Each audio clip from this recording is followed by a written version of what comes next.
Chapter 528. Above the bitterly cold snowfield of the far north, the sun in the blue sky was devoid of any warmth, as if it was fake. At night, the bonfire in the barracks was fake, as if the heat had been frozen by the low temperature. It also seemed fake. Sulu tightened the white fox skin around his neck that He had given him in private. He took a big gulp of liquor from the military water bottle beside him and nodded slightly. Like Shi Qinghai, he used different methods to carry out his own perseverance, but he wasn't a good person. Now that he knew that there were some ambitious people hiding in the Federation, spying on him or plotting something bigger, he definitely wouldn't be polite if he could find out who they were in the future.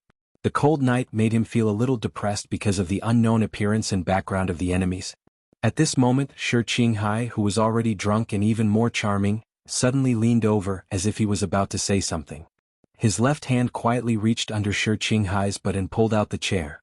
Sulu didn't fall down. He held the military water bottle and kept his body in the horse stance in the air. He looked at Shi Qinghai in astonishment, shook his head and said, "You still like to play this kind of childish game." The two of them had known each other for almost 4 years, ever since the first cigarette was lit inside and outside the iron gate of Yue University. From the very beginning, Shi Qinghai liked to sneak up on Su Li's seat from time to time. He was just like a primary school student with excellent grades who was willing to tease a cheerful classmate because of boredom in class. "But you're still so boring. You never forget to train yourself under any circumstances, even when we're drinking." Shi Qinghai burped again. He looked at the empty space under Shi Qinghai's body with sympathy and anger. He shook his head and said, "Do you know where the term horse stance came from? It's the ugly posture of the previous dynasty's bigwigs who disregarded the spirit of the Constitution and kept wild horses without permission. It's full of luxury and overflowing with the smell of oily skin. It's completely different from yours.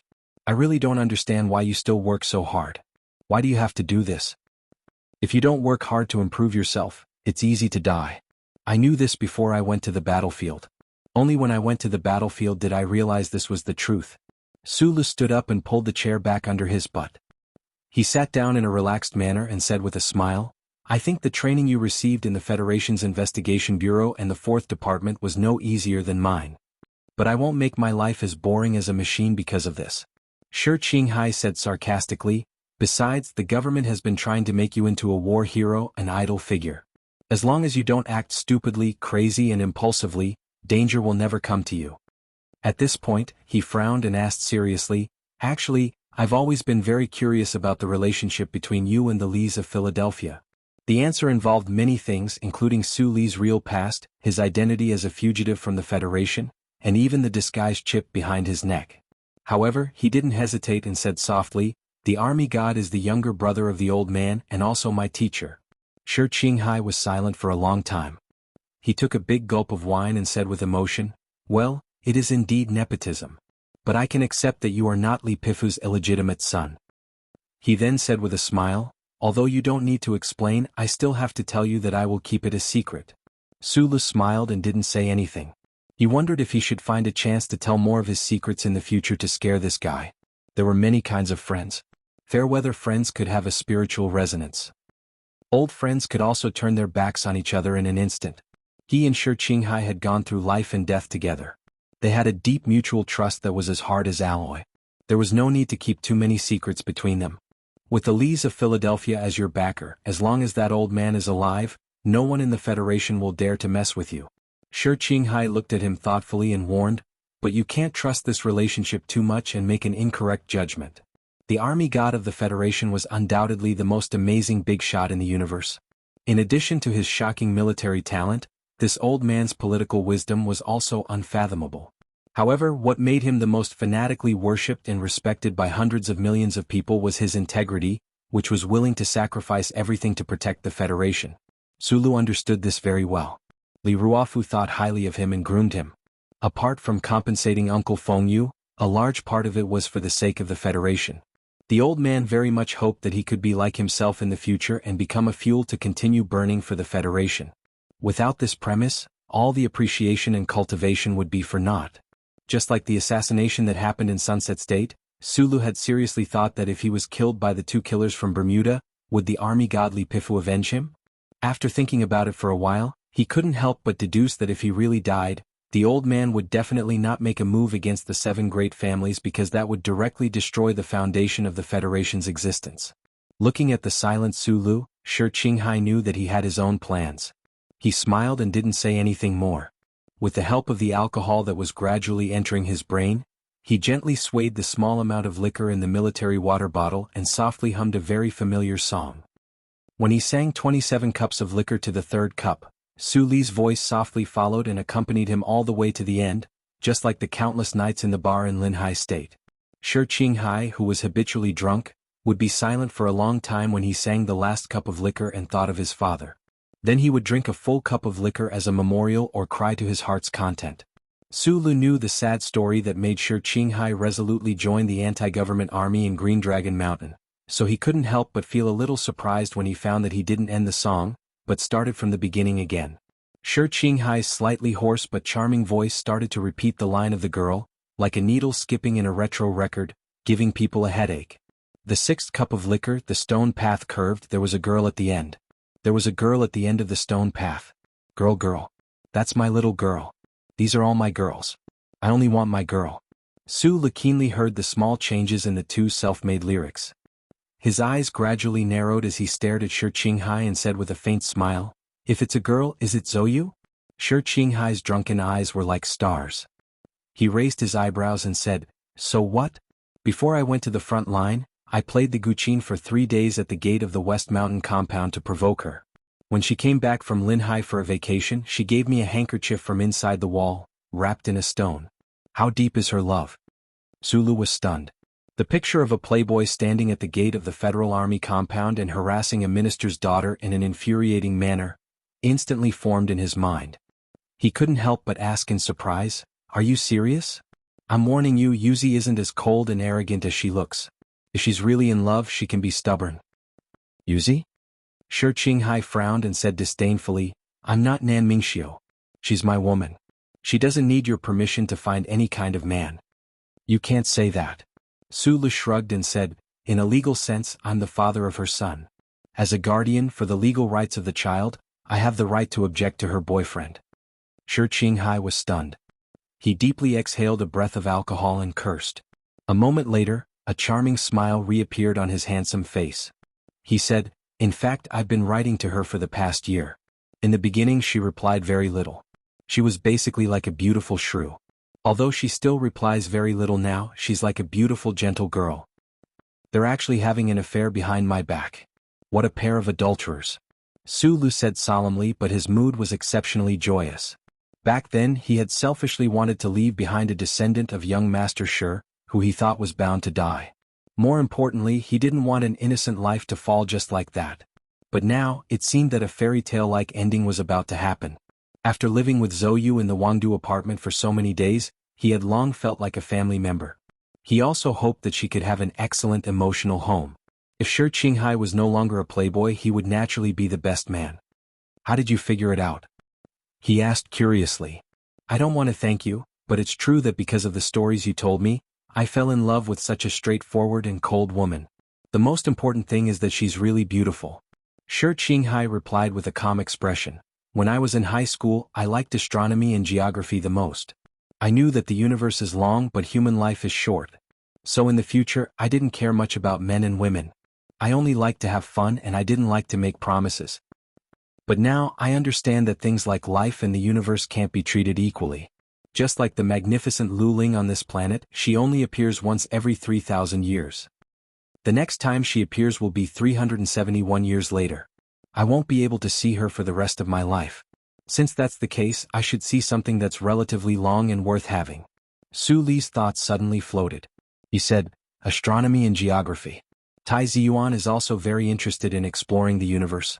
In my opinion, you can become good friends with him." Shi Qinghai said, "In my opinion, I'm very willing to let this prince die."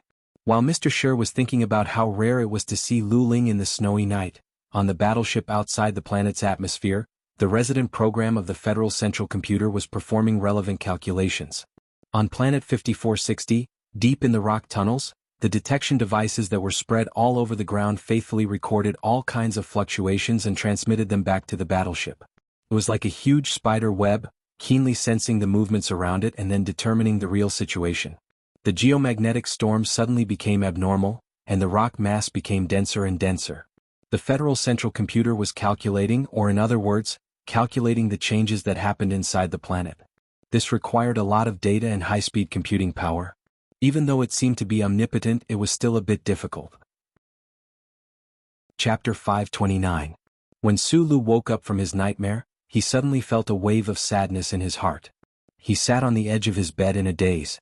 He didn't know if it was because he had gotten drunk with Shi Qinghai on a snowy night 10 days ago, but the reverse flow of digestive fluids from certain glands in his body was like the passionate yet hurtful friendship between men. It fiercely burned his stomach and the academic words on it.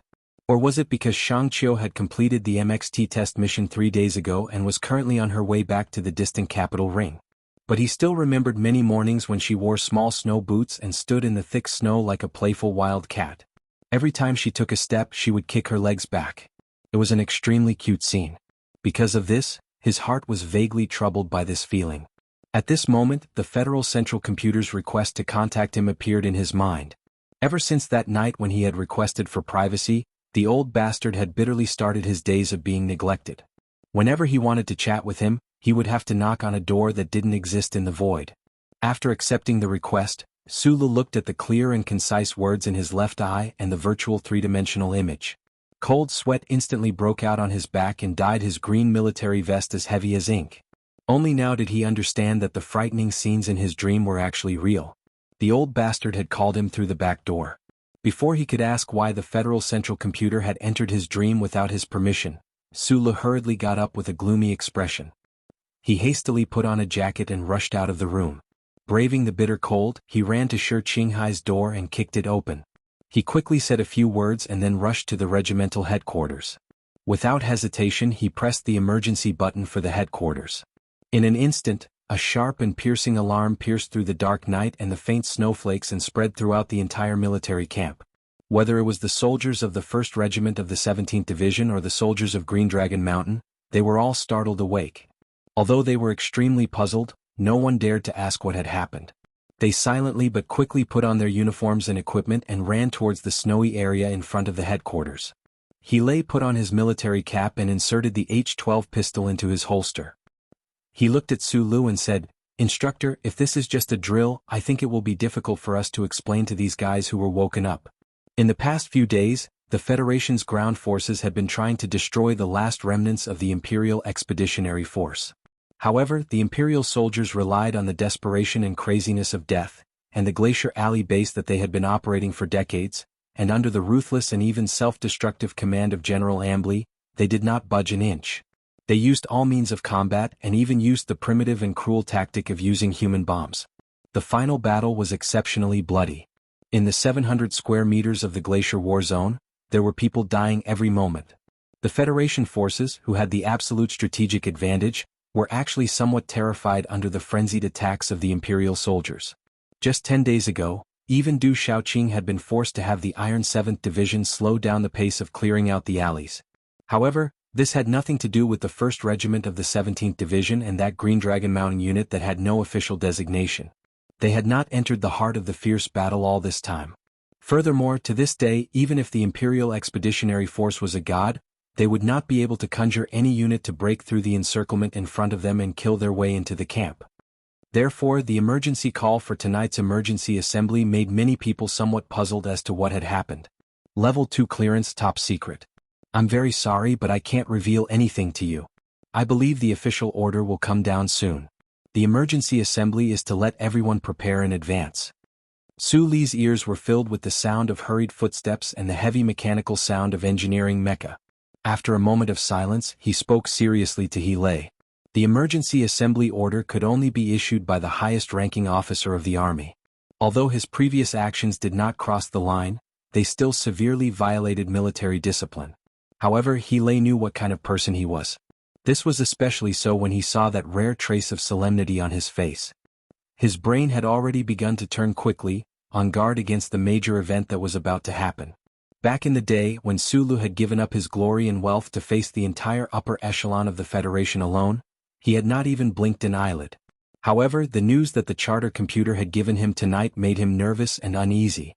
Because this time what they were about to face was the greatest and most heartless of all, the nature that had never changed its way of doing things because of human emotions. At the same time that the 1st Regiment of the 17th Division and the Green Dragon Mountain Troops sounded the emergency assembly order, in the distant capital ring Planet S1, at the end of a road that had been cut off halfway in the outskirts of a special zone, inside a building that was regarded as a holy place by the Federation citizens, a sharp alarm rang out at the same time. Chui Judong of the Bureau of Proclamation had just finished brewing his first cup of flower tea since work, but right now, he was not in the mood to taste the fragrance of the yellow chrysanthemum. He withdrew his finger that had activated the alarm and looked at the results of the calculations on the giant hologram. He could not help but shake his head, thinking to himself that it was truly a blessing to have the opportunity to see the most spectacular scene in the universe in this lifetime. It was just that he did not know if the Federation soldiers on that planet had the time to all evacuate. Right now, he could only hope that the old thing's calculation results were not too far off. The charter computer's alarm was immediately transmitted to the president's official residence. Sir Pabre, who was having breakfast with the First Lady, had a trace of doubt flash across his tanned face. He immediately asked Director Breen beside him, "Can our soldiers withdraw?" According to the results of past observations, it takes a very long time for the flow on Planet 5460 to activate. Just now, the Department of Defense has already made the decision to transfer all the Federal Fleet and the battle fleets of the 3320 and 163 star systems over there.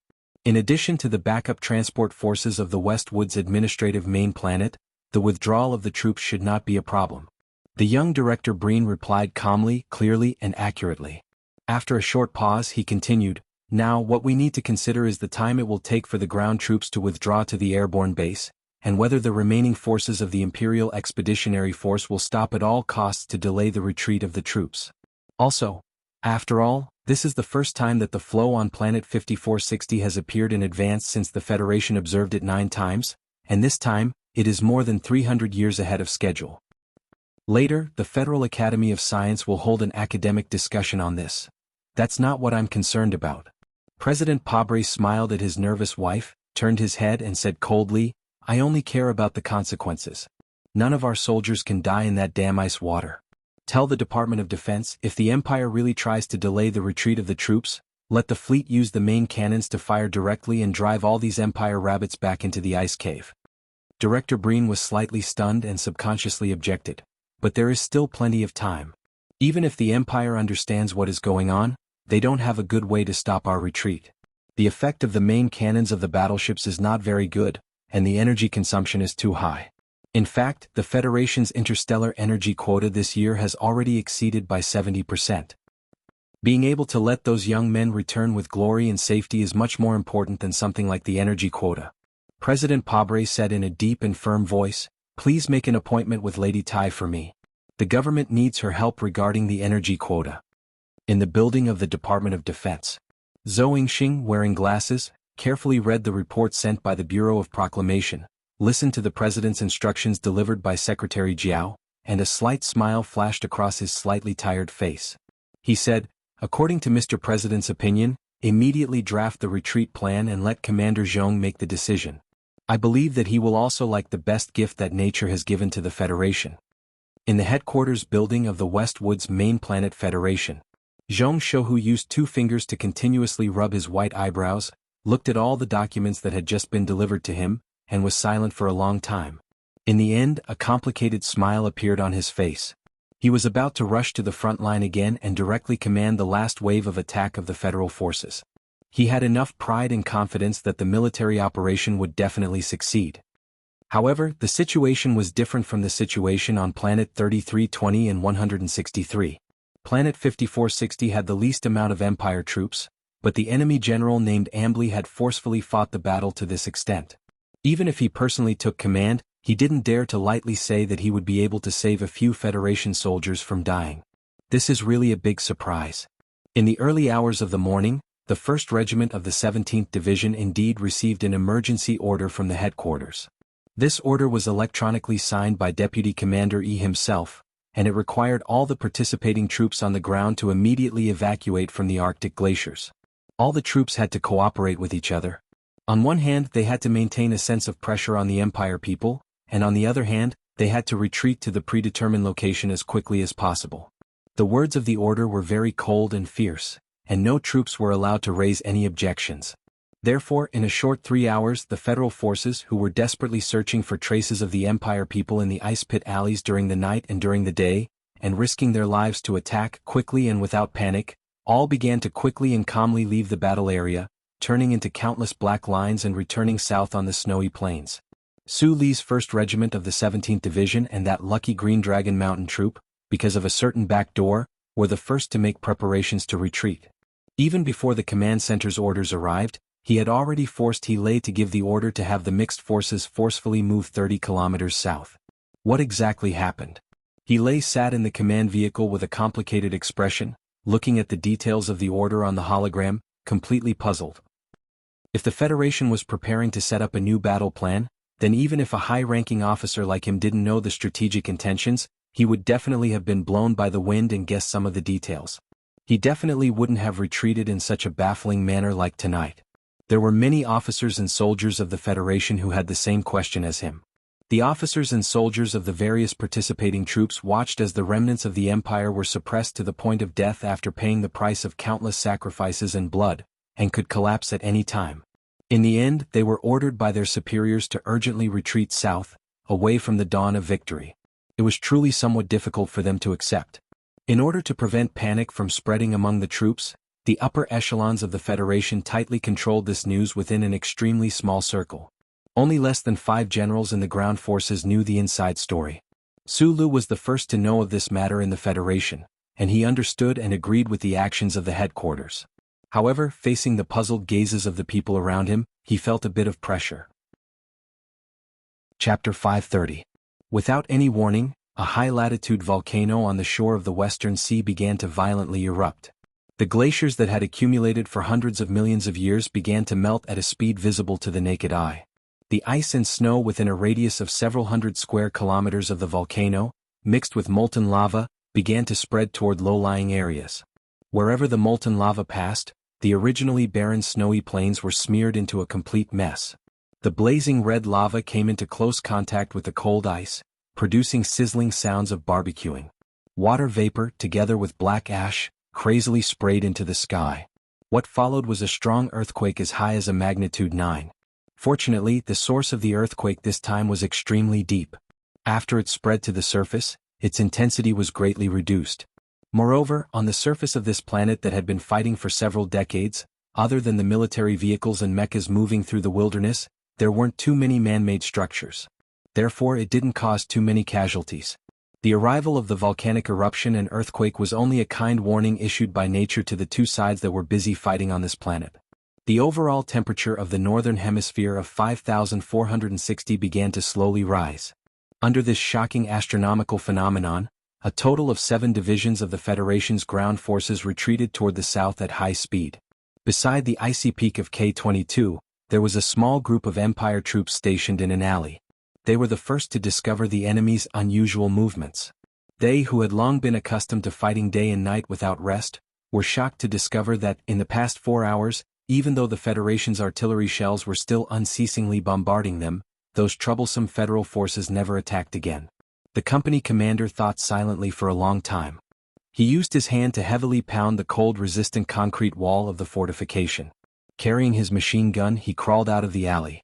The mud mixed with the damaged military uniform, sticking to his body and making him feel that something was a bit strange.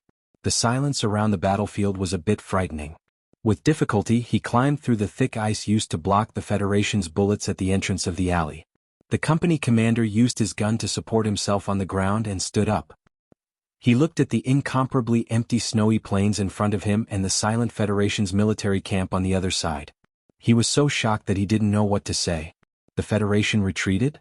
Squeezed by the desperation of the fierce battles and abandonment in the past few days, he was silent for a long time before he finally confirmed the fact. He grabbed a handful of snow and rubbed his face that was full of mud. It was not until the roots of his dark beard were almost bleeding that he finally woke up from the cold. Ecstatically, he turned around and ran into the alley, roaring in a hoarse voice, "The soldiers of the Federation have retreated. The Federation has retreated." The soldiers of the Imperium deep inside the fortification were stunned. They looked at each other in disbelief for a long time before they finally believed what their captain said. Helping each other to stand up, They laughed and cried to their heart's content, bashed each other and hugged each other. The lucky celebration of escaping death in the alley did not last long. The people's laughter gradually died down because they could faintly hear a strange sound that they had never heard before. It was coming from the deepest part of the alley. That captain tilted his head and listened for a moment. Suddenly his expression changed drastically. Grabbing the gun beside him, he rushed towards the side door of the underground alley and shouted loudly, "Prepare for battle." Rumbling sounds came faintly from the depths of the alley. They were extremely heavy and powerful. At first they were very far away and were not clear, but in a short amount of time, they became as loud and clear as war drums. The soldiers of the Empire lay on the ground, staring nervously and savagely at the entrance of the dark alley. They didn't know what these terrifying sounds were, and subconsciously thought that they were the new mecha weapons of the Federation. Only heavy alloy equipment could make such loud noises. This seemed to be the only explanation for the sudden retreat of the Federation army on the other side of the glacier. What came was not the Federation's new mecha that could enter the depths of the glacier, but an existence even more terrifying than the mecha horde. The Imperial captain guarding at the very front heard the thunderous sounds. His pupils constricted. Relying on a sliver of dim light, after seeing what it was, his body began to tremble violently from fear. However, he did not have time to turn around, nor did he have time to shout before he was smashed into the wall, becoming a mangled corpse. Tens of thousands of tons of cold water, carrying heavy and sharp icicles, gathered at the top of the glacier and at the cracks. Following the underground channels created by nature, they rampaged through the interior of the glacier at an extremely fast speed. Then they finally entered the underground tunnel network that the Imperium had built for decades. Under the tremendous pressure, they turned into an unstoppable torrent of icicles and gushed out. With a loud boom, Ling Lu instantly charged into the alley of the Empire's army. He roared and slammed into the hard concrete wall, releasing thunderous booms. Then he ran out without the slightest fear, turning into a fountain on the precipice of the glacier, shooting into the blue sky amidst the morning light. Only after reaching a height of several dozen meters did he reluctantly fall back down. In an extremely short amount of time, the torrent of water destroyed all the attacks in the alley. As for the Imperial soldiers, they did not even know where they were. Not even a trace of blood could be seen in the alley.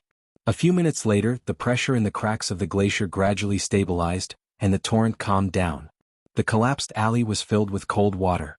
It was a deep blue like a bottomless lake.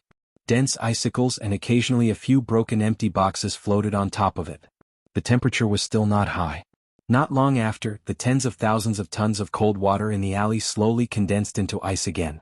After a few days, when the temperature was higher, the ice would melt again, roar again, and maybe condense again. This process would repeat countless times. Maybe they would find an opportunity to rush into the grassland neighbors that they had not seen in the south for more than 2,000 years. The dark alley was dead silent. Occasionally, the sound of water rippling and cracking could be heard. The place where the Federal forces were fighting a bloody battle, the last base of the Imperial Expeditionary Force, under the power of nature, turned into a land of death. That a few small bases that were hidden in the glacier in Area K were all destroyed by the torrent of water. Old General Ambridge had already received this unfortunate news. With the help of his guards, he slowly walked out of the gate of the base. Looking at the sky in the east, he saw the clear line of black smoke from the volcano. A complicated expression flashed across his old face. If it was only a small torrent of water caused by a volcanic eruption and an earthquake, it shouldn't have spread to the last base under his feet, the old general thought silently. However, his heart was cold. He knew that this was just a way to comfort himself. If it was only a small torrent of water caused by a volcanic eruption, why did the Federation retreat? The Empire did not have enough cutting-edge computers to conduct research in this area, but the Federation did. Mobilize the rest of the troops. Use the last of the military equipment reserves. No matter the cost, we must delay the Federal army that is retreating to the south. Don't try to stop their combat troops. Target their quick-condensing cement warehouse and engineering mechas. Old General Ambridge looked to the south and said in a cold tone, "Remember, no matter the cost, no matter the rank of the officer, you must at least keep one soldier of the Federation for me." "Yes, General," the guard beside him replied. General Ambridge narrowed his eyes and looked at the white snow in front of him. The wrinkles on his face were like layers of snow that had been blown by the wind. After a long silence, he added, "I know that you are not afraid of death, but this time you can't be afraid of death because this may be the last time we are not afraid of death. I will accompany you." In the glacier area of the planet, it was still late at night. In some places it was already early morning. The last soldiers of the Imperial Expeditionary Force on this planet walked out or crawled out of the narrow alleys. These exhausted soldiers who had almost run out of supplies and equipment didn't even have the time to breathe the fresh air that they hadn't been in contact with for a long time. They glanced at the blue sky that they hadn't seen for many days, and their eyes were filled with faint emotions as if they were about to die. They silently and valiantly bent their bodies, supported their companions, and ran to the strategic nodes in all directions. The nearly 10,000 soldiers of the Empire didn't know what was happening on this planet. They didn't even know that there was a volcano erupting in Area K. The violent tremor 2 days ago was a huge earthquake in the distance. They only knew that this was an order from their superiors, and that this was their last chance to be loyal to His Majesty. Therefore they took their guns and walked out. In broad daylight on the flat snowy plains, they went to intercept or chase the Federal army that was 10 times their number. What kind of madness was this? The volcanic ash in the distant sky was blown away by the cold wind. In the eastern sky of the morning, outside the planet's atmosphere that was so clear that it seemed unreal, a black line could be faintly seen. That was the Federal fleet in outer space. At the entrance of the Empire's base high in the Sea of Ice, General Ambly, who was standing in the wind and snow to send off the soldiers, was suddenly pushed down by his guards and then forcibly dragged into the sturdy base. More than 60 milky white beams of light shot out from the warships in space and instantly entered the clear and sparse atmosphere. With the help of the charter network's precise positioning, they fiercely fell in all directions on the snowy plains. There weren't any loud noises. The light beams that were adjusted to cover the area of the attack turned countless Empire soldiers who were arduously advancing into light smoke. Countless ice and snow melted, and snowy peaks collapsed and no longer existed. The entire process was like an accelerated spring, but it was even more terrifying. Just this round of attacks from the main cannons of the battleships had already destroyed 2 years of the Federation's peacetime energy quota. However, the Empire soldiers who were shouting in vain to avoid or even cursed at the sky discovered in despair that dozens of milky white beams of light blasted down from the sky above. In the face of the madness of the Empire, the Federation's response was also very crazy. The 7 divisions of the Federation's ground forces, under the protection of the fleet regardless of the cost, sped up their retreat to the south. After seeing those milky white beams of light, the suspicion and anger that had been heating up in the military camp immediately vanished like smoke in thin air. The soldiers still didn't know the real reason for the sudden retreat, but when they saw the Federation actually use so much of the crystal mine's energy quota to launch a group space attack that hadn't been seen in many years, they knew very well that the situation was definitely tense to a certain extent. 3 days later, the great retreat organized by the Federation's entire force finally succeeded. All of the ground forces withdrew to the 4 military spaceports in the southern hemisphere and were then urgently conscripted by the government to be carried back into space by countless military and civilian spaceships. Only a few special forces and researchers remained on the surface. They were responsible for monitoring everything that happened on this planet and silently observing the Imperial Expeditionary Force's demise.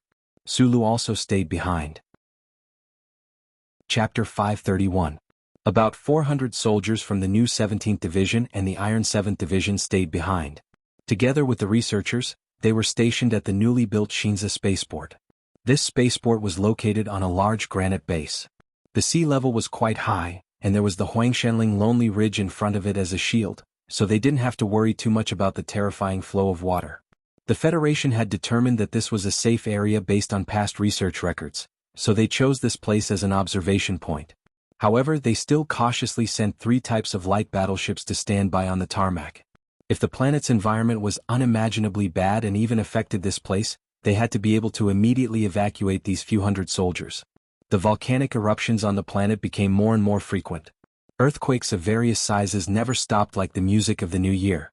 Countless tsunamis were born, collided, destroyed, and reborn in the ocean, causing the blue seawater to become turbid. Some areas where sulfur was concentrated were even bleeding bright red. Because of the geomagnetic shift, the geomagnetic storms at the 2 poles became more and more intense. Other than the optical images from the high-altitude satellites, there weren't many other ways to monitor the few remaining Imperial armies in the Northern Hemisphere. Su Lu and the Federation officers who stayed behind to guard the spaceport calmly carried out their work, waiting for the long flow of water to end, waiting for the peace after 3 months. 74 standard hours later, The underground flow between the glaciers in the northern hemisphere became more and more magnificent due to the rising temperature. Countless streams of cold water penetrated through the hard ice layer and converged at a high speed. They shot out of the surface of the glaciers and into the sky, shooting countless beautiful and cold waterfalls.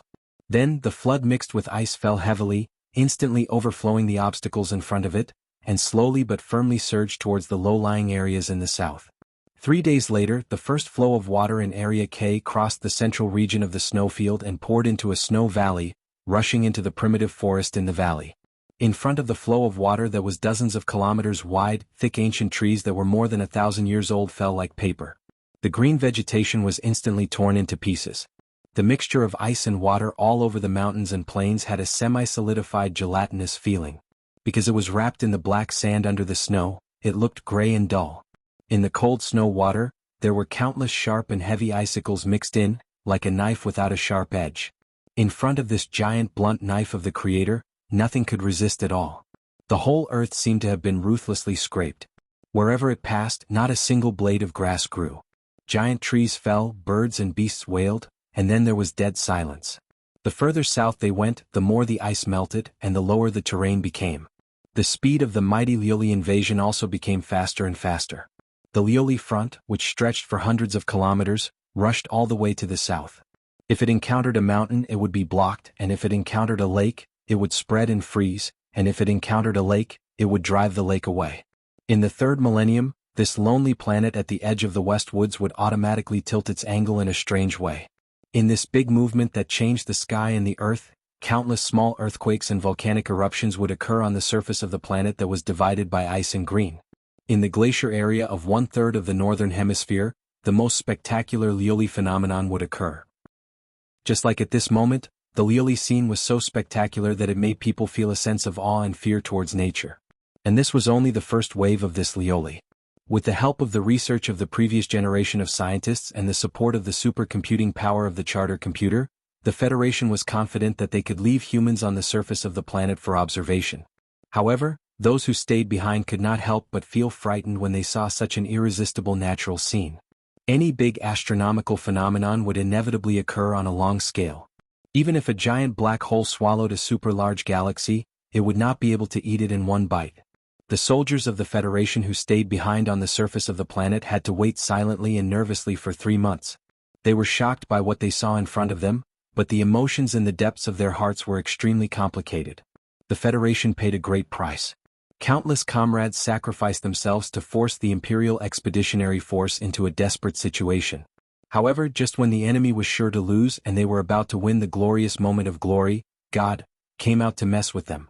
Although the Lioli would definitely destroy the remnants of the Imperial Expeditionary Force trapped in the glacier, and victory was still there, this feeling was not very good.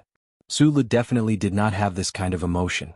He calmly completed his work in the engineering room and recorded everything that the optical lens captured. The Federal forces could be wiped out without a single person dying. This kind of victory was what he liked the most. Through the Federal Central Computer, he confirmed that there was not much crustal movement at the site of the massacre that was discovered a few days ago. After the war, he should be able to find it again under the thick layer of ice. Only then did he feel relieved. On the wide light screen, in the images captured by the satellite, some high-definition shots could sometimes be captured. In the Lioli that was mixed with mud, rocks and countless strange-shaped ice blocks, there were occasionally some thin corpses of the Imperial soldiers that were not wearing clothes that covered their bodies.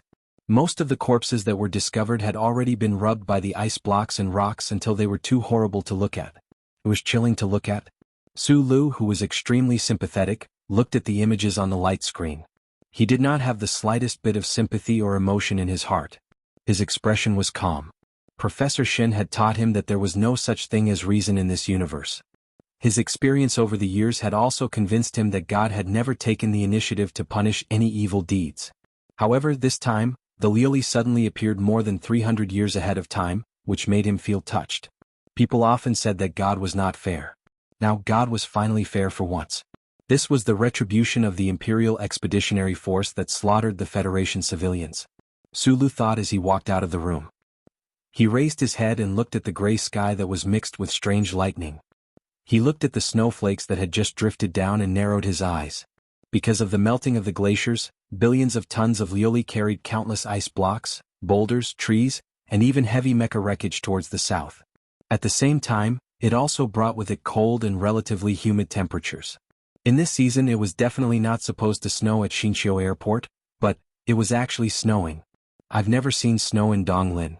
Sulu narrowed his eyes and looked at the fluffy snowflakes that were fluttering in the air. He noticed that the snowflakes were a little gray because of the volcanic ash. After a pause he continued, "That's why every time I see clean snow, I always feel very happy. I just suddenly thought that if it were to snow in Donglin, it would definitely be this kind of gray snow. You don't know how much dust there is in Donglin." "I've always been curious. Boss, you're obviously from Shanglin.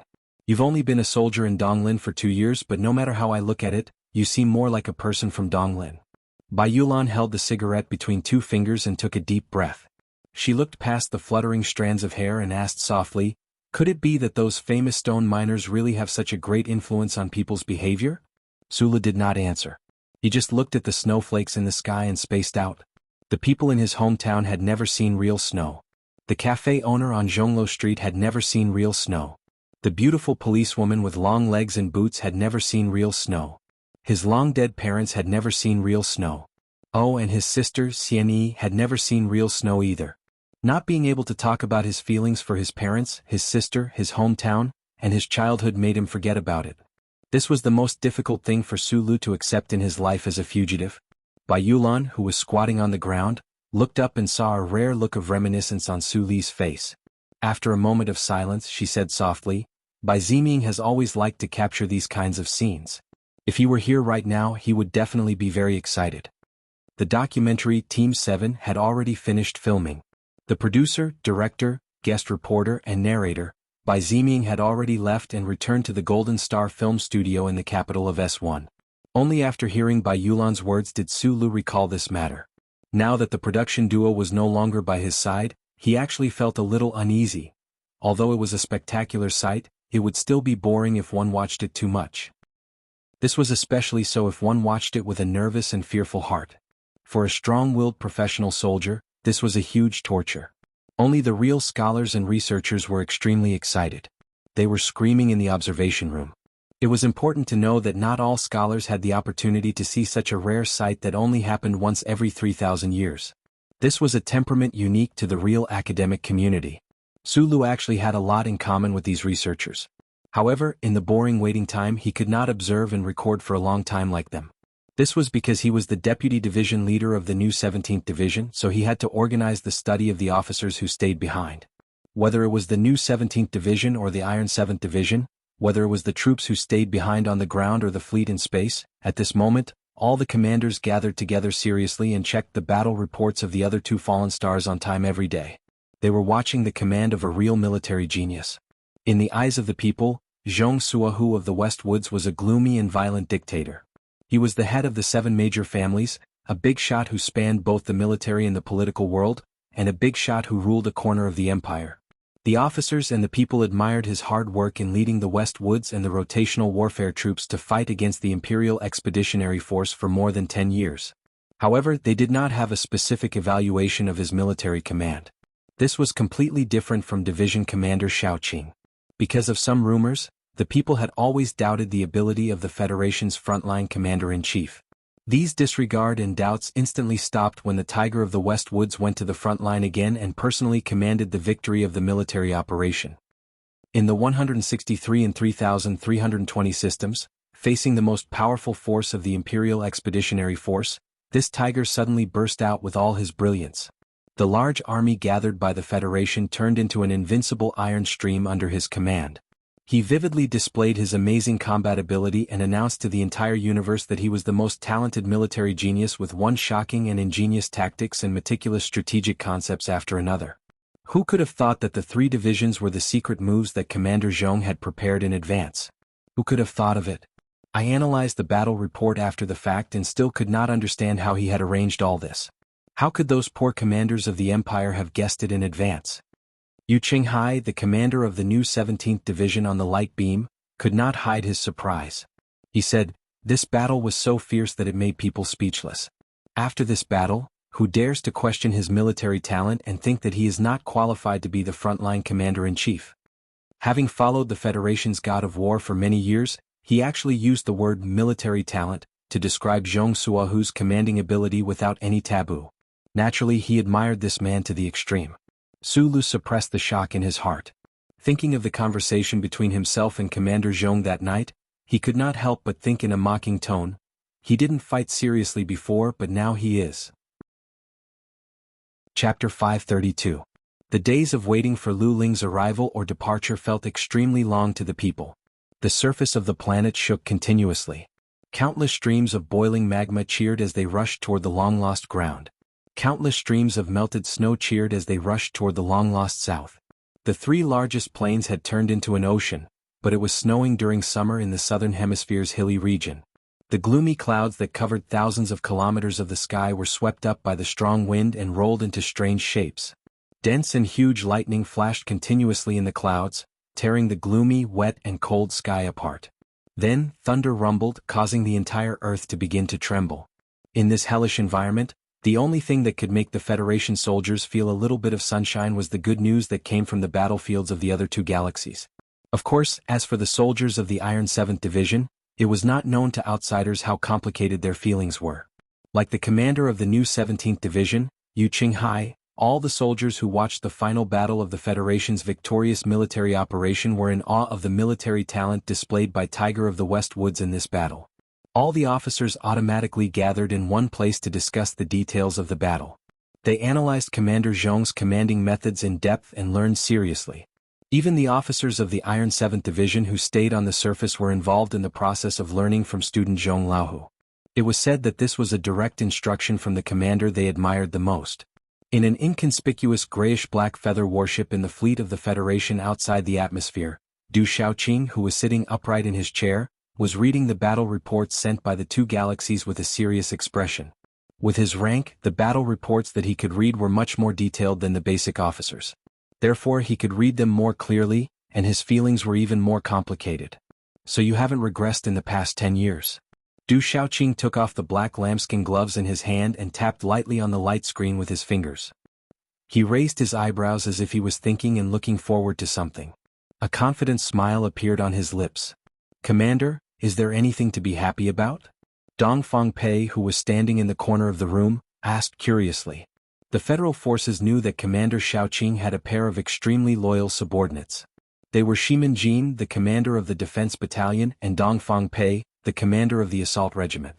Now, Shimin Jin had been transferred away from the front lines in advance for some reason and returned to the capital ring, while Dong Fangpei had been stripped of his military position because of the ambush of the Green Dragon Mountain troops. The Tiger commander in the frontline command center naturally wouldn't use these trivial matters to attack Du Xiaoqing and his Iron 7th Division. The 5460 command center also didn't want to offend the president and the military. Moreover, Dong Fangpei's refusal to rescue the advance group of Green Dragon Mountain seemed to be cold-blooded and heartless, but when they looked into the details they couldn't find any violation of military orders. It was Du Xiaoqing himself who removed Dong Fangpei from the position of lieutenant colonel. He didn't make such a severe punishment because he was arrogant and confident and wanted to use this opportunity to appease certain parties, nor did he want to punish Dong Fangpei for not helping when he was in danger. Instead, he wanted to punish him for his stupidity in commanding at the last minute. At the same time, he wanted to punish his subordinates for their dangerous impulsiveness due to their fanaticism when it came to him. Being demoted from a lieutenant colonel to a lieutenant colonel orderly might be extremely humiliating in the eyes of others, but Dong Fangpei didn't have such a concept at all.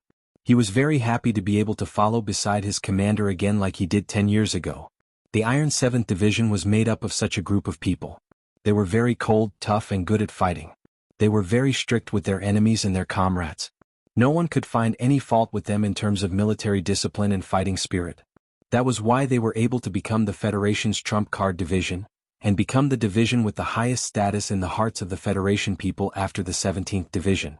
However, on the surface of this planet and in space, there was a new 17th Division beside the Iron 7th Division, a new division that inherited the glorious history of the Army God Division.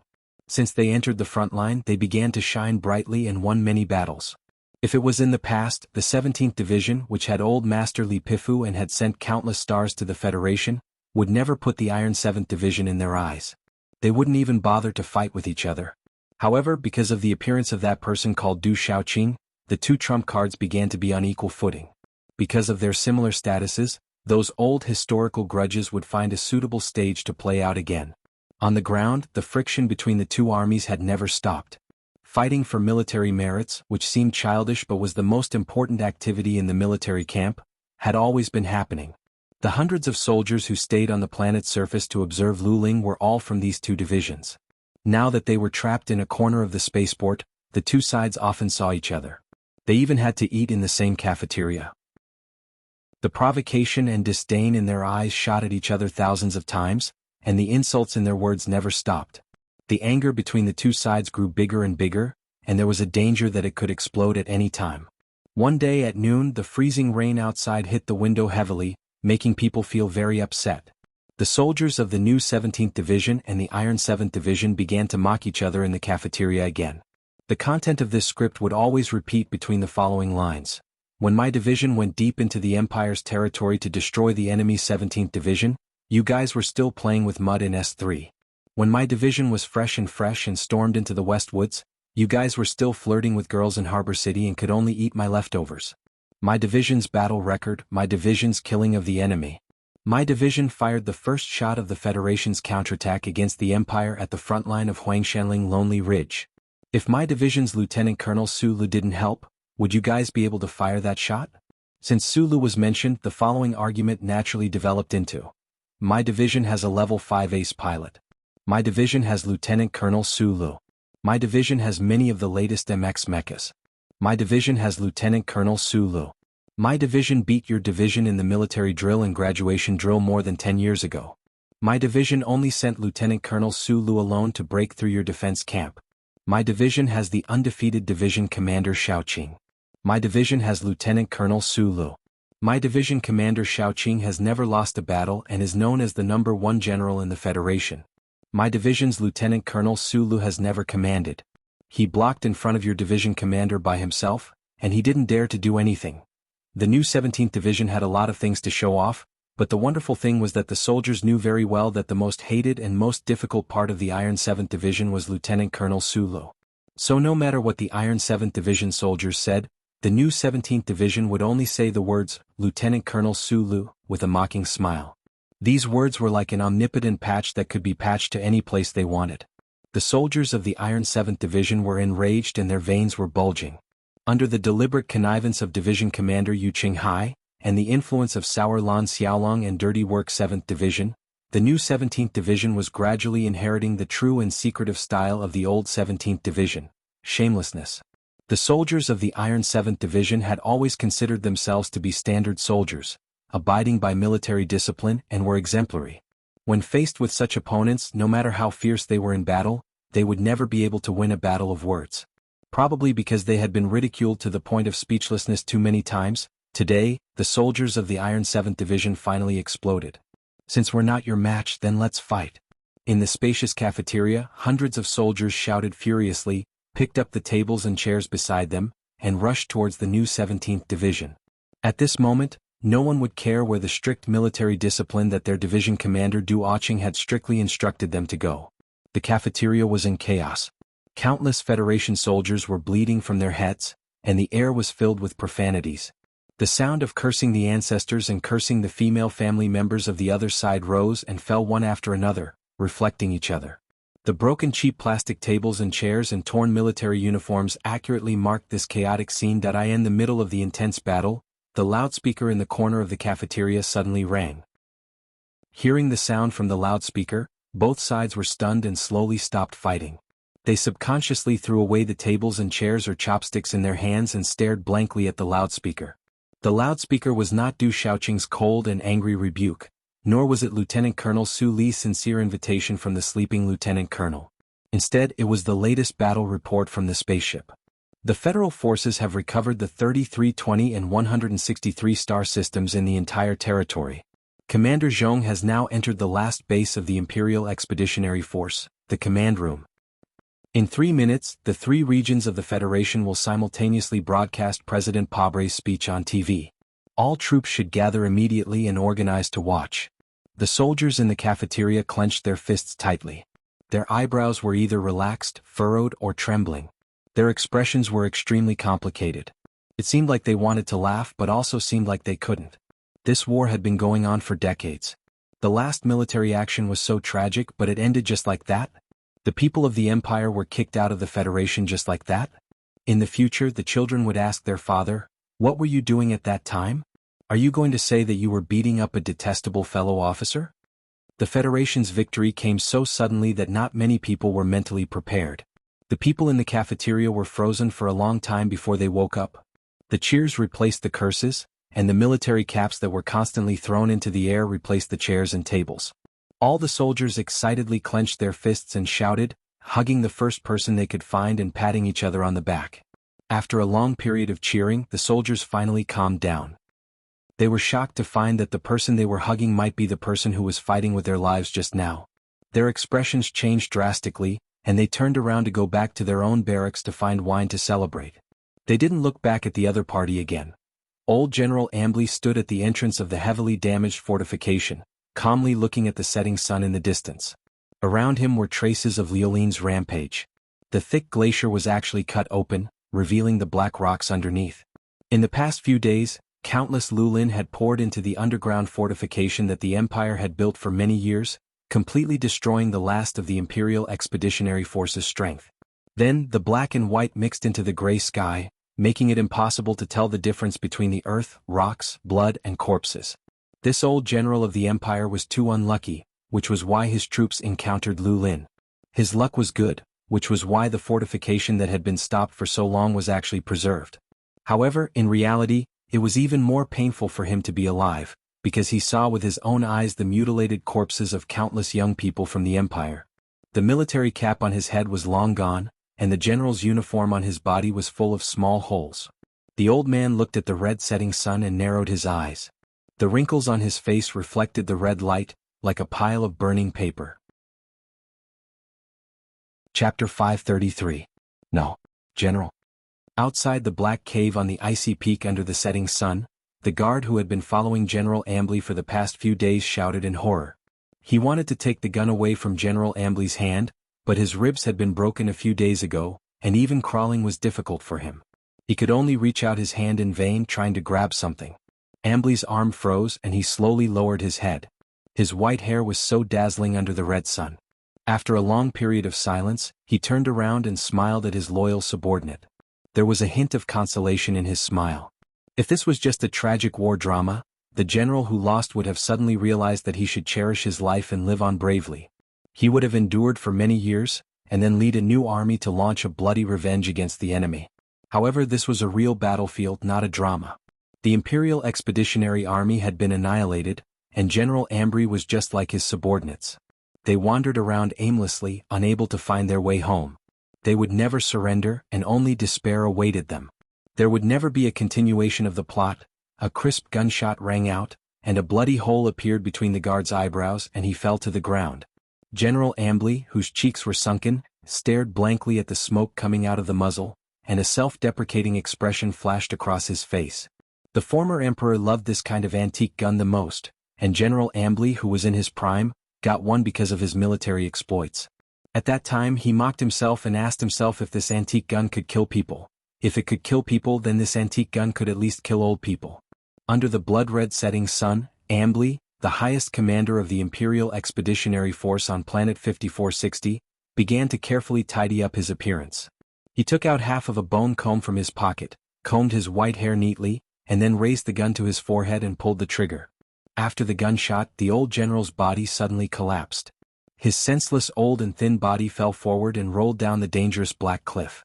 Along the way he brought up some gravel, some snowflakes and some dust before stopping.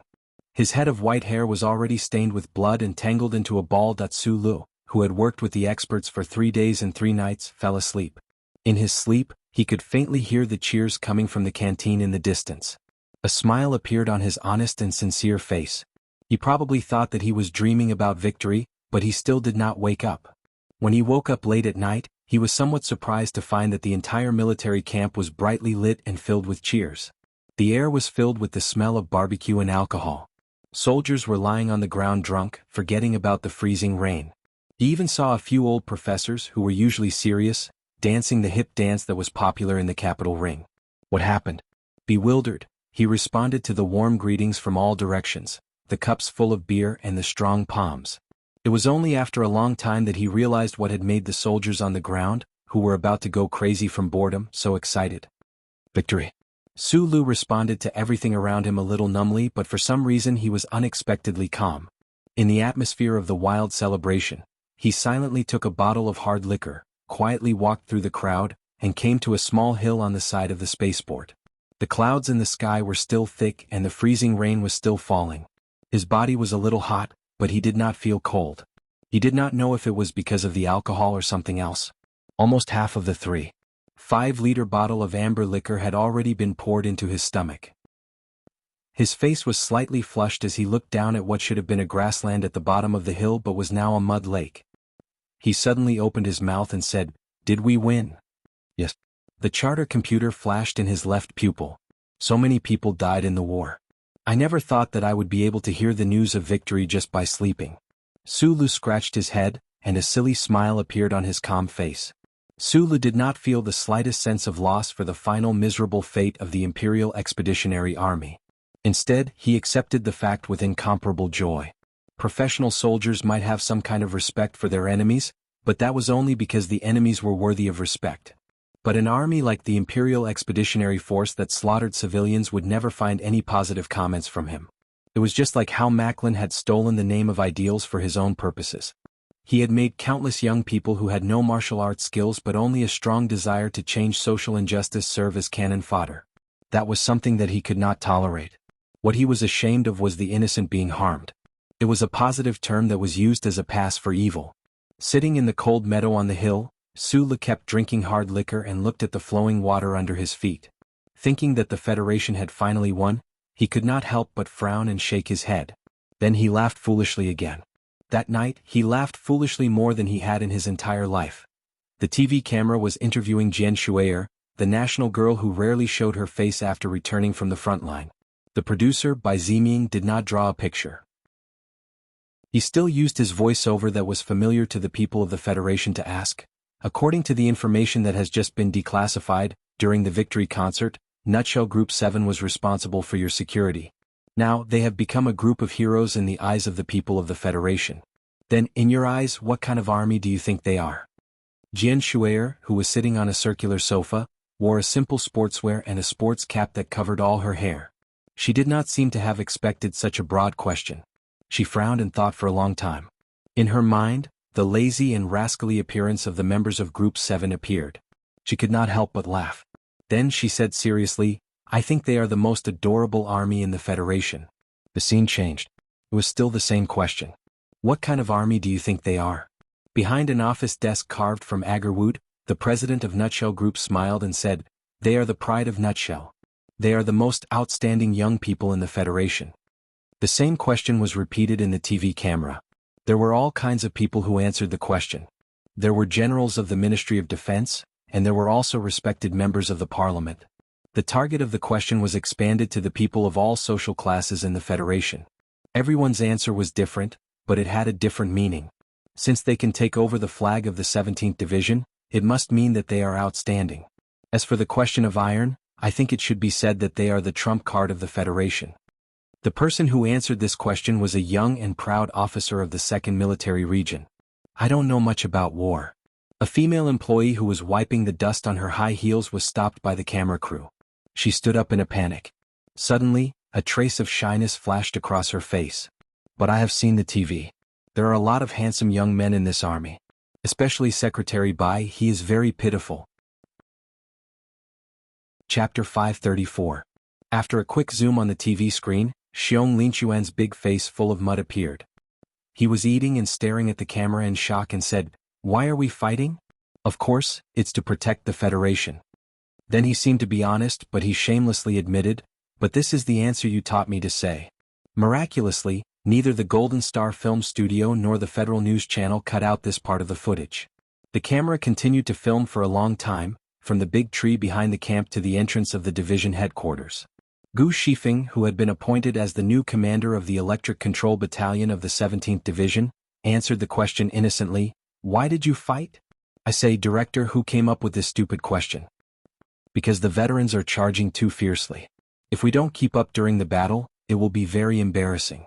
The muscular Yan Bingyan thought for a moment and answered seriously with a thick cigarette in his mouth. I really didn't think about this question.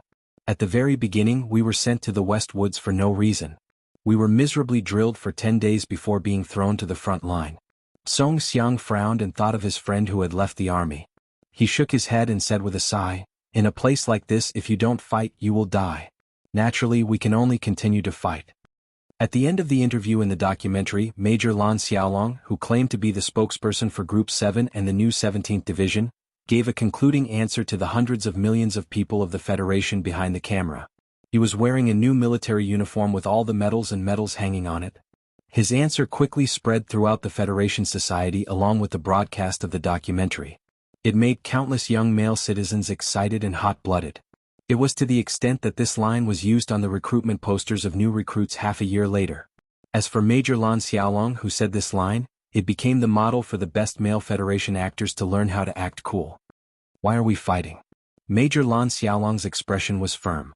His dark eyebrows were like swords. His gaze was deep and distant. He answered word by word, "Because the enemy is there." The TV screen gradually turned dark, and a paragraph of words written by General Miles, the chairman of the Joint Staff Committee of the Federation of Defense, appeared on the screen. This paragraph of words must have come from the publicity draft drafted by the presidential residents and the civil officials of the Ministry of Defense. It was very appropriate for it to appear at the end of the documentary. Group 7 is an excellent combat force, and it is the epitome of the heroic Federal Army. They uphold a sense of discipline and honor, but their hearts are filled with precious free will. More importantly, they know why they are fighting. This is the biggest difference between us and the Empire's invaders. This is the most powerful reason why the Federation will definitely obtain the final victory. I, as a veteran who has participated in 2 major wars, would like to announce to all the Federation citizens that your troops are just like Group 7. They are on the path to victory and will definitely bring you more victories. I hope that this vast universe can bear witness to our great history. On the TV screen, this paragraph of words gradually disappeared like sand blown by the wind. It turned into darkness, and in the darkness there was a dot of white light. It was a star, and then there were more stars. In the end, it turned into a sky full of stars. The magnificent universe appeared in front of everyone's eyes. Outside the TV screen, there was the gentle sound of a violin.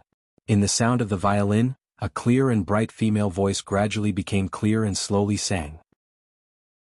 Accompanied by a melancholy but strong and optimistic song, countless pictures appeared on the black TV screen. These pictures were zoomed in and zoomed out to fill the full view. Then one by one they faded away and changed to the next one. 5460, the brightly colored planet. A close-up of a military vehicle's tires covered in red soil. Xiong Linquan, who was hugging Darren's autocannon and roaring, and the 6 lines of fire in front of him.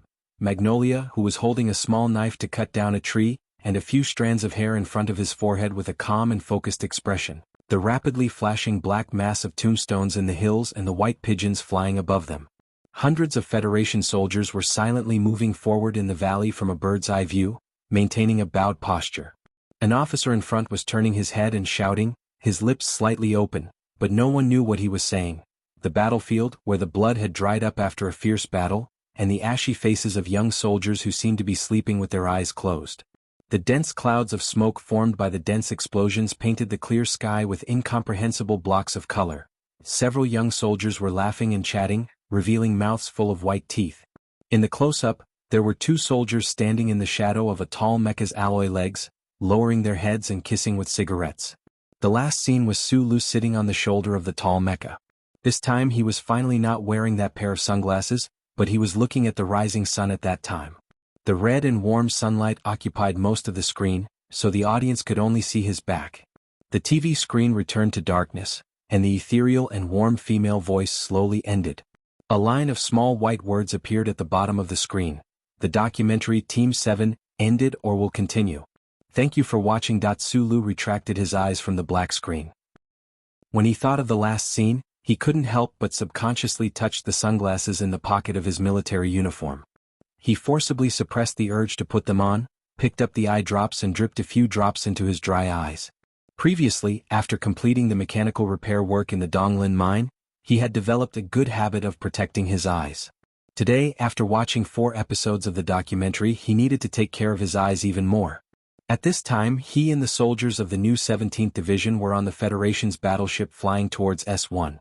During the short but somewhat boring journey, because of the interference of the signal from the spatial passage, the quality of the TV on the battleship was very poor, so the battleship began to play the documentary. The documentary Team 7 had caused a great sensation in the Federation, and it could even be said that it had started a trend. A total of 7 episodes were filmed, and the content of the last few episodes was about the reconstruction of the 17th Division of the Federation's trump card, the sincere cooperation between the Army and Green Dragon Mountain, and the content before that. Su Lu and the soldiers on the front line had been busy fighting, so they didn't have a chance to watch it all. So today they watched it from the beginning to the end with curiosity, vanity, and some uneasiness. You don't say this documentary is really good. Lao Bai is really good, especially when it comes to stirring up emotions. Lan Xiaolong, who was trimming his beard, glanced at Bai Yulan and quickly explained, "I'm not talking about you. It's not as stirring up emotions as what you said," Bai Yulan said softly, "it's very mushy. I really don't want to admit that you're a member of Team 7. Su Lu smiled, and in his heart he admired the documentary's producer, Bai Ziming. As the subject of the documentary, he and his team members were all moved by the documentary, and it was easy for him to imagine what kind of emotions the ordinary audience would have. Rubbing his eyes that had been dripped with eye drops, he suddenly noticed that Da Vinci beside him was a little silent. He asked curiously, "What are you thinking about?" "I'm thinking, what does the 13th floor's sister look like?" Da Vinci's eyes were fixed on the TV screen. Previously he was extremely angry because there was too little footage of the 13th floor, but after calming down he fell into silence again. After being awakened, he quickly replied, "If his sister looks as ugly as him, wouldn't I be at a disadvantage?" Su Lu looked at him in a daze and asked doubtfully, "You've really decided to go back and marry his sister? Skyscraper did save you and you have a good relationship, but marriage is not a good way to repay him." The 13th floor said that his family's main income is the perks he gets when he's a mercenary.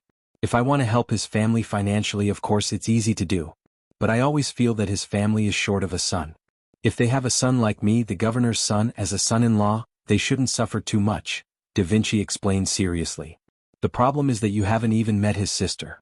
Bai Yulan, who rarely expressed her opinion, couldn't help but frown and say, "A marriage without a foundation of feelings will be a mess."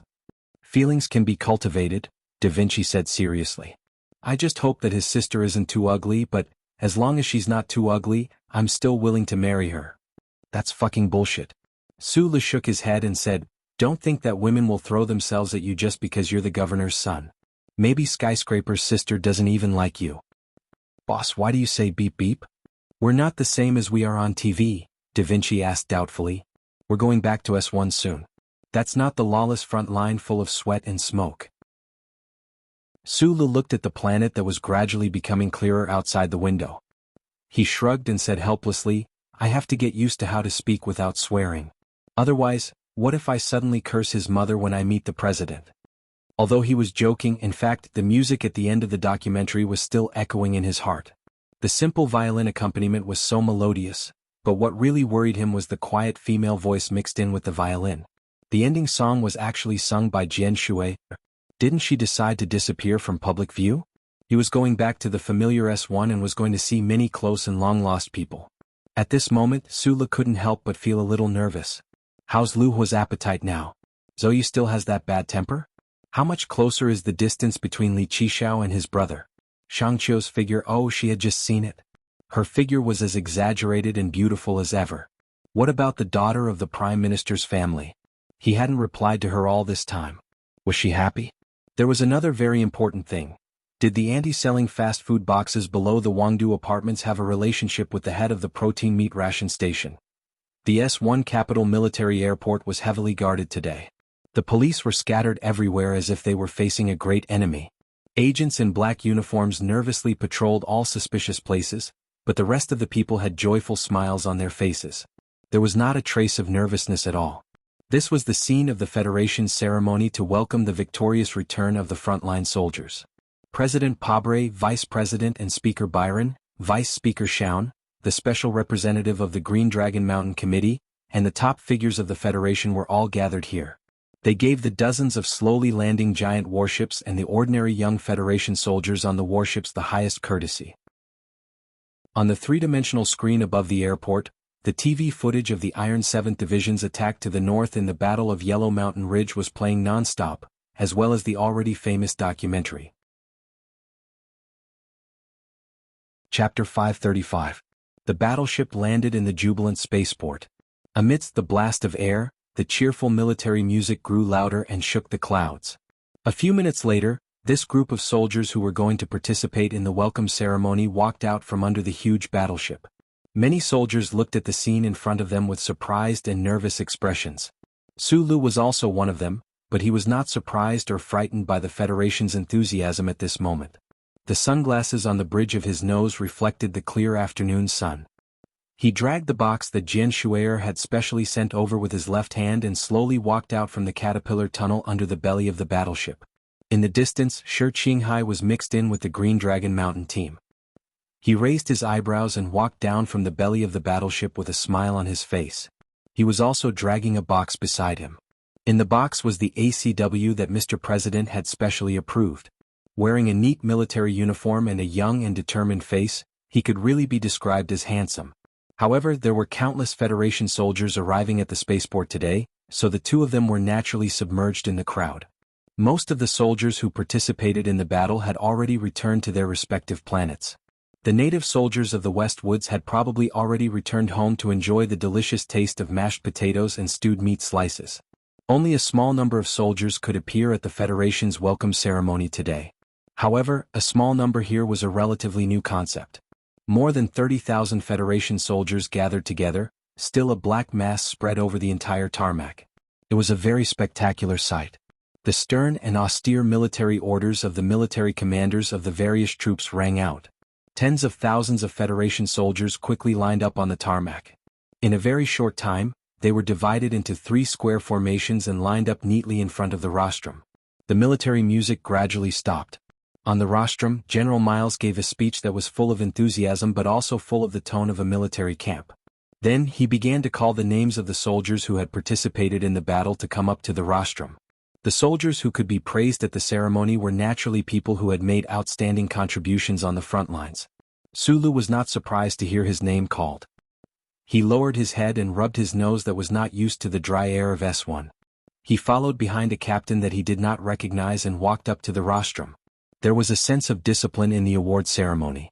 Other than making the soldiers on the tarmac feel excited, there was nothing special about it until President Pabre personally hung a Purple Star medal on the left chest of Su Li's military uniform.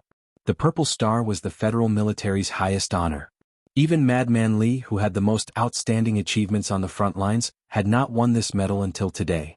The people in the federal forces were very clear about the important role that Lieutenant Colonel Su Lu played in this victorious military campaign. They were very clear about the excellent performance he had displayed in the battle. However, when they saw the Purple Star medal hanging on his chest, they could not help but feel shocked. During the award ceremony, President Pabre's tanned face did not have any extra emotions. He calmly looked at Su Lu and arranged his medal ribbon. His thick lips slightly opened and said in a low voice, "Little guy, this time, we have returned what the Federation owed you." Su Lu did not reply. As the person involved, he was very clear that this Purple Star medal, which represented the highest honor, was mainly a reward for assassinating Macklin and thus stopping the Empire's great conspiracy. The award from the President and the Ministry of Defense was just to make up for the past debt.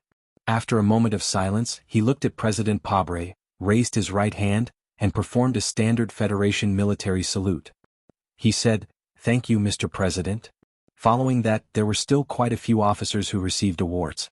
Among them, the most eye-catching one was of course that Du Shaoqin, who stood in the wind like a snow plum blossom proudly admiring himself, yet was truly astonishingly brilliant and made people admire him. The award ceremony continued until the end. Zhong Shouhu, who stood at the front of the square formation, walked up to the rostrum with an expressionless face. He slowly raised his forearm and the tip of his second finger was perfectly aligned with the brim of his hat. As the highest military officer who led the entire Federation's counterattack operation, Commander Zhong naturally had to have a different appearance. President Prabal stared at the Silan warlord whom the federal political circle viewed as an enemy and an irreconcilable enemy. After a moment of silence, he naturally opened his arms and gave the other party a warm and sincere hug, much to the surprise of the tens of thousands of soldiers present. "You've worked hard." President Pabre handed a square agarwood box to Zhong Shouhu and said with a smile, "The Federation has nothing to reward you with. This is just a personal gift from me to express the admiration of the female role in my family for your commanding skills." "Mr. President, you flatter me," Commander Zhong said with a smile. "I just didn't let you down." Hearing this, President Pabre put his hands on his waist and laughed out loud in a manner that was completely uncharacteristic of a politician. The ceremony was still going on. Su Lu, who was enjoying the treatment of a deputy division commander, could only obediently occupy an inconspicuous corner at the back of the countless generals on the rostrum. He watched the big shots of the military in front of him happily conversing. In his heart, he kept thinking about what he should do first when he returned to Wangdu Apartments later. At this moment he saw that in the front row of the rostrum, Zhong Shouhu was looking straight ahead, but he raised his right hand and hooked his finger behind him, making a gesture to greet him forward. Sulu was slightly dazed. The war heroes and high-level officers of the Federation next to him, on the other hand, had already cleared the way with envious eyes and knowing smiles. He scratched his head and walked forward along the path that his colleagues had made way for him. He stood behind Commander Zhong and asked in a low voice, "Commander, what orders do you have?" "The upper echelons of the Federation have all arrived. Representatives from all over the capital city have come to welcome you. Everywhere you look, there is jubilation and respect." Zhong Shouhu did not turn around. He asked with a smile, "Does it feel good?" Sulu lowered his head and thought for a moment. He then replied with a smile, "It does feel good." General Miles, who was standing in the middle of the first row, heard the conversation between him and Zhong Shouhu. He said indifferently, "Kid, this is the treatment we deserve as soldiers, so you have to get used to it." Zhong Shouhu looked straight ahead, shook his head and said, "General, you stole my line. I saw this young man first." General Miles, as the chairman of the Joint Staff Officers, was the real boss of the military. Faced with the question of the local tyrant of the West Woods, he raised his eyebrows and said, "Is that so? The problem is that I got this guy out of Qingqing prison." Sulu did not know how to respond when he heard the two top military bosses arguing about such a boring topic that was closely related to him. He could only lower his head and look at the dust on his military boots, keeping his mouth shut. At this time, he did not realize what kind of shock this scene of standing behind the two bosses and having a very private conversation would bring to the people present. This shock was not only the confirmation of some rumors, but also some problems in the future. "I declare victory. The military operation has achieved the most complete victory. From this moment on, no invader of the empire can stand on our own land." At this time, President Pabre finally began his speech. The president, who was born as a lawyer, continued his super-speaking ability that he had shown in countless elections. His words were like countless heavy fruits that fell on the fertile land, making the whole spaceport quiet down. The tens of thousands of Federation soldiers were focused, and a strong impulse and sense of honor was born spontaneously, making it hard to forget. At the end of the speech, the president waved his right arm vigorously, his body slightly leaned forward, and with a calm and determined look, he looked down at the participating troops and countless reporters and flashing lights in the spaceport, and said, "The free people will never be satisfied with the temporary victory over the despotic darkness. This year or next year, I and all of you here will definitely fight to the homeland of the empire. The Federation has never been a collection of belligerent citizens. The purpose of war is peace. It is still the same time this year or next year, but we will definitely march forward bravely." Mr. Pabre stared at a young soldier in front of the dense square and said solemnly, "But we will not be blinded by victory. I can only promise you that that day will come, but I can't promise when it will come." Perhaps this is a strange remark that no one in the Federation who is used to winning is willing to say, but I have to say it. The president smiled and said, "Please maintain a certain degree of patience." There was still no timetable to enter the homeland of the empire, and the political circle of the Federation was still hesitating.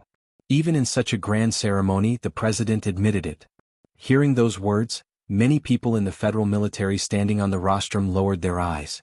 What those generals and heroes hoped most was that the Federation could fight to the homeland of the empire as soon as possible. On the spacious tarmac of the capital's military airport, it suddenly became quiet. No one applauded. The soldiers looked at the blurry figures on the rostrum with complicated feelings. They even had some bad omens. Could it be that during the glorious welcome ceremony, there would actually be signs of trouble on the stage? At this moment, Zhong Shouhu, the commander of the West Woods military district, who no one expected, began to clap very seriously. General Miles began to clap without changing his expression. Then Minister of National Defense Zhou Yingxing and Mr. Li Jiedu, the president of the First Military Academy, began to clap one after another. Applause seemed to be something that was naturally contagious. Especially after the four military leaders made clear reactions, the participating troops, the government, and the high officials of the parliament all began to clap hard. In an instant, the thunderous applause soared into the sky. When the ceremony was over and Sulu was about to leave with his team, a sentence suddenly floated into his ears. "Come to my house for dinner in 2 days." Minister of National Defense Zhou Yingxing stood at the front of the rostrum and didn't turn his head. No one could be sure if it was him who said those words. Chapter 536. Bai Yulan went to the hospital to visit her family members who were forever in deep sleep. Xiong Linquan had already boarded the long-distance train home. Lu Jiao went to the hospital to find her sister to check on her lingering abdomen. Lan Xiaolong took a military transport to the port. Da Vinci, accompanied by Gu Shifeng, nervously stepped on the road to Xiao Shisan's house to propose marriage. After the Federation government's welcoming ceremony, the soldiers of the participating troops ushered in a rare vacation. The new 17th Division was disbanded on the spot. The new and old members of Group 7 were busy with their own things, so Sulu had a rare period of time and space to be alone. Half an hour after the dust removal device was turned on, he walked to the window with a cup of fast food and opened the window. Looking at the small garden below the apartment and all the familiar but long-lost street scenes, a smile appeared on his face. The furnishings in the apartment were no different from before he left, and the street scenes were the same. The auntie who sold the food boxes was still loud and clear, and the tea house on the corner was still quiet. Life on Planet S1 had not changed at all. There were no gunshots, cannons, shouts, or screams in his ears. Only the beautiful music drifted out from the window next door and the insects in the park below.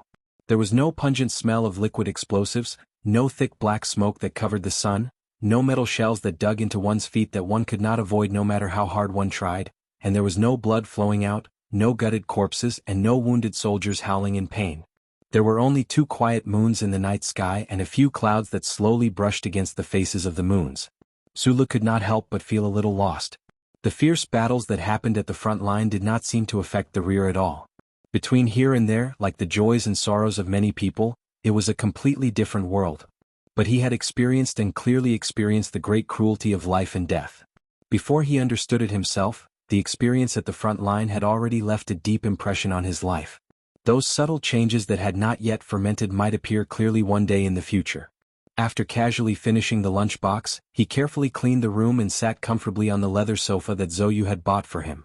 He turned on the TV and watched the drama on Channel 23 with a relaxed and satisfied expression. There was a glass of cheap red wine by his hand.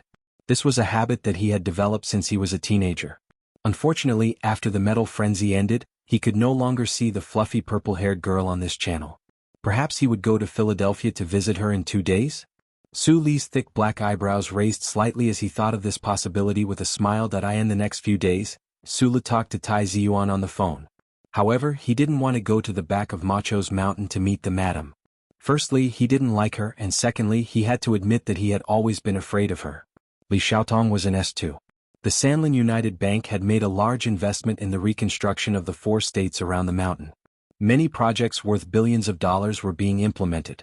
To be able to take charge of such an important task, the 7th young master's status in the family and in the eyes of the old man who loved to wear a small round hat had greatly improved. Sulu was very happy to see this scene, but if the 2 of them wanted to get together, they would have to wait until next week. Little Watermelon was busy preparing for an exam in Xixia State and reuniting with her father.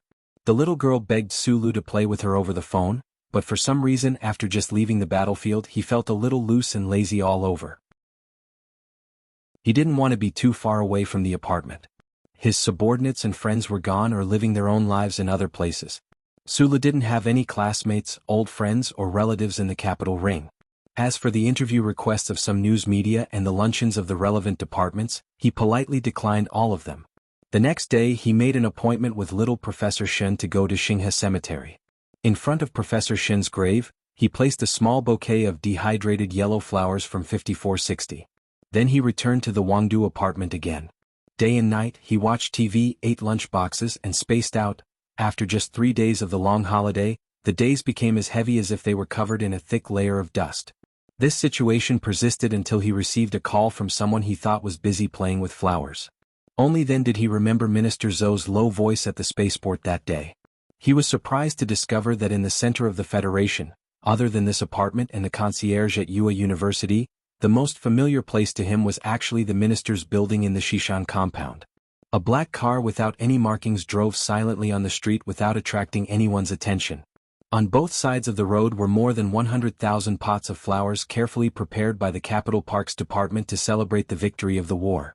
They were placed from Charter Square to the president's official residence, then extended westward all the way to the core area of the army. These flowers of different colors bloomed beautifully under the sun and warm wind, blooming. Sulu retracted his gaze from the window and couldn't help but shake his head. It was already the spring of year 70 of the constitutional calendar. It had been more than 4 years since he left Donglin and came to the capital ring. The problem was that he had once again forgotten what the new year looked like. Once life became intense and exciting, would the footsteps of time become so hurried? The black car slowly stopped at the entrance of the Shishan compound. The most important departments and research institutions of the federal military gathered within a 10-kilometer radius of the main street. People in military uniforms entered and exited the buildings calmly and quickly. Only the entrance of the Shishan compound was exceptionally quiet. Other than the 2 armed military police at the entrance, there were no security measures, but anyone in the Federation knew how tight the security of this compound was. After a strict identity check and a secondary scan of the Federation's electronic surveillance network, the military police heard a beep and looked at the results on the handheld scanner. They stood at attention with a snap, gave a standard military salute to the person in the car, and said with a smile, "Lieutenant Colonel Sulu, please come in." The military police of the Shishan compound and even the surveillance personnel in the central control room were very familiar with this black car and Sulu in it, but discipline was discipline. In the past, after Sulu passed the inspection, he would always chat with the military police, but today he was obviously not in the mood. After nodding, he started the car again. The roof of the car reflected the clear sky, and the deep green and even a little gloomy shade trees kept retreating outside the window. Sulu narrowed his eyes and said with a frown, "I must be crazy to bring you into the Shishan compound." Sitting beside him, Shi Qinghai flicked the hard brim of his military cap with his finger, making a snap sound. A smile flashed across his handsome and elegant face and he said, "Friend, aren't we friends?" Su Li's face was a little ugly. He was able to bring Mr. Shi into the heavily guarded Shishan compound. He didn't know if it was because the military police gave him face and didn't check very carefully, or because the old guy opened the back door again, but no matter what it was, he could feel great pressure on his shoulders. "Don't be so cheeky." He had a headache and said, "You asked me to bring you to the compound. What exactly do you want to do? Life is not a Schiller script. Even if you want to meet Zhou, you don't have to climb over the balcony. There are countless bars and tea houses outside the compound open. I'm not going to climb over the balcony to see my woman and my son." Shi Qinghai's smile gradually disappeared and he said calmly, "I want to see Zhou Yingxing." Fortunately, Su Li's nerves were much stronger than the average person's, so when he heard this, he didn't panic and drive the car into the big tree on the side of the road. However, his face became a little pale and he angrily scolded in a low voice, "You're crazy. That's the Minister of Defense. Although he looks like a scholar, I can guarantee that there are countless guns in his study, and they're all loaded." In the depths of the compound, the door of a separate 3-story building was wide open. As far as the eye could see, the Federation's Minister of Defense, Zhou Yingxing, was sitting on the sofa like an ordinary person, wearing a pair of glasses and carefully reading some documents on the electronic screen. "You're here?" Minister Zhou heard the footsteps but didn't raise his head. He casually greeted, "Zhou, you just returned from Linhai a few days ago. Right now she's upstairs coaxing the child. Sit down first. Tonight's dinner is your favorite, braised tofu skin." Sulu looked at him sitting on the sofa, his back dripping with cold sweat. His throat was incomparably dry and he didn't know what to say. He greatly admired this low-key Minister of Defense. Only the soldiers on the front line could truly feel that the Minister of Defense, who came from the logistics system, had provided such a strong support for this victorious military operation. All right. Zhou is currently studying at the 3rd campus. I heard that her grades are pretty good. You once taught this good-for-nothing son of mine a lesson. Now it seems that it was indeed useful. Still hearing no reply, Minister Zhou raised his head in confusion. He took off his glasses and looked at the extremely nervous Su Lu and the officer beside him. He couldn't help but frown slightly. He said, "You brought a friend here?" "Hello, I'm the liaison officer of the Special Forces, Shi Qinghai." Shi Qinghai smiled and introduced himself. "Previously you said that I taught Major Zhou a lesson, and the other person is me." Minister Zhou's frown gradually dissipated. He put his glasses on the coffee table and looked up at the 2 young people at the door. His face was calm and full of pressure. He slowly asked, "I know you, but, then what?" Shi Qinghai stood there in silence for a long time. After taking a deep breath, he walked to the front of the sofa and bowed 120 degrees very seriously and respectfully. His head seemed to almost touch his knees. Then he straightened his body and looked straight ahead. In a loud and sincere voice he asked, "Minister, I am Lu Hua's biological father. Please allow me to take your daughter as my legal wife." When Shi Qinghai walked over resolutely, Su Lu wanted to grab him. But for some reason his outstretched hand slowed down. However, he didn't expect that his best friend would say such words on their first meeting. He looked worriedly at the minister on the sofa. He was very worried that he would faint from anger. He was even more worried that if he didn't faint, he would call for a group of Special Forces soldiers to kill him and Shi Qinghai. Unexpectedly, Minister Zhou's expression didn't change. He picked up the glasses on the coffee table and put them on his nose. He continued to read the documents in silence. Chapter 537. There were no decorative green plants in the spacious living room, only a few light brown pots of iron trees. There were gear-shaped handicrafts on the white wall in the corner, as well as small bullet shell sculptures on the round table in the corner of the light-colored sofa. The interior of the building was filled with a clear military atmosphere, which was very suitable for the identity of the owner of the building. He was firm and silent and powerful. Minister Zhou sat on the sofa and began to read the documents again. The silence in the quiet living room gradually turned into an ominous silence. A kind of tough atmosphere began to fill the air. This atmosphere was a kind of torture for Shi Qinghai, who was standing in front of him, and Su Lu, who was standing at the door. No one dared to speak in the entire living room. In the absolute silence, the sound of breathing gradually became audible. The ticking of the old-fashioned clock on the wall became clearer and clearer, and even the sound of children crying upstairs could be faintly heard. Shi Qinghai still maintained a respectful smile, but his calm eyebrows began to moisten. In the silence he took a deep breath, bowed deeply again, and then maintained this posture without moving an inch. During this process he was as silent as Minister Zhou, who was sitting in the chair, because both of them knew very well that the silence meant that nothing was said. However, Minister Zhou's expression did not change at all. He quietly read the documents, and the faint light spots reflected on his spectacles. He did not even notice the existence of the person in front of him. After more than 10 minutes he finally finished reading the documents that he needed to review today. He took off his spectacles, rubbed his eyebrows and stood up. After a moment of silence, he looked at Su Lu and said, "Are you trying to say that this person is the father of my grandson?" The silence was finally broken. Su Lu breathed a sigh of relief and nodded silently. At this time Shi Qinghai was very perceptive and did not make any unnecessary movements or words. He just quietly waited on the side. Minister Zhou did not give him a chance to wait for the result. This military boss narrowed his eyes, put his hands behind his back, and walked straight upstairs without even looking at him. "Come to the study," Minister Zhou said in a deep voice as he walked up the stairs without looking back. Su Lu responded and followed him with his head lowered. His sharp eyes noticed that the minister's arms seemed to be trembling slightly under his sleeves. Was it because of anger or something else? Shi Qinghai's eyebrows furrowed slightly as he watched the two disappear into the stairwell. He shook his head and was about to follow them into the study, but when his feet were 10 centimeters away from the first wooden step, Secretary Jiao and 2 Secret Service officers with calm eyes blocked his way. With a wry smile on his face, Shi Qinghai looked at the people in front of him and said with a sigh, "It was originally a beautiful thing, why did we have to make it so complicated? Please sit on the sofa. Please don't make things difficult for us." Secretary Jiao smiled and invited him back to the sofa. She personally made him a cup of hot tea and then ignored him. Fortresses were always breached from the inside. Secretary Jiao and the military elites acted as orderlies. They could keep Shi Qinghai downstairs, but they could not stop the lady upstairs from coming down. Zhou Yu was wearing a red trench coat with short edges today. The black cocoa belt with gold in it met her flat stomach, outlining her graceful figure. She frowned at the man on the sofa and said with disgust, "You promised me in the letter that you would not disturb our lives." The "we" here referred to Zhou Yu and her most precious child. Young Master Shi, who usually wore an elegant face to hide his undisciplined and fearless heart, suddenly became serious and solemn when he heard these two words, and even a little sacred.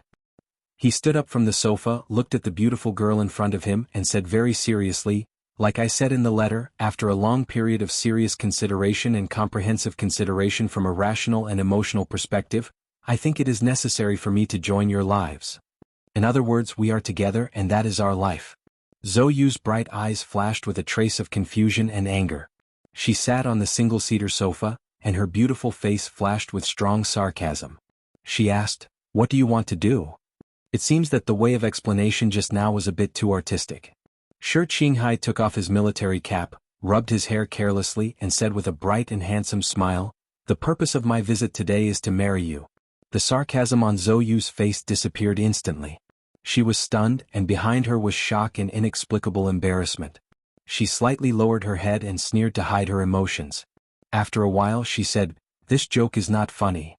"This is not a joke. Just now I formally proposed to your father. Because I don't have a family, I brought my best friend to be a witness and to show my sincerity," Shi Qinghai said in a gentle voice. Once this extremely handsome man showed such a sincere gentleness, instead of the seductive charm in the nightclub, he appeared so warm and friendly. Zhou Yu was dazzled by this smile. She narrowed her eyes and stared at him in a daze. She thought about how Sulu had seen this scene with his own eyes, and thought about how this man in front of her had pestered her for the past year. All kinds of complicated emotions surged into her heart. There was even a faint sadness, helplessness, shame, anger, and some kind of warmth that she was unfamiliar with. But after all, she was Zhou Yu, who was as cold and elegant as a piece of porcelain. Therefore she did not move, nor did she cry. She just fell into silence. Then she picked up the kettle on the coffee table and made a second batch of tea for Shi Qinghai. The 88 degrees Celsius clean water mixed into the clean long glass cup, and the green tea spun non-stop. It rolled and stretched like fallen leaves in a stream, just like the mood of the silent two people on the sofa. Secretary Jiao quietly watched this scene. She gently waved her hand, and all the security guards in the building were taken away, so as not to disturb the silence in the living room and the study room. Minister Zhou kept opening drawers everywhere as if he was looking for something. Finally he found a dusty cedar box in the corner. He opened the box and took out a thick stick of grey tobacco. He clumsily held it with 3 fingers, but he could not find where he had put the lighter. Because of his wife, the minister had not smoked for many years. Sulu saw this scene and felt a little complicated. He quickly walked forward and respectfully lit the cigarette for him. After Minister Zhou coughed twice, he quietly looked at the red light at the tip of the thick tobacco for a long time. In the end he didn't smoke. He put the tobacco on the stone and let the light green smoke slowly release into the air. "The first time I saw you was at Professor Shin's funeral in Xinghe Cemetery. It was raining that day under a big tree. I told you since you took the initiative to be the scapegoat, you should do it well." Minister Zhou looked up, his eyes calm but full of pressure. "Under a tree on a rainy day, it is easy to be struck by lightning. It seems that my trust in you from the beginning was not very reliable. I understand, so as long as Yuzi is willing I can keep on being the scapegoat. But you should know that I can only be the scapegoat, and have nothing to do with the scapegoat," Sulu explained in a low voice. "But the problem is that the scapegoat is not the style I like." Zhou Yingxing thought of the person on the sofa downstairs, and his eyes became cold. He said, "And reckless and brave to the point of being an idiot. Shi Qinghai is my friend. Although he used to be a bit of a playboy, I can assure you that he will be the best husband if he is determined." Sulu looked back at him and said seriously, "And after all, he is Lu Hua's father. No one can change that." Department head Zhou did not reply immediately. A thick sense of mockery appeared on his face as he said, "One of the most successful spies in Green Dragon Mountain. He dared to assassinate Macklin with you. This kind of person, is it possible to be confirmed? The daughter of the Federation's Minister of Defense can marry this kind of person? I am not surprised that the Minister of Defense would know a lot of information when he heard the name Shi Qinghai. Sulu tried to ease the tension in the study and said with a dry laugh, "But at least this proves that he is indeed an outstanding person. It is not the Minister of Defense who is investigating him, but a father." Zhou Yingxing's voice sounded a little emotional. "An anti-government spy who plays the violin every day outside the walls of the West Mountain compound. If he still can't figure out what is going on, it can only be said that this father has failed in his duty." Sulu was shocked and then fell silent. Only now did he know that the minister had already determined who Lu Hua's father was. Speaking of which, although no one other than the two parties involved and Sulu knew about the sudden drunken incident on that snowy night in Linhai, with the Minister of Defense's monstrous power, it wasn't very difficult to find those minute traces after some suspicion. "I will not agree to this matter because I do not want my daughter to marry a playboy, a playboy spy who can die at any time," Minister Zhou rebuked in a low voice, leaving no room for doubt. Sulu did not have time to say more good words for Mr. Shi before he heard the minister's cold and simple last word. "Get out." Sulu was silent and walked out of the study with his head down. He finally understood where Zhou Yu's fierce temperament came from. The minister's highly respected scholarly image was just a facade. Zhou Yingxing watched Suli's back as he walked out of the study. His anger subsided a little, and he could not help but feel a little complicated. The image of a young man carrying a pot and walking forward with a smile appeared in his mind. He felt very regretful. A minute later, Su Lu and Shi Qinghai were kicked out of the door by a group of soldiers. Zhou Yu, wearing a red windbreaker, leaned against the door and smiled, holding a cup of green tea in her hand. At this time the phone in Su Li's hand rang. He shouted angrily, "Speak." The caller was Gu Shifeng, but the one crying on the other end of the phone was Da Vinci. They had been kicked out of the house by Xiao Shisan's father with an alloy shower head. What made Da Vinci sad and happy was that Xiao Shisan's sister was very delicate. Su Lu hung up the phone and glanced at Mr. Shi, who was beside him with a gloomy expression. He could not help but feel depressed. Both sides of the marriage proposal were not going well. Chapter 538. The windows on both sides of the moving black car rolled down. Two hands stretched out, each holding a 37 brand cigarette. The cigarette had just lit up some ash, but it was blown away by the wind in front of the road, bright and red.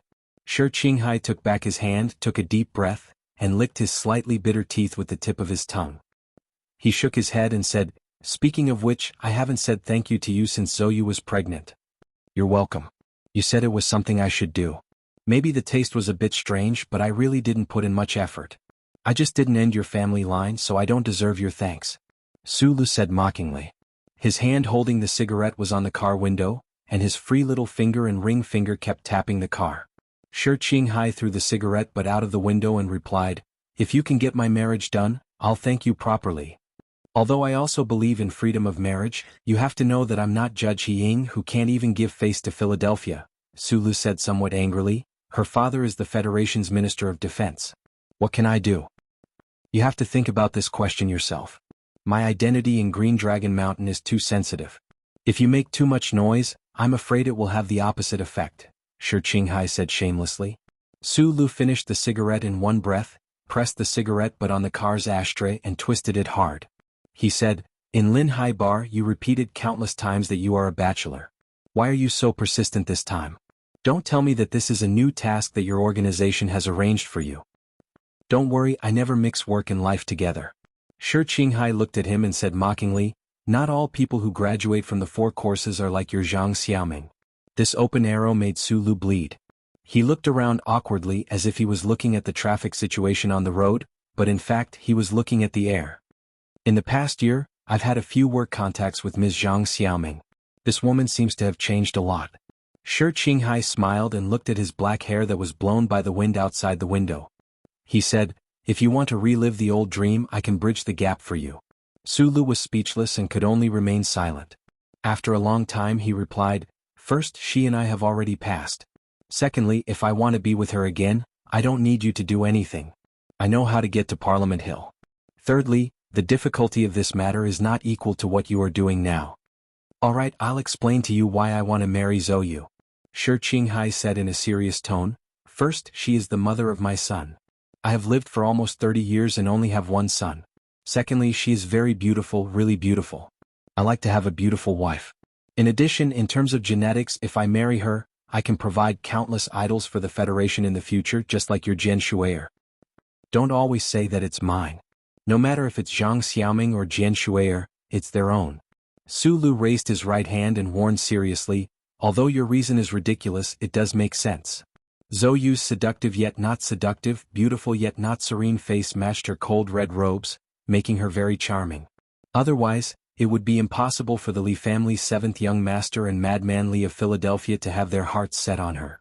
Su Lu, who got along well with her, admitted that even if she was not the daughter of the Minister of Defense, she was still the most beautiful woman he knew. There was no one but only two, and she was on par with Jian Shuier.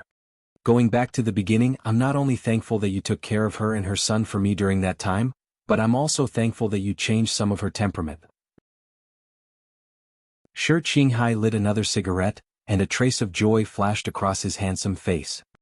He said, if she was still the daughter of a rich and powerful family in front of 13, it would be very difficult for me to find her cute side and have the impulse to end my single life, even if we had a son. In fact, she has always had a wonderful side in her heart, but it's a pity that she has been chosen as the crown princess since she was a child. She has lost her self-esteem, but has become more arrogant. Now she is just showing her true side and it has nothing to do with me. Speaking of which, maybe the child has a bigger impact. It has something to do with the child, but not as much as it has to do with you. You sound a little jealous? Su Lu frowned and asked deliberately. No. Shi Qinghai laughed loudly and patted him on the shoulder. This is the charm of your personality. It's very difficult for you to make people feel negative emotions, and everyone who has been with you for a long time seems to become cuter like Zhou Yu. Did he have the legendary charm of his personality that could affect the people around him? Su Lu thought about the comments made by Mr. Shi in the car, and felt a little ashamed and proud. This feeling lasted until he sat in front of the dining table in the official residence of the president, and his dark eyebrows were raised higher than usual. Lieutenant Colonel Su Lu, what are you so happy about? Can you share it with us? Or, would you like to share this plate of mashed potatoes with us first? That gentleman looks like he will be late for a long time, and I don't want the food I made to turn into a plate of ice later. Across the table, a lady in a light blue dress was holding a big bowl of mashed potatoes in her hand and putting them on an expensive antique porcelain plate. She looked at Su Lu, who was deep in thought, and asked with a smile. Su Lu suddenly woke up and nervously handed over the porcelain plate and said, "Madam, I just thought of something interesting." After returning to the capital special district, he refused all the celebratory dinners and luncheons, including those of the Nutshell Company, but today's banquet could not be declined, because this was a private dinner for the family of the President of the Federation, and the lady across from him was the First Lady of the Federation. I think Padil and I are very willing to listen to the interesting things on the front line, but let's eat first, the First Lady said with a smile. Su Lu glanced at the silent daughter of the President beside him. Suddenly his heart skipped a beat. Thinking of the difficult matter in the courtyard of West Mountain, he cleared his throat and took the porcelain plate with a smile, preparing to find an opportunity to have a good chat with the First Lady, who was kind and committed to women's rights and freedom of marriage. Although the President's official residence was open to the public on a fixed date, the public still retained a strong curiosity and desire to pry into the life of the First Family. However, due to the strong protection of citizens' privacy in the First Charter, as well as the vague requirements of the official residence, no media dared to describe it in detail. It should be known that Mr. President himself was a lawyer. With his personality, he might really do something like sue the media in his capacity as president. Therefore, the people of the Federation only had guesses about the daily life of the First Family. Did the president eat Lin Yuan's summer specials every day? Was the anti-insect ring used by the dog raised by the First Lady really specially developed by Lin Fang? Would the First Lady never touch the pot she used to cook? When he was in Donglin, Su Lu once had such a guess. Of course, now he was very clear that there was nothing special about the dinner at the president's official residence. The First Lady's cooking skills seemed to be inferior to his own. At least from the obvious burnt potato powder ring, he could see that the kitchen utensils she used were definitely not as high-tech as people imagined. The soft light enveloped the quiet dining table. Su Lu suppressed his eating speed to cooperate with the president's family. This was the third time he had been invited to the president's official residence alone to enjoy a dinner personally cooked by the First Lady, but he was still nervous. No matter how thick his nerves were, he was still just an ordinary person. This was the president's official residence, where the most powerful person in the entire Federation, no, in the entire universe, lived. Another reason for his nervousness was that he did not understand why the president treated him so intimately and kindly, whether it was the foundation building incident, the amnesty matter, or many other details such as the dinner at this time. This had nothing to do with the Lees of Philadelphia. When the president intended to pardon him, the old man had not yet entered the Qingqing military prison. This also had nothing to do with Macho's back mountain. It should be known that Lady Tai had already given up on him. This also had nothing to do with his contributions. When the president of the Federation awarded war heroes, there were always several rows of handshakes. How could there be such a private dinner that made him feel warm and surprised? Sorry I'm late. The president rolled up his sleeves and quickly walked in from outside the door. A simple smile appeared on his tanned face. He said loudly, I finally understand why this job earns me more money every year than when I was a lawyer. It's because being the president requires more overtime than being a lawyer. Sulu stood up to welcome him. The three people at the table all laughed. President Pabre dotingly rubbed his daughter's head and then signaled for Sulu to sit down. He turned to his wife and said with a smile, Thank you for preparing my favorite spicy mashed potatoes, but our young hero just came back from the front line. He probably needs some fried high-fat meat the most. The First Lady smiled and was about to say something when Sulu hurriedly replied, Mr. President? He thought of the protein synthetic meat that he had eaten since he was a child, and the fiber was terrible. After a while he said hesitantly, It's on 5460. The provisions of the army are very good and we ate a lot of game in the forest. It tasted very good. President Pabre paused for a moment, then laughed and said, I didn't hear that because I don't want the HTD Bureau to accuse our brave soldiers. The president's daughter, who was sitting next to Sulu, looked at him curiously and asked very slowly, Did you eat it? It's okay. You also know that it's an enemy-occupied area. From a legal point of view, it's a temporary blank zone, Sulu replied with some embarrassment. President Pabre used a silver spoon with the insignia of the dynasty to pick up some sesame paste and mixed it into the mashed potatoes. After taking a big bite, he shook his head in satisfaction. He then looked up and smiled at him. There's no enemy-occupied area anymore. Sulu smiled and replied, Yes, Mr. President. President Pabre smiled and said, Just now General Hong Yuliang sent another piece of good news. The federal fleet successfully set up an ambush in the desolate star zone outside the West Woods. The Empire's expeditionary fleet that set out 6 years ago was completely wiped out. Sulu looked at the president in surprise. If this news was true, then the Federation's military operations in the West Woods had truly come to a perfect end.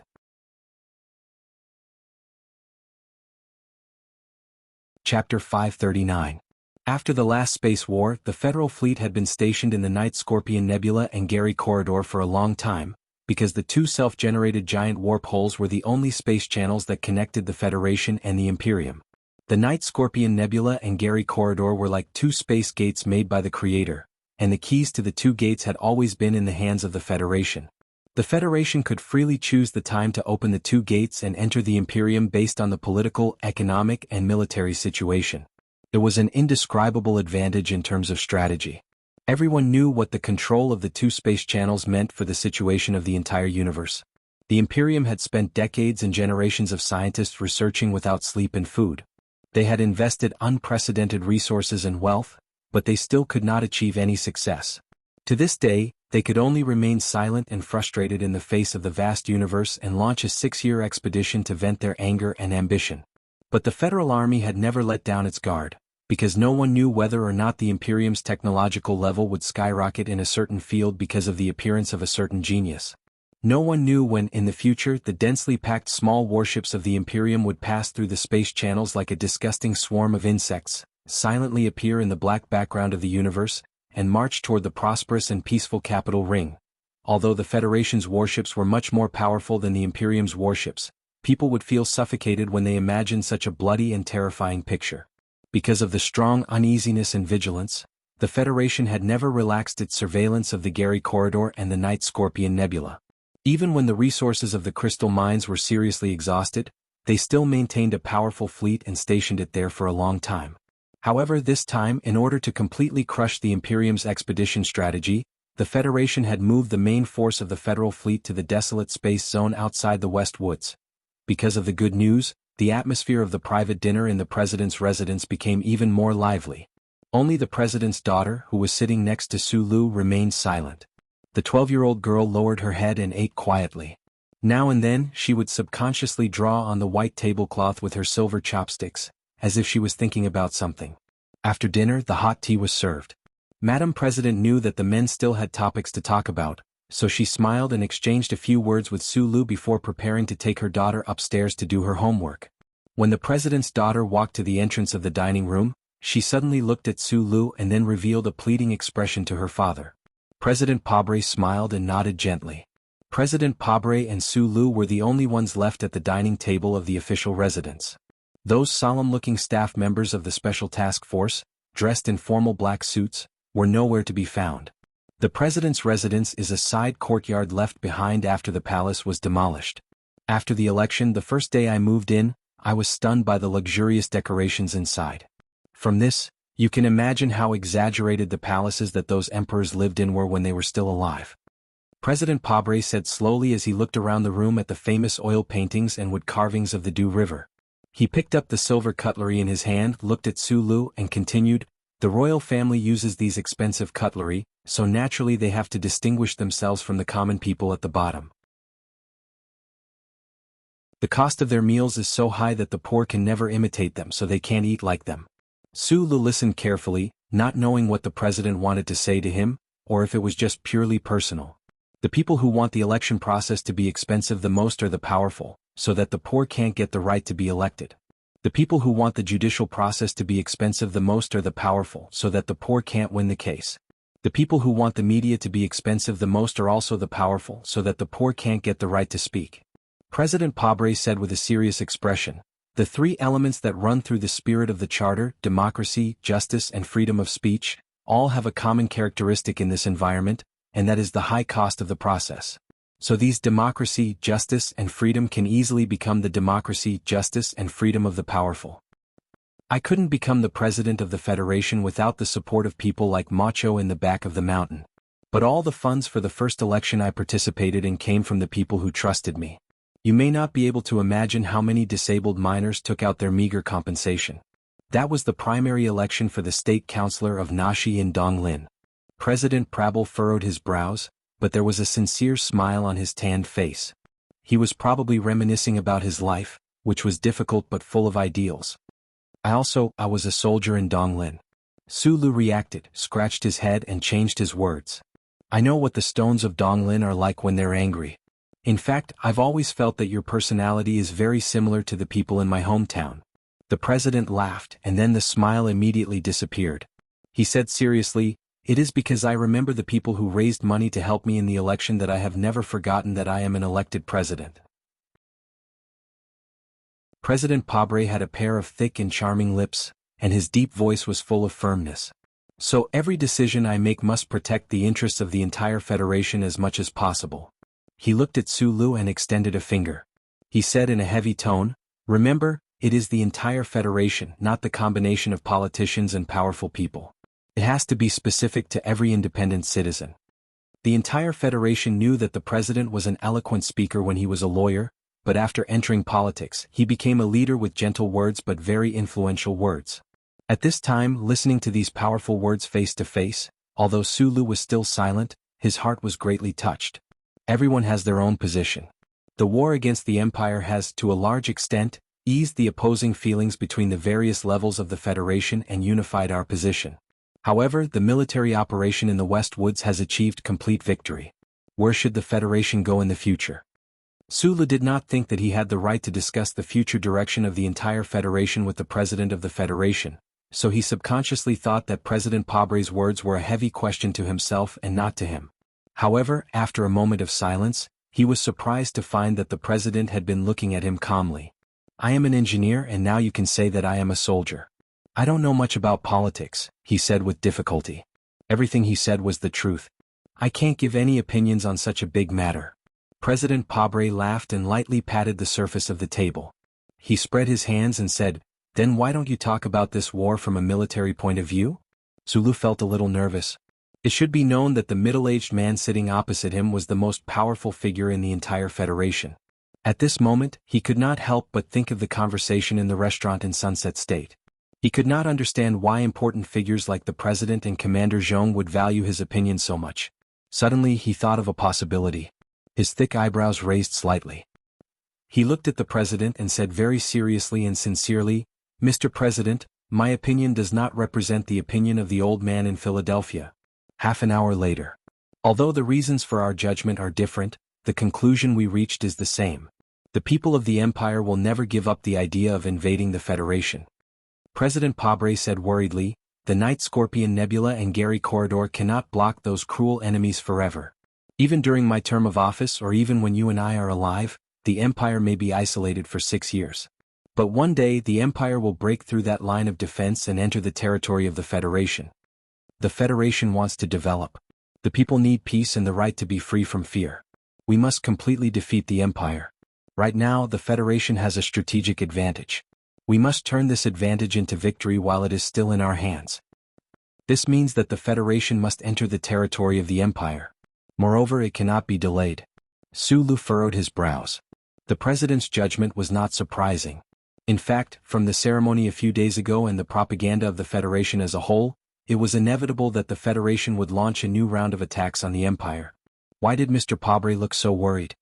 "My worry is that many people in the upper echelons of the Federation do not want the war to be expanded." The president seemed to know what he was thinking and said in a low voice, "They enjoy a privileged life in the Federation. How can they be willing to sacrifice their great interests? Moreover, in their opinion, the people of the empire will never be able to pass through the space channel. Or as I said before, at least they will not be able to do so while they are alive. Now that the situation in the West Woods is settled, war is no longer an inevitable choice.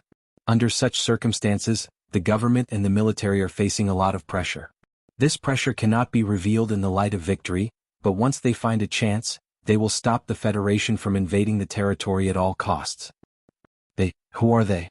"The families you know, the members of parliament at all levels, the rich but emotionless businessmen, and even the Zhong family in the West Woods do not want the war to be expanded again. What I am curious about is, what is the basis of Lady Tai's decision to support me so firmly?" President Pabre said in a slightly mocking tone, "There are too many people who are against entering the territory of the empire. I can only say that, just like George Carlin once said, anyone who opposes changing the status quo, is immersed in the stale reality, and even forgets the foresight that their wisdom should produce, is a group of people with vested interests." "What can I do?" Sulu asked after a moment of silence. President Pabre looked at the young man across the table, as if he was looking at his stubborn self from many years ago. Back then, for the interests of the people at the bottom, he insisted on fighting a class action lawsuit against the giant enterprises of the Federation. As a result, he was fired by the largest law firm in Hong Kong, and the rented apartment caught fire mysteriously. He could only drag the suitcase he borrowed from the guard, drag those heavy legal documents and hold his newly married wife, stroll on the cold streets in the early autumn, and then sit on a bench in the park for a night. At that time he was smiling, wasn't he? President Pabre slightly narrowed his eyes and looked at the simple face of the young man across the table. After thinking for a long time, he gave up his original plan and said with a smile, "Please send a message to Philadelphia for me. I want to ask the general to make a statement."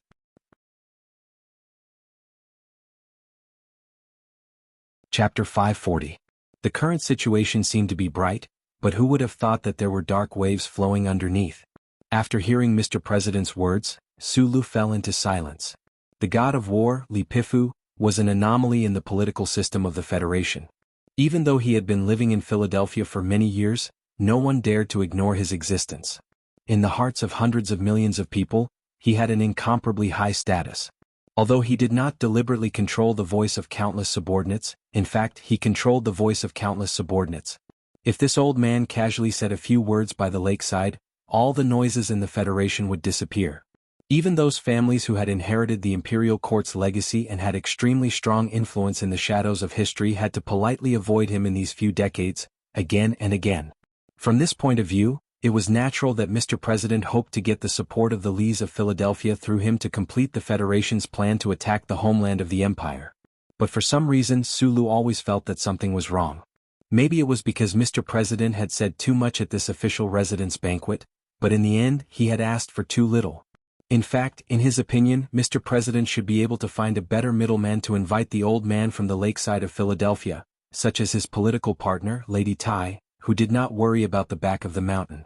Sulu looked at Mr. President on the opposite side of the table, and his thoughts drifted to other places. The most common and the most complicated political affairs in human history were indeed a bit too complicated for him. Until now, he still couldn't clearly sort out the many clues of this banquet conversation, and couldn't make his own judgment. However, he still wanted to help the big man on the opposite side of the table. A few days ago, Shi Qinghai said that he had a personality charm, but in his opinion Mr. President had a kind of real personality charm. Maybe it was because they were both Donglin stones in their minds, or maybe it was because of what happened in the election, or maybe it was because Mr. President had shown a way of doing things that was absolutely different from ordinary politicians since he took office, but Sulu was definitely leaning towards Mr. President from a rational and emotional point of view. Actually, my relationship with the old man isn't as close as everyone thinks. At least, I'm definitely not his illegitimate child. Even Sulu himself did not find it funny. He scratched the back of his head awkwardly, and then his expression gradually calmed down. He looked at President Pabre and said seriously, "I will find a way to convey your thoughts to Lord War God." "Very good." Mr. President's voice was deep and his smile was sincere. "Next, I have another favor to ask of you." Su Li's expression turned serious as he said, "Please instruct me." "It's not an instruction. It's just a request from a father." President Pabre laughed and took a piece of paper and an ink pen. He pushed them in front of Su Lu and said with great interest, "My daughter wants very much to have the autograph of a war hero of the Federation, but she is too embarrassed to ask for it in person." Sulu took the paper and the pen in surprise. Feeling that his cheeks were a little hot, he lowered his head and signed his name carefully, wishing the silent first daughter of the Federation a happy life and a happy smile. "How's Miss Padil's health recently?" he asked with concern. Everyone knew that the president's biological daughter had autism when she was a child. "Much better, but she still doesn't want to talk and looks at the TV screen every day," President Pabre said with a smile. "Recently, she's been obsessed with the documentary called Team 7. Victory. Victory. The two words full of power echoed on all the inhabited planets of the Federation. Even the mining engineers who endured the cruel space environment on the remote mining planets had painted the words on the enormous and heavy engineering mechas. It was needless to say that the young students who traveled happily in the bright spring were repeating everything that happened on the front line with high frequency and looking forward to the greater victory that was to come. In different positions, the perspective of considering things was naturally completely different. The ordinary people of the Federation yearned for one victory after another, while the big shots who could really influence the direction of the Federation stood on their own standpoints and made decisions that were in line with their own interests. War consumed a lot of resources and money, which would put tremendous pressure on the Federation's economic system. If they continued to attack the homeland of the Imperium, how long could the Federation's production capacity withstand the wartime logistics supply? How long could the military enterprises add zeros to the government's debt last? Would the terrifying amount of energy allocated in advance be repaid in the war? Would the continuation of the war bring any real benefits to the Federation? Or in other words, would it bring any benefits to them? However, what President Pabre was worried about in the banquet in the official residence did not happen. Although the old man on the shore of Feiqing Lake was still silent, in the current frenzied atmosphere, those families who had opposing opinions on attacking the homeland of the Imperium, those rich capitalists and the politicians they supported, were also silent. Only silence. All the states of the Federation organized a grand welcome ceremony to welcome the brave soldiers who returned from the front line. The programs on the Federation's TV and those private TV stations were full of interviews with the soldiers and realistic and cruel battlefield recordings. Various entertainment channels began to broadcast a large number of military-themed TV series. Channel 23 of the Federation directly began to replay the first episode of Full Metal Rush. In order to cater to the psychological needs of the people to celebrate the victory from the political world to the literary world, to the academic world and so on, everyone was doing the same. However, all of this could not stop the people of the Federation from aiming the remote control in their hands at the news channel of the Federation on this night. Because it was time for the annual Nebula Award ceremony, tonight was the live broadcast of the award ceremony of the Literature and Art category. The Nebula Award was an official award of the Federation, and the award covered all aspects of society. In previous years, the most eye-catching awards were undoubtedly the Literature and Art category, which was full of stars, but it was only eye-catching. In terms of importance, it was definitely not as important as the academic awards that had been given out 3 days ago. However, the atmosphere tonight was obviously different. Those cynics who were used to being indifferent to the TV series that anesthetized the ignorant, those scholars who only knew how to bury themselves in the laboratory, and those who were immersed in virtual life on the internet all put down what they were doing and sat in front of the TV screen with excitement. Because they all wanted to know the answer. They wanted to know how many awards the documentary, which had moved the entire Federation, would win, and whether it could break the record set in the first year of the Full Metal Rush. More importantly, they wanted to see if the soldiers in the documentary would come to the scene of the award ceremony.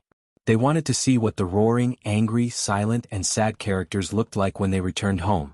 The documentary Team 7, which was produced by the Jinxing Documentary Film Factory of the Ministry of Defense and aired exclusively on the news channel of the Federation, was nominated for all the awards it could be nominated for, including Best Photography, Best Editing, Best Soundtrack, Best Film and Television Song, Best Soundtrack, Best Female Singer, Best Director. This documentary was not nominated for the Best Original Script or Adapted Script award because it was a real story, and no one could write such a realistic script.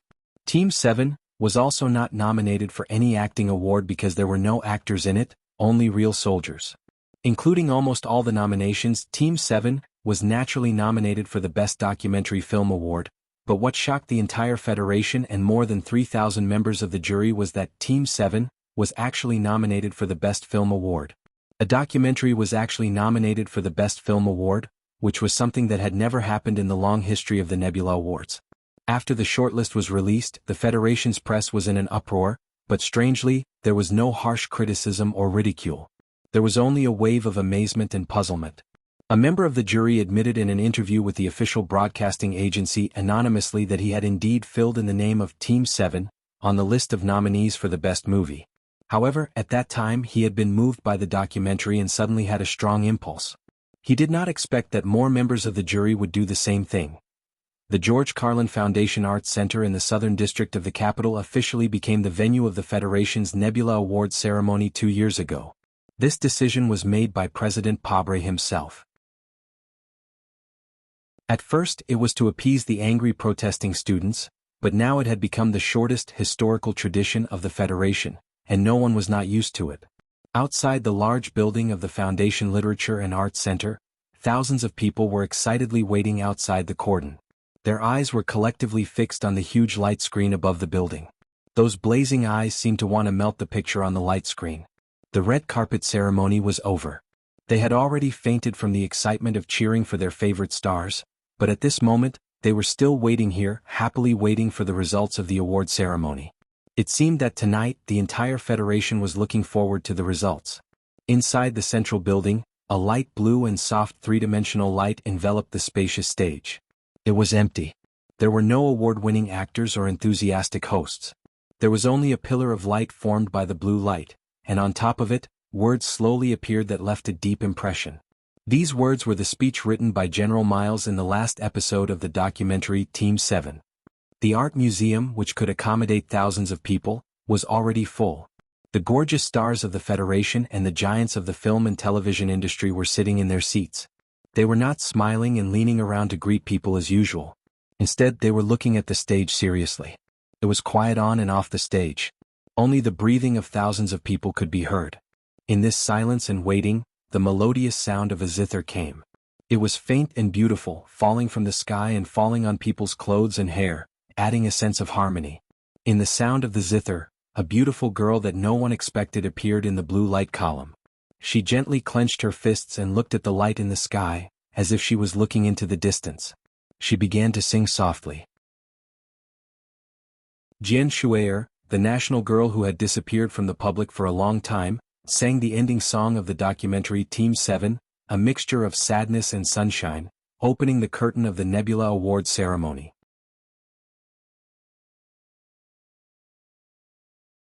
Chapter 541. Listening to the gentle singing in the large venue, Su Li's nervous body gradually relaxed. He loosened his grip on his sunglasses and quietly wiped his sweat on his military pants. At this time he was sitting in the best seat in the audience below the stage. Around him were all celebrities that he could only see on TV. Nowadays he was not nervous because of this, but it was his first time attending this kind of event, so it was inevitable that he felt very uncomfortable. Being a military officer or an engineer was not compatible with this brilliant world of literature and art. He had never thought of attending the Nebula Award ceremony. However, as a war hero deliberately promoted by the federal government, he had to do some role-playing. Even Xiaoqing, who was as cold and proud as a snow plum, had accepted an exclusive interview with the federal television station and was asked a lot of stupid and boring questions about the relationship between music and tactical deduction. During the interview, Du Xiaoqing frowned and answered that music was just a personal hobby. It had nothing to do with tactical deduction. The host was stunned for 3 whole seconds. Sulu was Du Xiaoqing. He did not have a realistic pursuit of a military career, so he did not care about the rules of the war hero game. According to his personality, he should not have come tonight. However, Director Breen personally called the president's official residence and the Ministry of Defense gave him a clear order. When he thought of the president's worries in the official residence that night, he vaguely understood something, so in the end he still came. The song on the stage was still going on, and the simple yet touching lyrics flowed into the ears of the audience like water. Sulu listened carefully, thinking that the guys from Group 7 should have been brought over by the Department of Defense. However, the award ceremony was too dark, and there was a sea of audience, so he couldn't find where those guys were arranged to sit. In the front right was Bai Ziming, the director and producer chosen by the Venus Documentary Film Studio. Because of the success of the documentary Group 7, he became famous and occupied a very important position in the Federation's literary world today, just like his position at the moment. In the back right was an acquaintance, Sister Tong, whom he had not seen in a long time. However, the seat on the right had always been empty. Sulu had already guessed something from these details, so he was not too surprised by Jian Shue'er's surprising appearance on the stage. It was just one song. In the blue light screen that was like the background of the universe, Jian Shue'er, who was wearing a soft linen dress, left quietly. She did not greet the guests below the stage or the audience in front of the TV screen. Just like her voice in the ending song, she entered in perfect harmony and softly, and then silently disappeared as if she had never appeared. The lights of the award ceremony gradually brightened. Sulu finally felt the curious and suspicious gazes of the VIPs around him. He lowered his head slightly and put on the sunglasses. Wearing sunglasses indoors was something that only those middle-aged artistic men would do. Even those middle-aged artistic men would smile or reveal their true colors in such a grand award ceremony. Therefore, when he put on the sunglasses, he attracted more attention. The guests around him began to whisper. Several female stars had excited expressions on their faces. They probably guessed his identity. After all, whether it was in the news or in the documentary, people had only seen him wearing sunglasses. They were very familiar with his outfit. The appearance of the female host of the award ceremony on the stage calmed down the commotion in the audience. After all, it was a live broadcast. The guests had to pay attention to their manners. The female host of the award ceremony was called Ku Yining. She was the best actress of the Federation's Autumn Literary Award 2 years ago. It was during that award ceremony that she was so excited that she cried but still did not lose her humor. She won the praise and love of many people in the Federation. She also won the appreciation of the director of the Federation's news channel. The news channel tailor-made a brand new late-night talk show for her and successfully pushed her to the position of host. Everyone, I am Ku Yining.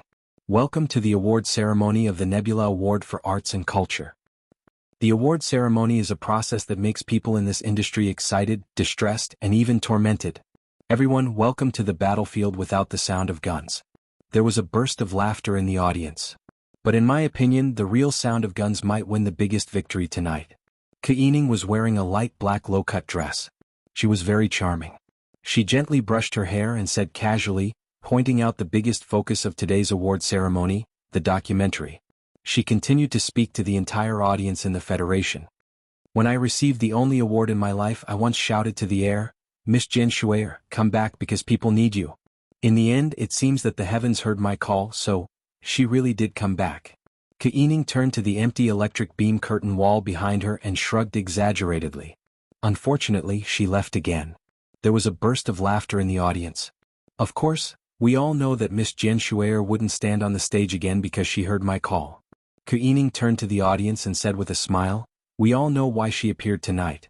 It's because of a documentary that made many people laugh and cry. The director of this documentary, Mr. Bai Ziming, is sitting below. Mr. Bai Ziming, you don't need to stand up and greet everyone because I believe you need to thank a lot of people tonight. I'm worried that you will finish your thank you speech too early and then stand on the stage without saying anything, wasting the precious speaking time of the news channel.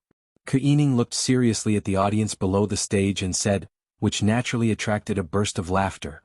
The opening speech seems a bit too long, but the director of the news channel allowed me to speak freely, actually less than you think.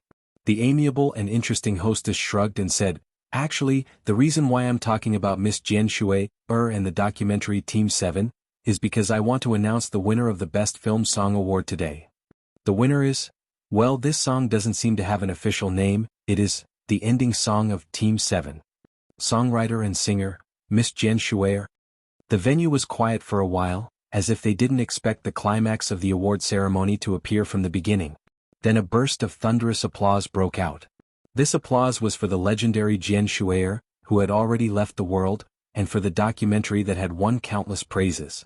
Nebula Award for Best Cinematography in the Arts category, Team 7, photographer Huang Taiheng.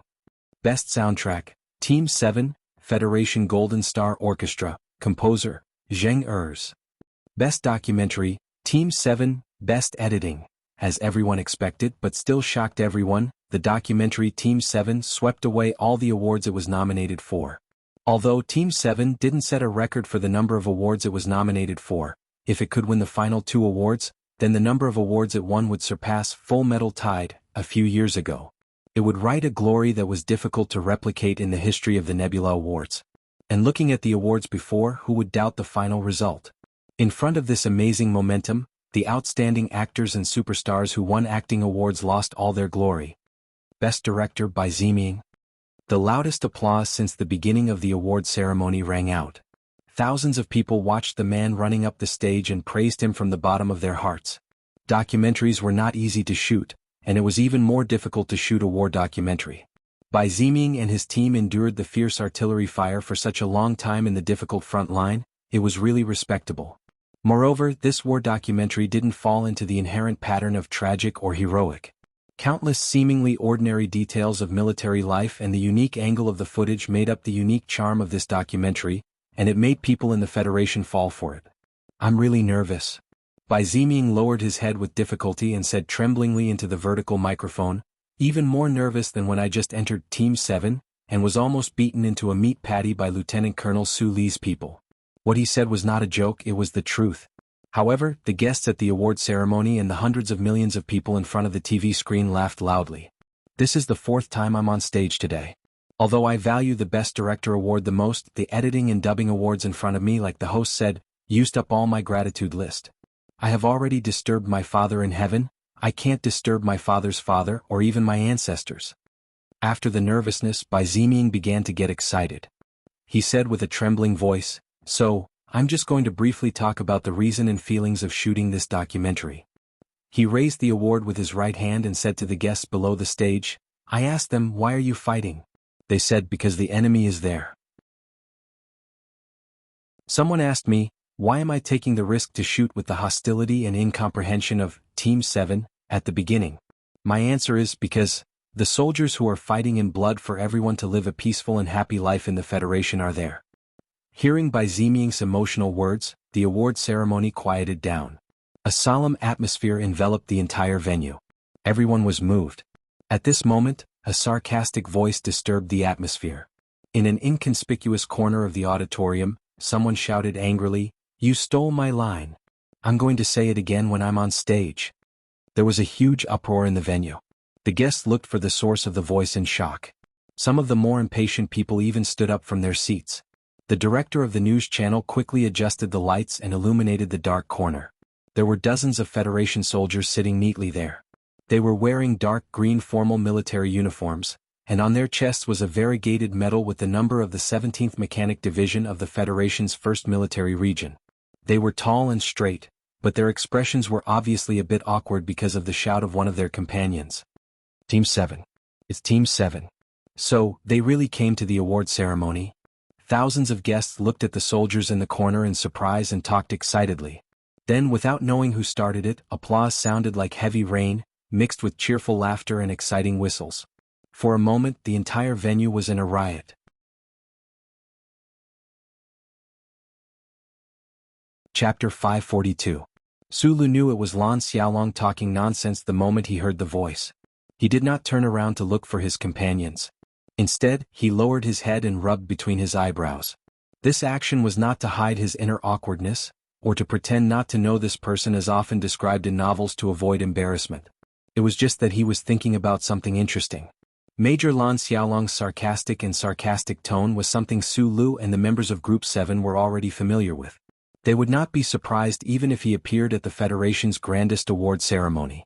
However, his sudden speech attracted the attention of the audience and the cameras, pushing Group 7 into the spotlight. Naturally, it made it difficult for the guests and the TV audience to feel disgusted by him. Su Lu felt that other than the guy's personality, there was something else behind that shout. It was a very skillful publicity tactic. The Ministry of Defense transferred Lan Xiaolong to Group 7 in order to prepare for the reconstruction of the new 17th Division. It seemed that the Ministry of Defense had given him a new mission this time. The audience cheered. Only he, who was wearing sunglasses, was quietly thinking about this question. After a long time, a smile appeared on his face. He realized with mixed feelings that he, an orphan of Donglin, was no longer as innocent as he used to be after so many years on the capital ring. On the stage, Bai Ziming, who was in high spirits and felt like crying, shouted at Major Lan Xiaolong, who was below the stage. Laughter rang out in the spacious venue from time to time. It wasn't until the host reminded them that the award ceremony could continue. When Su Lu looked up, the guests for the grand finale, the president of the Federation's Academy of Arts and Letters and the president of the Federation's TV station, were already on the stage. They began to introduce the list of finalists on the huge screen that occupied the entire wall of the building. It was extremely quiet on and off the stage. Hundreds of millions of people were waiting excitedly on and off the television. The white-haired dean of the Federal Academy of Arts and Letters smiled and said nothing more. He began to slowly recite the speech he had just drafted an hour ago. After the award ceremony, the Federation's news media found out that the speech that left a deep impression on many people was actually written by Mr. Bob, the chief editor of the Capital Special District Daily and a famous independent journalist of the Federation. This is a great era where a great fleet is on an expedition to the brilliant universe. Countless brave warriors are advancing one after another. Their strong survival and glorious sacrifice reflect each other. Behind the great era, the price of protein meat rises again, the uncle next door loses his job, the business of the underground casino deteriorates, the guard yawns increase, the aunt next door gets a raise, and the daughter worries about her poor results in the spring exam and her pocket money. Whether it is a great era or a small time, there are brave people and cowards. They are happy because of victory, sad because of failure, and angry because of many things. The only difference between the two is the attitude in the face of difficulties and power. When the brave are enraged, they cast their own flesh and blood into a sharp sword, unsheathing it and facing a stronger opponent. When the cowards are angry, they build a black brick of their emotions and sneak behind the weak. In an incorrigible society, there must be many heroes who stare at the children, and these children grow up under the stare at other children, and then hold the black brick behind their backs tightly. The selection committee chose this film with great courage because this film tells us how lucky we are. This society is not incorrigible, because there are many truly brave angry people like these warriors around us. Whether it is the filmmaker or the actors, they have all achieved true bravery. Perhaps some people think that these warriors are not actors, but I insist that life itself is a drama in a sense. What we need to do is to play our roles and live carefully but with great courage. The drama of life cannot be rehearsed, so we must have no regrets. After the director finished reading the speech, he closed the script and smiled at the quiet crowd below the stage. He said, "I did not write the speech, but I think there is no need to open this envelope. Let us give our warmest applause to the documentary Team 7, and the soldiers of the Federation who are fighting a bloody battle for the peace of the Federation." From the middle of the speech, everyone in the venue and the audience in front of the TV knew the final result. No one was surprised by this. Although it should have been surprising for a documentary to win the most important award in the film category, everything had already been submerged in the collective expectations of society. In the building hall, the sound of chairs being moved rang out. Thousands of guests started to applaud like a tide. The applause was also like a tide that shook the roof. The enthusiastic applause continued until the co-producers of Team 7, the highest executives of the Venus Documentary Studio and the Federation News Channel went on stage. After they, Bai Ziming and the three producers excitedly finished reading the speech, they did not immediately leave the stage. Instead, they smiled and retreated to the back. The thousands of guests who had all stood up to show their respect did not sit down. The applause that had stopped not long ago rang out again. Countless pairs of eyes looked in a certain direction. The female host, Kaining, looked in the direction of the members of Team 7 in the audience and excitedly invited them to go on stage. The camera of the television station quickly aimed in that direction and captured the faces of the dozens of Federation soldiers with strange expressions. Then it was broadcasted to various star regions of the Federation. The members of Team 7 sat in their seats without moving, as if they were not at all moved by the waves of applause around them. In fact, people who knew their personalities would definitely be able to see that they were extremely satisfied with the vanity in their hearts. They would also be able to see the discomfort they felt when they tried to hold back their laughter. However, they were currently under the gaze of hundreds of millions of people in the Federation. They were a little nervous and did not dare to move. Perhaps they did not even think that Chief Editor Bob had said that they would have no regrets. They simply did not want to embarrass themselves. The host smiled like a flower and did not say anything. The gradually passionate background music and the increasingly rhythmic drum-like applause of the guests worked together to send out invitations and goodwill to the team members. Gradually, the guests who were standing even began to stomp their feet, pushing the atmosphere of the venue to its peak. Bai Ziming walked to the side of the female host and waved at the team members below the stage. However, he found that these hooligans whom he had known for a long time had actually become somewhat unfamiliar to him. Their military postures were standard, and their discipline was so strict that it was as if they had become Division Commander Du Shaoqing's subordinates. After being slightly stunned, he finally thought of something. He looked at Su Li's seat with a big laugh and waved his arms furiously. Su Li did not wear the sunglasses because he wanted to play the role of a famous ice general like Division Commander Du Shaoqing. Under such circumstances, he had long been mentally prepared to go on stage. However, the thickest nerves in the universe in his body were about to be burned out by the blazing gazes of the female celebrities and celebrities around him. As a result, his movements were so sluggish that it was as if he could not walk properly. In the midst of these seemingly tangible gazes and deafening applause, he finally stood up with difficulty and finally took off his sunglasses in front of the public for the first time. Seeing the familiar back of their leader appear in front of them, the members of Team 7 who had persisted for a long time heaved a sigh of relief. With a bang, they collectively stood up and began to line up on stage. At the end of the corridor of the Army General Hospital, there was a quiet and luxurious special ward.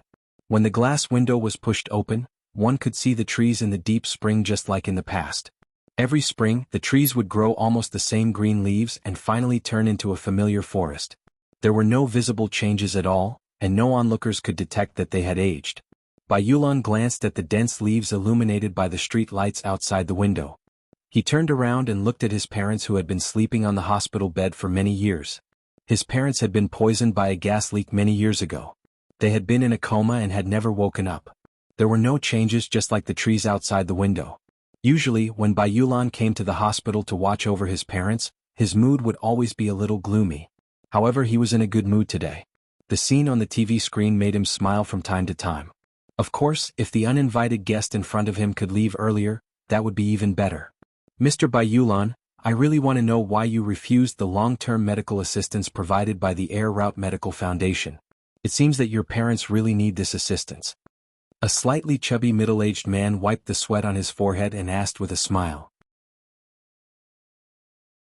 The Tai family really has a lot of foundations. Bai Yulan took out a cigarette and lit it. He used his thumb to push away the thin hair in front of his forehead and said softly, "Since you are used to speaking in this obscure way, then I can explain it again. I'm very rich now." He raised his head, looked at the man and said expressionlessly, "The first time the boss met me, he gave me 20 million renminbi. Although I spend a lot of money and the boss doesn't count the money he spends, but after these 2 years, I still have more than 10 million renminbi left. If I use it sparingly, it should be enough in the future." The slightly chubby middle-aged man's eyes were slightly cold. He immediately smiled and said, "It is indeed a lot of money, but I still have the authority to issue this kind of amount. You must know that I am in charge of the account signing, and I directly serve Secretary Shen. You still refuse to sign this account. I am under a lot of pressure. Can you tell me who your boss is?" From the beginning to the end, this foundation's agent didn't have any threatening words or strong actions, but his understatement revealed that the power he served was absolutely superior and powerful in the Federation. Bai Yulan's thin eyebrows slightly raised. Her face was covered with smoke. She smiled and asked, "You are new, right?" The slightly chubby middle-aged man was stunned. "The lieutenant colonel hiding behind the crowd is my boss.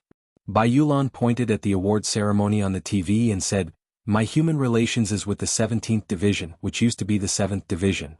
It was quiet in the ward. Only the sound of the thick leaves rustling in the night wind could be heard. The fund agent took out a silk handkerchief and wiped the sweat on his forehead again. He said in a hoarse voice, "I'm sorry, I just took over the business last month. There might be some mistakes in the connection. Sorry to disturb you." The man neatly walked to the door of the ward. When he was about to leave, he politely said, "I don't have the authority to deal with your business. It may be handled by Secretary Shin himself." Bai Yulan didn't pay attention to him. She turned around and looked out of the window. She flicked the cigarette ash onto the thick green leaves that stretched towards the window lattice.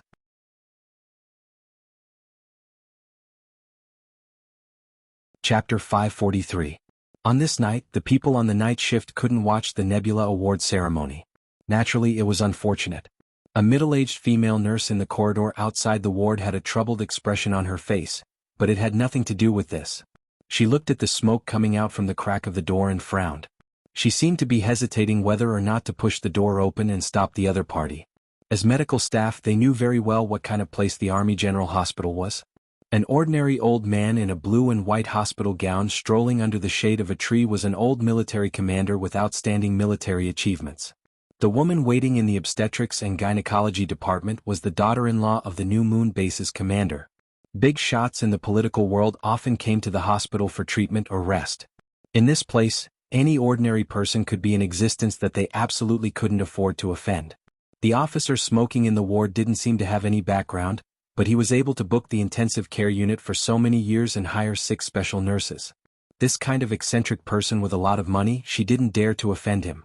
At this moment, a young female nurse in her 20s walked over. Seeing the smoke in the ward, she frowned and asked unhappily, "He's smoking again?"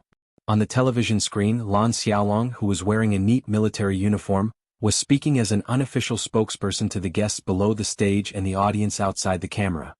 He represented the entire Group 7 and said those golden words that made people's blood boil and goosebumps rise. By Magnolia, who was sitting by the bed, had a cigarette in his mouth. He turned around and looked at his old father who was sleeping soundly. He suddenly took out the cigarette and blew a puff of smoke in his old father's face. He had a strange smile on his face as he thought to himself, "I wonder if you can smell the smell of this cigarette when you're unconscious."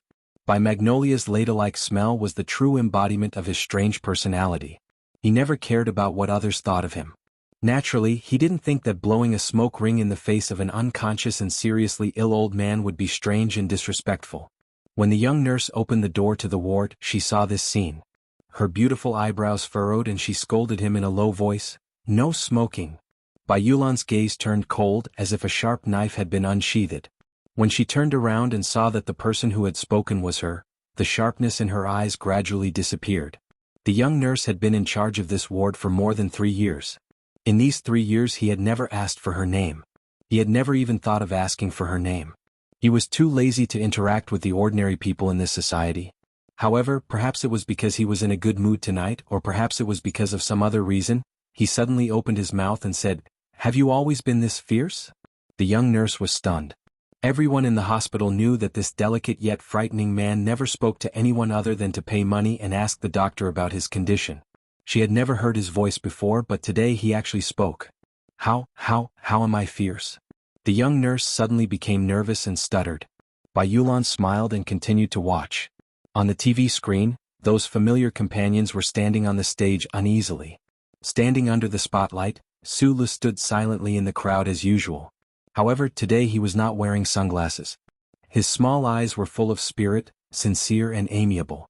At this moment, there must be countless people in the Federation staring at this plain and ordinary face, Bai Yulan thought silently. Perhaps those people were like her, staring at the national girl behind him who wore a white veil that covered most of her face, just like when she was singing.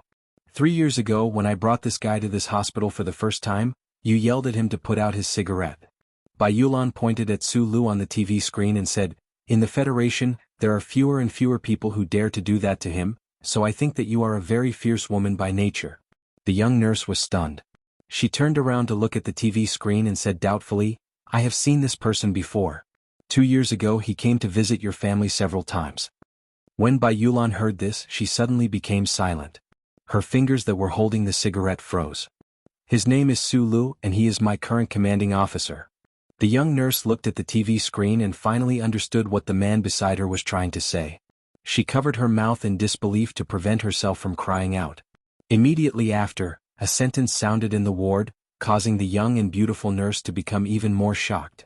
Bai Yulan used the hand that was holding the cigarette to lift the black hair in front of her eyes. She looked at the nurse and smiled. What is your name? Are you willing to marry me? Countless light years away from S1, an extremely distant place that had long surpassed the Federation's territory. It was a place that was even more difficult to reach than the Bermuda Triangle. At the end of a long galaxy surrounded by countless stars, it was a place that was often described as the time period of 7 years. It was the left sky star region where the Empire was located. In the tallest building on Tianjing, an entire wall of LED screens was broadcasting the Federation's news channel. At this moment, it was the climax of the Nebula Award ceremony. The stage was filled with the excited members of Group 7 and some people beside them. No one would have thought that the Federation's TV signal would be able to travel so far across the galaxy and appear in the Empire's palace. Even more so, no one would have thought that the middle-aged man sitting in front of the sunflower oil painting screen would be silently watching all of this. The normal standard TV signal extended to the Empire Star region through the Gary Corridor Space Channel.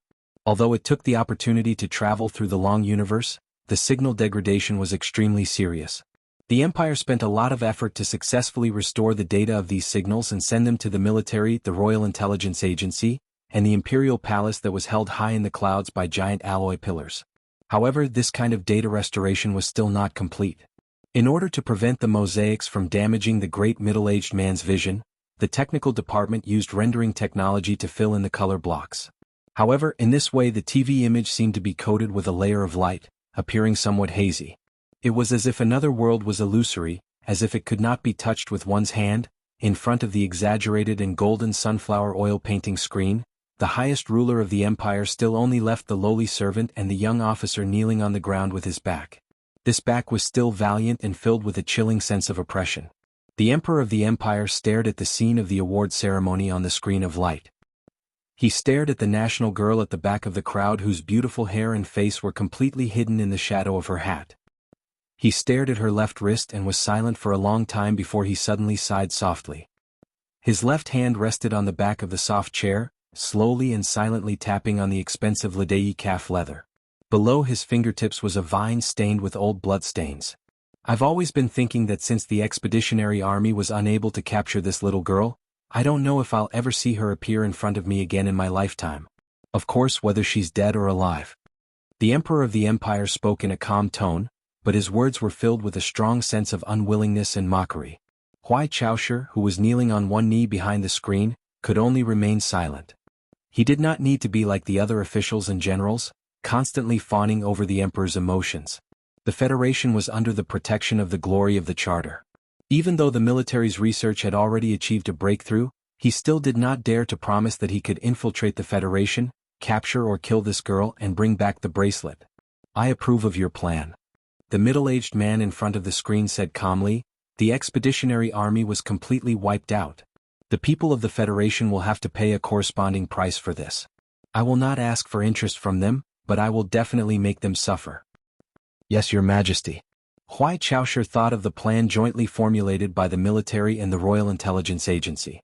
Even though he was calm and strong, he could not help but feel his heart beat faster. Walking out of the Imperial Palace, his military boots stepped on the self-propelled track leading to the military. His thin, even short figure was silent the entire way. When he passed through the security gate to undergo the strict inspection, there was not the slightest expression on his face. This was because he had been thinking about a certain question these days. He was thinking about the true reason behind the Emperor's decision back then. That female star of the Federation called Jian Shuier, what was so special about her that was worth paying attention to? What was the significance of the bracelet on her wrist? Regarding this point, the Emperor had never discussed it and no one dared to ask him. Thousands of Empire soldiers had shed blood in foreign lands because of this inexplicable reason. Huai Chaoshi's emotions were not as calm as they appeared on the surface. Previously, he had also watched the broadcast of the Federation's award ceremony.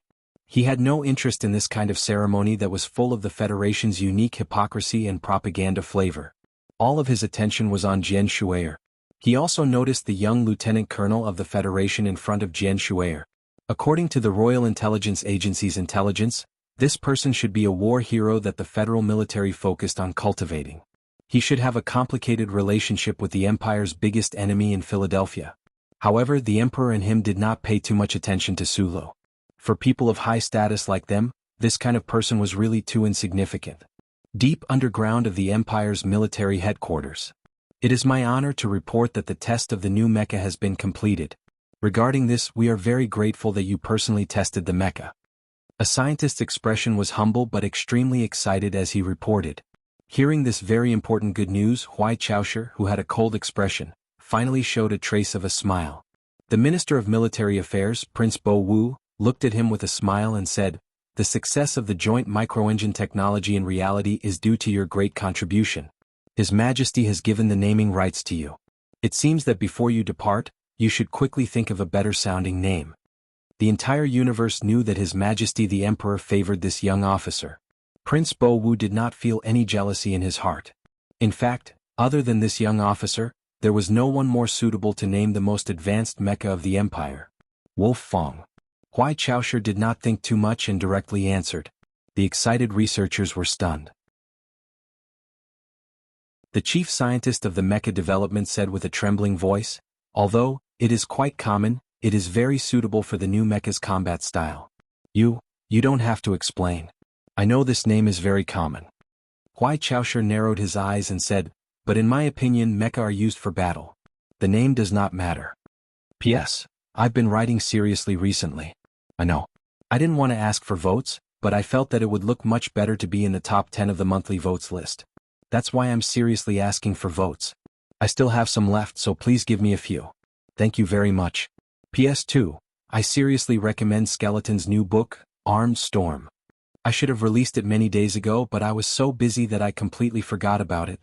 It's a very popular book and it has always been the #1 on the new book list. If I were to release it now, it would be a bit awkward. I hope he also forgot about it." Here is the official advertising message. Wang Tong was about to embark on a youthful and beautiful university life, but what awaited him was the contract to sell himself to Norton. Norton was attacked by a large number of Zergs, and its defense was instantly reduced to nothing.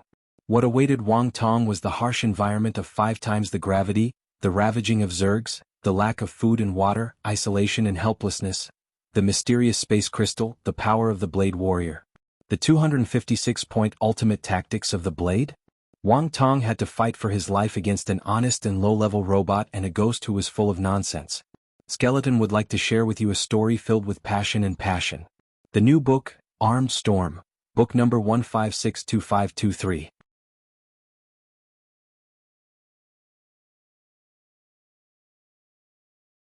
Chapter 544.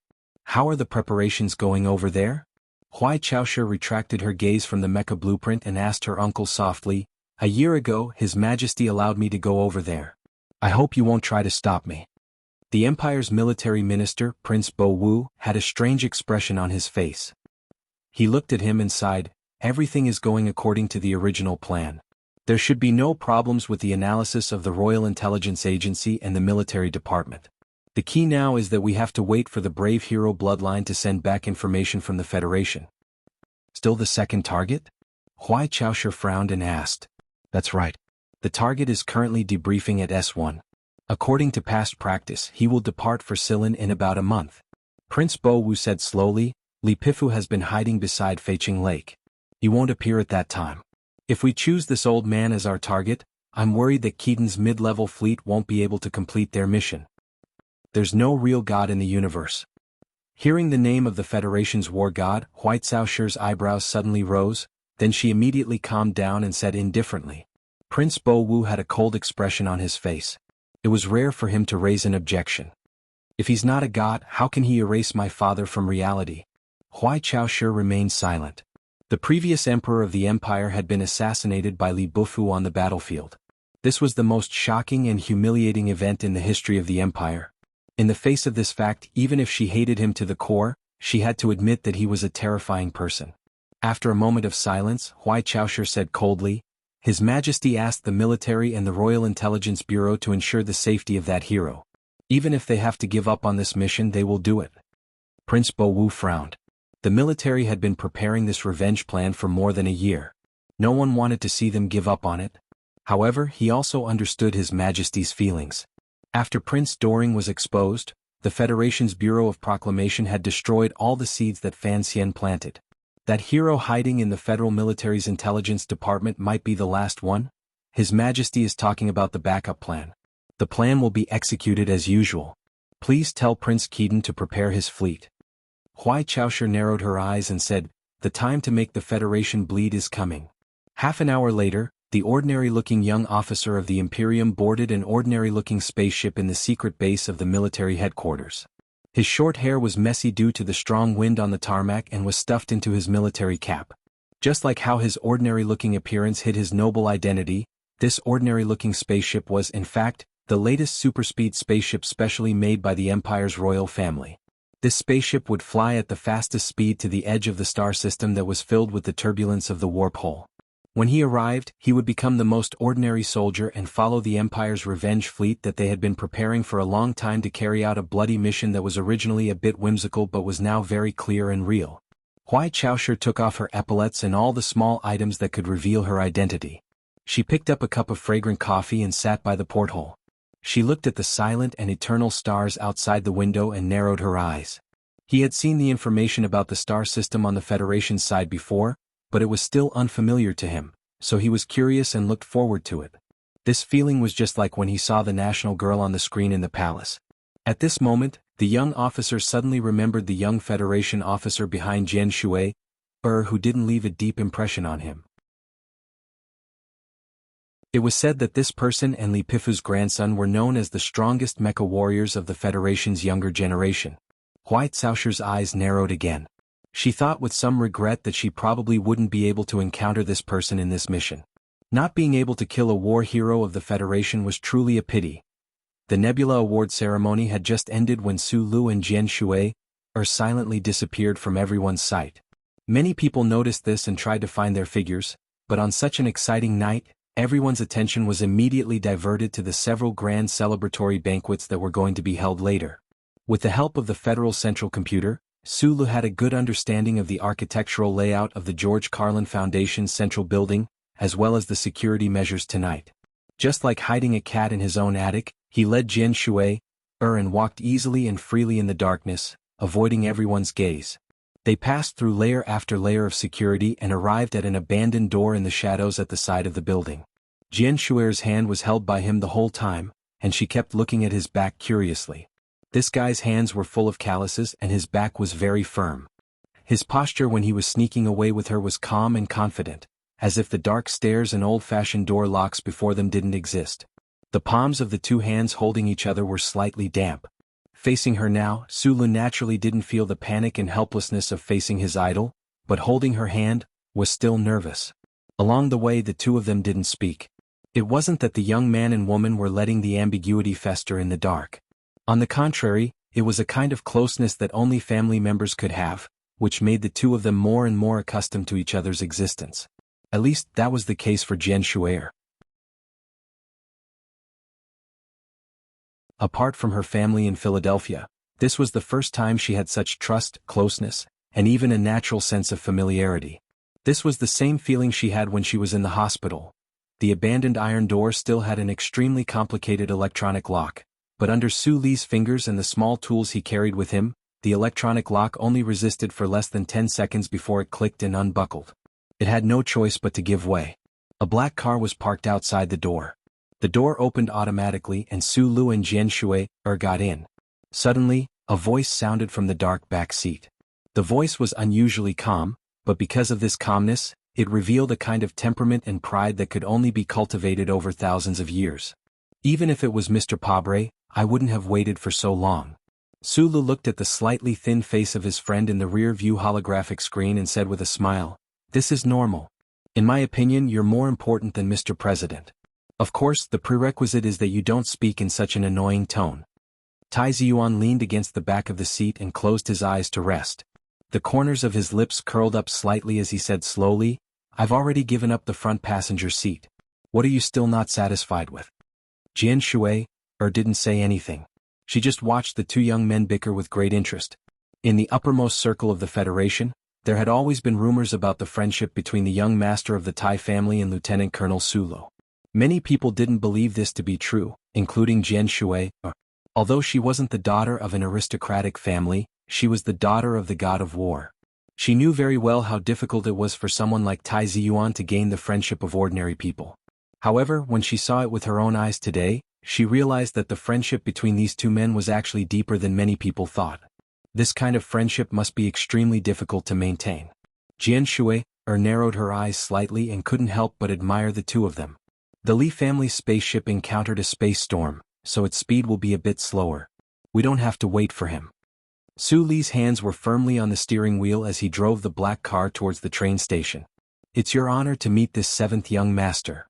Tai Ziyuan opened his eyes and looked at the rumored couple in front of him with the help of the streetlights outside the car window.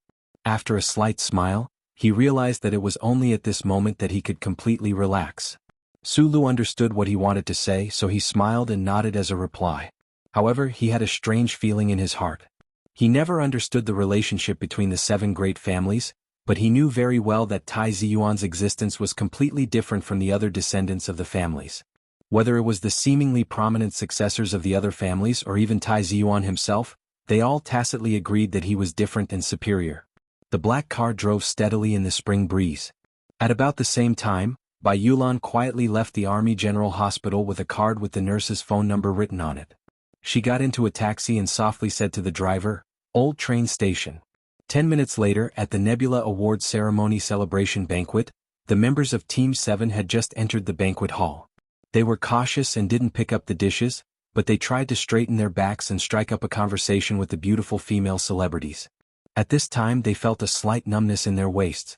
The expressions of the members slightly changed. They raised their wrists at the same time and looked at the field command system communication displayed on their military watches. Almost at the same time, they put down the wine glasses in their hands and resolutely retreated under the burning gazes of the female celebrities. They quickly left the banquet hall and quickly drove towards the airport. This was an old-style sightseeing train line. It used antique railway cars, but the interior decoration was unusually luxurious.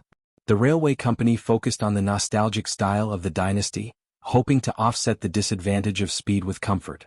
However, in today's Federation where time and money were completely equal, there weren't many people willing to take this kind of train. Su Lu, Tai Ziyuan, and Jian Shui.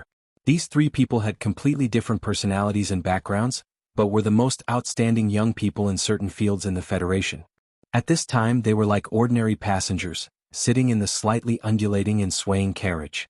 The electric circuit outside the window swept back, and under the night lights, a few birds could be faintly seen resting on the electric wires as if they were sleeping.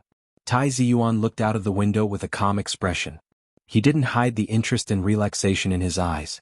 Ordinary means of transportation were already an extravagant hope for him, not to mention this old-style train. He didn't turn around and said, "I originally thought that you would choose to eat in Linyuan. I heard from Xunli that you seem to like the food there." "I prefer the scenery in Linyuan," Sulu replied. Linyuan was good, but unfortunately, there were too many people who could recognize their identity. The three of them traveling together was too conspicuous, so he chose another place.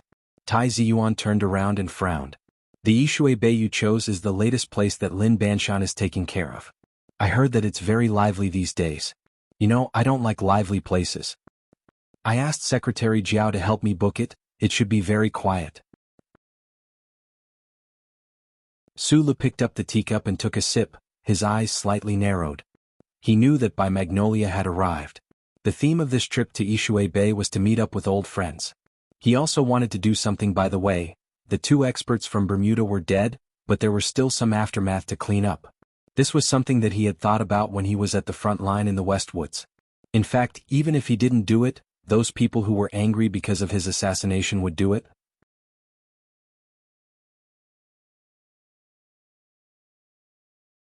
Chapter 545. The next day the train arrived in South Kazhou. When Su Lu and the other two walked out of the station, the black car without a logo had been quietly waiting for a long time. Back then he would have shuddered at such a supernatural scene. However, after living in the capital ring for many years, he was mostly surrounded by people like Tai Ziyuan and Li Xiaotong. Naturally, he knew that many things that were incomprehensible to ordinary citizens were just a matter of a glance to those at the top of society. South Kazhou had the largest wetland reserve in S1. At the end of the long grass was the tranquil sea, famous for its beautiful scenery. The place they were going to today was a quiet manor on the shore of the tranquil sea, in the midst of dense forests and meadows. The black car drove through the entrance of the manor without a sign. They had gone through the cumbersome authorization code verification in advance, so they were not questioned. The manor covered a large area. The west side was the tranquil sea, and the north side was facing a slowly rising hillside. There were forests in the mountains and sand by the sea. Between the green forests and white sand, there was the smell of water blowing from the direction of the wetland. There were also countless white birds flying in between. The road was so long that it seemed to have no end. Walking along the side of the shallow water, after going around a certain mountain pass, the line of sight suddenly opened up. A vast and calm blue ocean and a lonely hillside in the middle of the vast expanse of heaven and earth suddenly appeared before their eyes, causing them to be unable to help but feel refreshed and refreshed. Tai Ziyuan leaned lazily on the back seat. This posture was completely inconsistent with the strict family education he had received since childhood. Even his voice became a little relaxed. Something else. Lin Banshan's name has always been a little stylish. He hid the words mountains and rivers behind it, so that people who come in can fill in the 4 words in front of them. Something else, mountains and rivers, was the name of the manor. Lin Banshan, a member of the 7 great families of noble birth, had burst out laughing in the past. It was unknown how many earth-shattering events he had caused in the Federation and Bermuda. However, his interest in his leisure time had always remained in the courtyard. Lin Garden was like that, and so was this manor. Even if it was just a hobby in his spare time, it was a structure that the elders of the Lin family deliberately imitated and Wood Valley Manor could not compare. It's rare for the 7 great clans to produce such a talented person like him, but in the end, he only puts his mind on these trivial matters. Tai Ziyuan commented on the owner of this place, shaking his head and sighing. The small matter he was talking about was not only referring to the Garden Rest House, but also the vast underground industry under Lin Banshan. In his opinion, compared to the structure of the Federation or the universe, these things could only ever be small paths that led astray. They would never be able to step onto the real stage, so he didn't really agree. Or rather, he felt that it was a pity that Lin Banshan had wasted his energy on this. Other manors were located in a remote area. As Lin Banshan's property, not many people in the entire Federation could afford to spend here, so it had always been quiet and peaceful. But today, for some reason, faint laughter and music could be heard from the beach buildings on the left side of the long forest road. Sulu narrowed his eyes and glanced in that direction. He didn't answer Tai Ziyuan's sigh and continued to drive steadily. The car followed the flat road, passing by the sea and going straight into the meadow, hillside, and forest. There were no more noises, only the early chirping of cicadas and the late birds, and the low and soft grinding sound of the tires. At the top of the hillside was a manicured but still natural lawn, and further ahead was the most beautiful natural reef bay in the calm sea. Under the wide floor-to-ceiling glass, the 3 of them quietly ate delicious food, occasionally chatting, and occasionally looking out of the window, letting the scenery of the bay enter their eyes. The old man didn't make a statement, but it doesn't mean that he doesn't support Mr. President's plan to attack the empire. I think he probably feels that now is not the time for him to show up. Jian Shui looked at the 3 stalks of golden chrysanthemums spinning in the glass of water and said with a smile, "In fact, the official residence and the Ministry of National Defense arranged last night's performance, which has already helped a lot in this matter. You showed up and I also sang, so Mr. President should be satisfied." The light fragrance of white maple wood filled the small villa surrounded by floor-to-ceiling windows. There were only the 3 of them here, and all the servants had already left, so they didn't need to be too careful when talking. In front of the young master of the Tai family, although Jian Shui didn't hide her relationship with the Philadelphia family, she also didn't call the great military god of the Federation old man.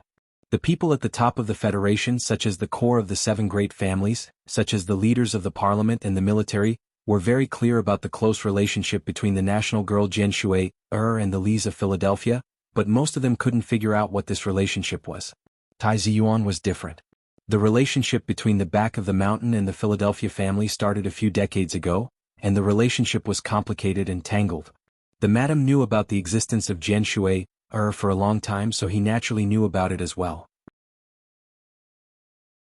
But at this time, seeing that this beautiful superstar didn't want to say it, he naturally didn't want to say it.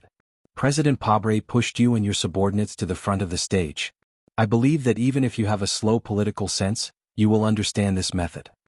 He gently wiped the corner of his mouth, drank some water and calmly said, if there is an anti-war trend in the Federation in the future, no matter which class started the trend, your opinion will become very important. When Sulu was ordering, he very tastelessly ordered a large plate of his own creative dish Caspian caviar with rice and a large pot of Gata coffee. At this time, he was eating noisily when he suddenly heard his two friends suddenly bring the topic to such a high level. He couldn't help but choke. After coughing, he puffed out his cheeks and said, my opinion is very important? Because you and Group 7 are now idol-level figures in the hearts of the people. Tai Ziyuan said with slight mockery, although you are idols, this is already a fact. The most important thing is that in the eyes of many people, your opinion to a certain extent represents the opinion of the old man of the Philadelphia family. You have to know that to this day even I don't know the true relationship between you and the old man, let alone other people. Let's stop this topic. Sulu poured a cup of coffee and said, I said before that this is a secret I can't tell you. Jian Shui heard these words and faintly smiled. She was incomparably beautiful. Tianhai Qingguang, both inside and outside the floor-to-ceiling window, instantly seemed to be attracted to her body. Tai Ziyuan's eyes flashed with a sliver of praise. He immediately looked at Sulu and calmly asked, why do you want to help Mr. President? Because he's your family's business partner? Sulu shrugged and said, not everything needs a reason of benefit. This matter has nothing to do with anyone. I'm just doing things according to my opinion. In my opinion, if the Federation wants to obtain true peace, it must attack the Empire's homeland and beat the other side until they don't dare to start a war again. He looked at the two people around the table and very seriously said, this understanding is something I learned from Commander Zhong. Tai Ziyuan was silent for a moment. He did not continue this boring question. He looked at the high-quality almond pastry on his silver fork and frowned slightly. I still think the scallion pastry you used to buy is better. Jian Shui softly added from the side, I've snuck out with Sister Tong to eat at the night market a few times. Those scallion pastry really is delicious, just that it's a little too strong. At that time, in Yue University's H1 Mecha Combat Room, Sulu would often use scallion pastry and plain porridge to exchange for Tai Ziyuan's Gata coffee and Caspian caviar many nights. These interesting past events were admittedly the beginning of the two's friendship, but they also illustrated the difference in their growth experiences. Now, hearing Tai Ziyuan and Jian Shui praise him so seriously, he couldn't help but frown as he glanced at the black caviar in front of him.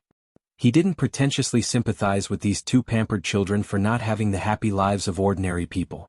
He only lamented that deep down he was still a poor boy. How's Yuzi doing right now? When exactly are you two getting married? Tai Ziyuan suddenly raised an eyebrow and asked curiously. Hearing this, Jian Shui's eyes lit up slightly.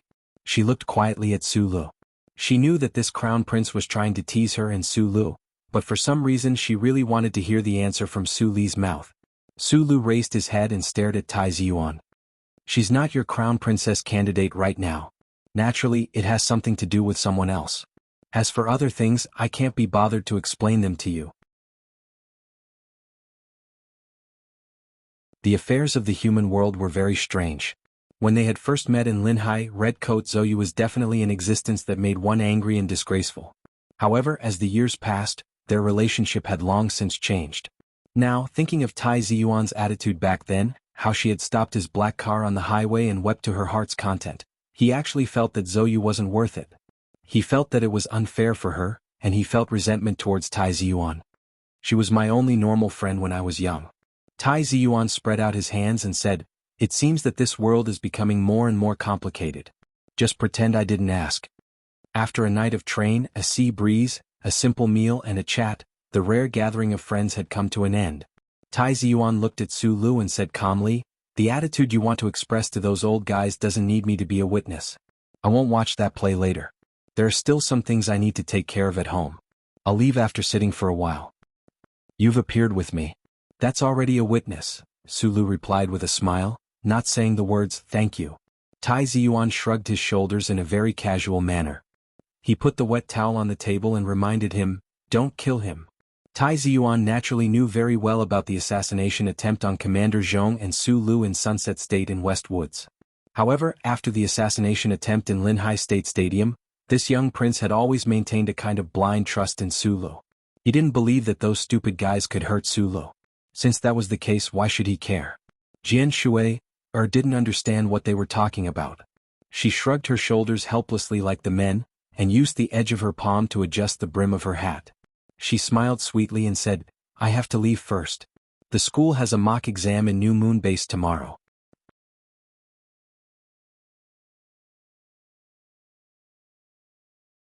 Chapter 546. The sunlight passed through the white curtain and shone into the bed. Lin Dohai frowned and cursed in disgust. He then got up and washed up. He casually put on a set of silk and linen pajamas and walked out of the room. Listening to the laughter and music coming from the seaside, the corner of his lips slightly raised, revealing a happy smile. Last autumn he, Zhong Ziqi and Nan Mingxiu had arranged for that assassination in Sunset Province. Under the silent gazes of the important figures, the successors of the two great families and the son of the anti-government leader of Azure Dragon Mountain used the power of their families. In the end they still couldn't kill that person.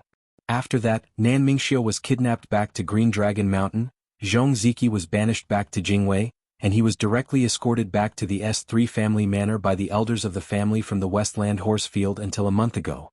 Although he was no longer under house arrest, there were still many places he couldn't go. The attitude of the Lin family was still cautious and even a little nervous, completely unlike the indifferent attitude of the 1,000-year-old family. From this point, it could be seen that they were afraid of Su Lu and the old man behind him. This kind of day was very distressing. Lin Dohai took a cup of specially brewed wine and sat on the deck chair in the sea breeze. There was a trace of resentment in his heart. The elders silently watched them do this, but in the end they, the young people, had to bear the consequences of failure. His fingers slid across the smooth crystal cup. He thought of the woman's creamy skin last night and smiled with satisfaction. However, this smile immediately disappeared because he thought of his fiancée who had broken off the engagement. Although the marriage between the 7 families was not as rigid as within the empire, it represented the respect between each other and had a very strong sense of ceremony. However, Lin Banshan's words made the marriage between the Nan family and the Lin family disappear. The elders of the family were not willing to provoke that lousy disciple, so they could only transfer the pressure and reprimand to him. Lin Dohai's fingers holding the cup slightly tightened, and a faint resentment appeared between his eyebrows. He hated his elder brother, but he hated Su Lu even more for making Nan Xiangmei jump out of her gentle nature and dared to say no. You don't seem to be in a good mood? A young woman of about 30 years of age leisurely walked over and sat beside him with a smile. The traces of time had indeed left some traces on her cheeks, but those traces did not reveal the vicissitudes of life. Instead, they were filled with a mature charm, causing the eyes and hearts of men who saw her to be unable to help but be greatly moved. Lin Dohai nodded politely. He didn't answer her question, nor did he stare at her like he was used to playing the role of a young master. He knew very well that this woman named Li Feirong was not someone he could touch. In the past few days in the manor, this woman had carefully taken care of his life. For example, last night she was a shy young flower. Lin Dohai stared blankly at the sea. There were beautiful sceneries, delicious food, and beautiful women in the manor. As long as he wanted something, he could find it. However, after staying there for several days, he felt that his body was about to become rusty from the sea breeze. He always wanted to go out for a walk. Even those friends who had just returned and gathered a few times couldn't make his mood happy. Sister Rongrong, what are those guys playing at? He asked. The young woman smiled sweetly and said, what else could it be? Just those things that men like. A strange expression flashed across Lin Dohai's face. His friends in the buildings over there had been drinking all night. Naturally, they would be more presumptuous. However, the young people who could enter this manor had their own backgrounds and knew the rules of the owner. They wouldn't dare to mess around, right? He was still depressed. He frowned and turned his wine glass. As long as Su Lu was popular in the Federation, he would be depressed. However, it seemed that it would be more and more difficult to kill this guy. I really want to play gliding. Lin Dohai stared at the empty sea and imagined his favorite scene of flying over Bitao at low altitude. He said angrily, he's in Bermuda now. How would he know what we're doing? Li Feirong spread her hands and said nothing, indicating that she was sorry that she couldn't help. Lin Dohai didn't lose his temper. He just looked at Kong Hai silently. There were no electric devices on the shoreline of the manor because his brother didn't like the manor to be too noisy. He respected the woman beside him because she was his brother's woman. The reason why this woman respected and treated him so well was because she had always wanted to be his brother's woman for more than a decade. Lin Dohai took a sip of the wine and thought to himself in a slightly mocking manner. There were many truths in the world that needed to be explained by these awkward words. Just like taking a mountain road, you always had to take a lot of detours before you could drive to the top of the mountain. Sulu never took a detour. On Tiger Mountain Road he slashed people with his sword, and in the research lab he only swung his hand in a straight line. From Donglin to the capital ring, out of Flowing Wind Slope, and into the Foundation building he was used to walking in a straight line. This couldn't be said to be a heroic spirit, but there was a certain biting sense of stubbornness. After coming down from the top of the mountain he drove the black car and drove along the road to the buildings by the sea. The complex area of the manor was divided by security. The black car was completely ignored, but with the help of the old man, no automatic alarm sounded. There was a door on the outside of the building. Sulu pushed the door open and entered without a sound. The security guard by the door was slightly shocked. He went forward to ask but didn't get any answer. He tried to stop him, but he was shocked by the young man's expression. In just a moment the young man had walked far away. Looking at the back that made him feel a little scared, the security guard didn't hesitate to press the alarm button. However, there was still no alarm. None of the armed security guards who were vigilant 24 hours a day came out. Facing the sea breeze, the spring forest and the buildings and the spacious area hidden in the forest, no security guards appeared. It was quiet all around, only the sound of the sea breeze tangling with the trees. At this moment the heavily guarded door was completely open to Sulu. The scene felt a little strange. Sulu, who was walking in a straight line towards a certain place by the sea, suddenly felt a low-frequency buzzer hidden in his ear. He stood under a big tree for a moment and connected to the phone signal that had been filtered by 7 groups of filters. He has already left. Let's meet again next time. Li Xiaodong's cold and regretful voice came from the other end of the phone. It's a pity that it's so difficult to meet the crown prince. Forget it. I'm at the periphery of the manor. The car will come in soon. Let's have a good drink. I have something to do first. Holding the phone, Sulu looked at the faintly visible buildings in front of him and listened to the faint drumbeat of music. He said, I think it's not convenient for you to follow me. You can wait in the restaurant for a while. After saying this he hung up the phone. In the car outside the manor, Li Xiaotong stared at the phone in a daze. He was silent. Then he quickly dialed the numbers of several people in the family and confirmed some of the things he was worried about. His fair face became extremely shocked. He said to the driver in a cold voice, Go to the seaside villa as soon as possible. While 7th young Master Li was trying to stop something from happening, Sulu had already walked alone into the seaside garden surrounded by white and yellow crow-style buildings. The garden occupied a large area. White stones and white sand were next to the clear water. The sun was shining brightly and the scenery was very beautiful. The background music that reverberated around was controlled by an electronic central control, ensuring that the best sound quality could be heard in every villa. It played from the entrance to the seaside. It was the designer's proudest masterpiece. However, as Sulu walked into the garden, the background music seemed to be disturbed by his footsteps and fell silent. Wherever he walked, the music was silent. Only the sound of footsteps became clearer and clearer.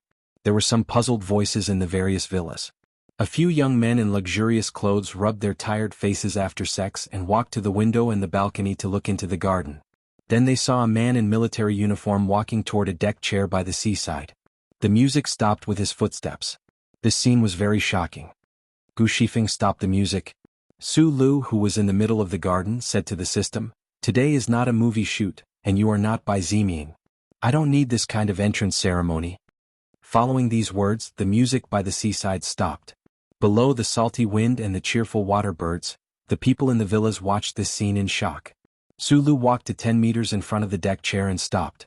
At some point, 4 bodyguards with guns appeared around the deck chair and stared at him vigilantly. Lin Dohai, who was sitting on the deck chair, looked at this person who suddenly appeared. He was so shocked that he could not speak. He wanted to sit up, but he found that his waist and legs were weak. His knuckles, which were holding the cup, were pale because of nervousness. Sulu did not look at the bodyguards with guns. His eyes fell on the deck chair and looked at the young man who tried to kill him.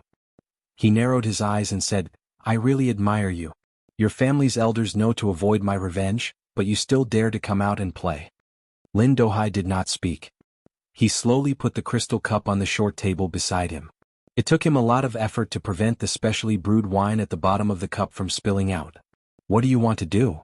Looking at Su Lu, who was not far in front of him, he felt an unprecedented sense of fear. He felt that his throat was very painful and his voice was hoarse. The 4 bodyguards stared at him vigilantly and carefully reached for their holsters. They believed in their own strength and shouldn't be afraid of this unarmed man in front of them. However, the silence outside and the young master's expression proved to them that this person was dangerous. "Put away your guns." The nominal owner of the manor, Madame Li Feirong, walked over expressionlessly and said calmly, "Even the Mecca of the Empire can't do anything to Lieutenant Colonel Su Lu, let alone a few guns."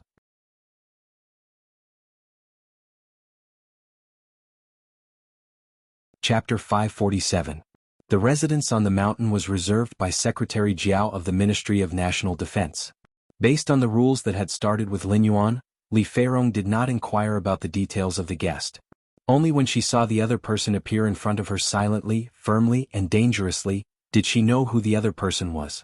This woman, who was like water with a hidden charm, was able to guard a figure like Lin Banshan for more than 10 years and was qualified to take care of the sea garden for him. Other than proving her peerless appearance and the man's love for her, it was also a great affirmation of her ability. Looking at Su Lu, she smiled slightly and said those words. The originally extremely tense atmosphere seemed to be about to develop in the direction of relaxation. However, unexpectedly, the young man in front of her did not respond at all to her words. He only looked at Lin Dohai on the recliner. The sea breeze blew gently. The corners of Li Feirong's eyes curled up beautifully, adding a trace of enchantment. However, her mood gradually became cold and slightly mocking. She was very clear about Su Li's background and origins. Naturally, she had to value him, but it could not be said to be reverence. It was probably because of the influence of that broken door. She had always believed that the heroes created by the government were much less dangerous than the true heroes because they were bound by many inner laws. Because of this, she felt somewhat unhappy and disdainful toward the attitude that Su Lu displayed at this time. Lin Dohai's friends walked out of the lock-style seaside residence. There were not many of them, but the slight mockery and displeasure on their faces seemed to be molded from the same mold. This guy was the Federation war hero? What a tacky title. These nobles had more or less heard about Su Li's deeds and knew about his vague background. They might even have been sternly warned by their elders. However, in their eyes, rumors were always rumors. This young officer in front of them who had seized all the glory of the Federation suddenly broke into their world today and provoked them with such a cold and valiant attitude. Due to some psychological reasons, they especially had to show their confidence and disdain. But there was one person in the crowd who stood out from the rest. Shi Peng, whose eyes were sunken, looked at Su Lu, who was standing alone by the sea, and shouted in surprise, "Boss?" As the favorite nephew of the vice-chairman of the Federation, he naturally had the qualifications to be a guest of the young master of the Lin family. After a few nights of partying and exhaustion, he suddenly saw his former superior appear in front of him, which made him extremely shocked. He subconsciously called out as per usual, but after shouting, he was somewhat unaccustomed to the fact that he had already left Group 7. Su Li's appearance today was obviously aimed at Lin Dohai. It was definitely related to the assassination in the Westwood Sunset Province. Shi Peng's expression suddenly became somewhat embarrassed and uneasy. She silently looked at Su Lu for a while and then retreated behind her friends. If this was a camp between one person and a group of people, he didn't want to stand on the opposite side of the boss, but he also didn't have a way to deal with his companions. "Su Lu, I've tolerated you for many years." Wearing a nightgown, Lin Dohai finally suppressed the fear in his heart and stood up. His cheeks were slightly pale and he said in a low voice, "If you have the ability, you can try to kill me today." Among the nobles present, there were cousins of the South Minister's family, relatives of the Yi family, and officers who had just returned from the front lines. Behind them were armed bodyguards. Uncle Kong and the family's special guard should be on their way, but Su Lu in front of them was only one person and didn't seem to have any weapons. More importantly, this seaside manor was called Other Mountains and Rivers, and it belonged to a man called Lin Banshan. No matter what their relationship was, no one could deny that he was Lin Banshan's younger brother. It was because of these reasons that Lin Dohai finally recovered some of the bearing of a successor of a 1,000-year-old family. Hearing these words, Su Li's thick eyebrows rose. These people were born high and mighty. It seemed that all of their logic was chaotic. You tried to kill me, but the result was that you had tolerated me for many years? The moment his eyebrows rose, Li Feirong felt a strange feeling for no reason. She suppressed the trace of anger in her heart and looked at Su Lu with a smile. Lieutenant Colonel Su Lu, perhaps there was some misunderstanding between you and Dohai. I think we should find a convenient place to talk. In her view, no matter how valiant and cold Su Li's performance was today, or even if he brought the legendary Group 7 to control the security of other mountains, he couldn't really kill Lin Dohai in front of so many people. After showing his attitude, there was always a need for negotiations, and negotiations naturally needed a quieter place. However, she was wrong about the most important thing. Even if Su Lu wanted to negotiate with someone, these nobles by the sea, Lin Dohai and her, were not qualified to negotiate with him. You can decide between me and him? Su Lu looked at the charming young woman and asked, if you can't, please don't interrupt. A trace of shame and anger flashed between Li Feirong's eyebrows. In the final analysis, her status came from Lin Banshan's favor. Others respected and feared her because of this. However, if someone was not afraid of Lin Banshan's favor, the situation would naturally become like this. The trace of shame and anger was restrained, but it was too late to turn into a graceful bearing and calm demeanor. The emotion froze on her face for a moment because she heard the news from the Manor's transportation department in her earpiece. Just now, the Black Hawk Company's helicopter combat team landed next to the mountain residence and picked up the young guest inside. Then, a military helicopter painted with the logo of the 1st Military Region Secret Service Brigade landed and picked up the other female guest. Black Hawk Company. Was the young man who had dinner with Su Lu in the mountain residence the rumored crown prince? Who was the female guest? She dared to use a military helicopter as a means of transportation. Thinking of these questions, Li Feirong looked at Su Lu in front of her and realized that she could not control the situation brought by this young officer at all. However, she still smiled and stood in front of Su Lu because she had to ensure Lin Dohai's safety. On the one hand, she was very concerned about the feelings of the elders of the Lin family. More importantly, if something happened to Lin Dohai, she did not know how to explain it to Lin Banshan. Just as Li Feirong's brain was quickly turning, thinking about how to solve the current situation, but she was angry because she could not see what Su Lu wanted. Someone in the crowd by the sea could no longer stand Su Li's silent oppression and made a move. A son of an aristocratic family who had just been promoted to major because of killing enemies on the front line put his hand on the holster and said to Su Lu in a low voice, "Lieutenant Colonel Su Lu." Suddenly, a gunshot rang out in the quiet seaside manner, making it seem especially arrogant. The man's words stopped abruptly before he finished. His right hand in the holster was accurately hit by a high-speed bullet from afar. With a crack, his wrist bone broke. The young major held his wrist and painfully rolled to the ground. He screamed miserably and beads of sweat rolled down his face like soybeans. "This is not your business." Su Lu looked around at the people around him, whose expressions had changed drastically. He stretched out his finger and said, "Don't do anything that might arouse suspicion because I can't guarantee what kind of bullet the next time will be." The moment the crisp and distant sound of a sniper rifle rang out, the 4 bodyguards of the Lin family quickly surrounded Lin Daohai. Then they quickly used their eyes to search for the position of the sniper. At the same time, they were shocked by the silence of their colleagues on the periphery. Nervousness shrouded their hearts, and coupled with their professional judgment, they really did not reach for their holsters again. Li Feirong finally could not control her expression. She stared at Su Lu and said in a cold voice, "Do you know whose manor this is? Do you know whose younger brother he is? How dare you shoot in this place? If you've studied me." Su Lu looked into the woman's eyes and said, "Then you should know that I never choose a place when I shoot." Li Feirong's pupils shrank. Thinking of the rumors of the man in front of her assassinating Senator Macklin, she could not help but take a deep breath. She suppressed the shock and anger in her heart, as well as the unimaginable sense of absurdity. She asked coldly, "What do you want to do?" Li Feirong took a deep breath and suppressed the shock and anger in her heart. She said coldly, "What do you want to do? The purpose of my visit today is very simple." Su Lu looked at the pale-faced Lin Daohai and said, "A debt must be repaid with money and a life for a life. It is only right." Hearing this, Lin Daohai suddenly roared angrily, "You're not dead." Su Lu was silent for a moment, then explained with a smile, "You tried to kill me but you didn't. That's because my subordinates are capable. So I'm just trying to kill you today. As for whether or not I can kill you, it depends on the abilities of you and your subordinates." Very simple words explained a very cold truth. Su Lu and the team that had not shown up had already taken control of the manor. If he really wanted to kill someone, who could stop him? Lin Dohai's thin lips began to tremble uncontrollably. Li Feirong, however, understood something at this moment. She said with a slightly tense voice, "I don't think a promising war hero of the Federation is willing to become a murderer.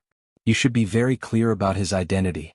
If you really kill him, no matter how many big shots want to protect you, you won't be able to find any shelter in the Federation." She said in a more serious tone, "And don't forget, Dohai is his younger brother. Even if you escape to Bermuda, you won't have any hope." Then the beautiful woman laughed.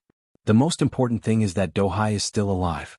Your subordinates didn't shoot him, which means that you don't want to kill him today, or rather, you don't dare to kill him." "You're wrong." Su Lu looked at her and replied seriously, "Like I said just now, when I decide to kill someone, I never choose a place. Of course, I'm also prepared to flee or die. You people will never let others find legal evidence. Sometimes I'm forced to do things in secret. I know the rules of this society. No one would act recklessly like this. It's just that the path I'm used to walking has always been different from others. It's a bit awkward. This has nothing to do with courage or morality. It's purely a personal grudge. If the matter of the Sunset State is not resolved, my heart will not be satisfied. I won't be able to live well. But you're right. I'm really waiting for a call, although I don't know who will make this call. But if this call doesn't come, I'll prove it." Su Lu looked at the woman again. He looked at the pale-faced Lin Dohai and said seriously, "I'm here today to prove to you and your parents that no matter where you hide, I'll find you and kill you very easily. I dare to kill you." In the damp sea breeze, he narrowed his eyes. His slightly trembling single eyelids appeared particularly refreshing.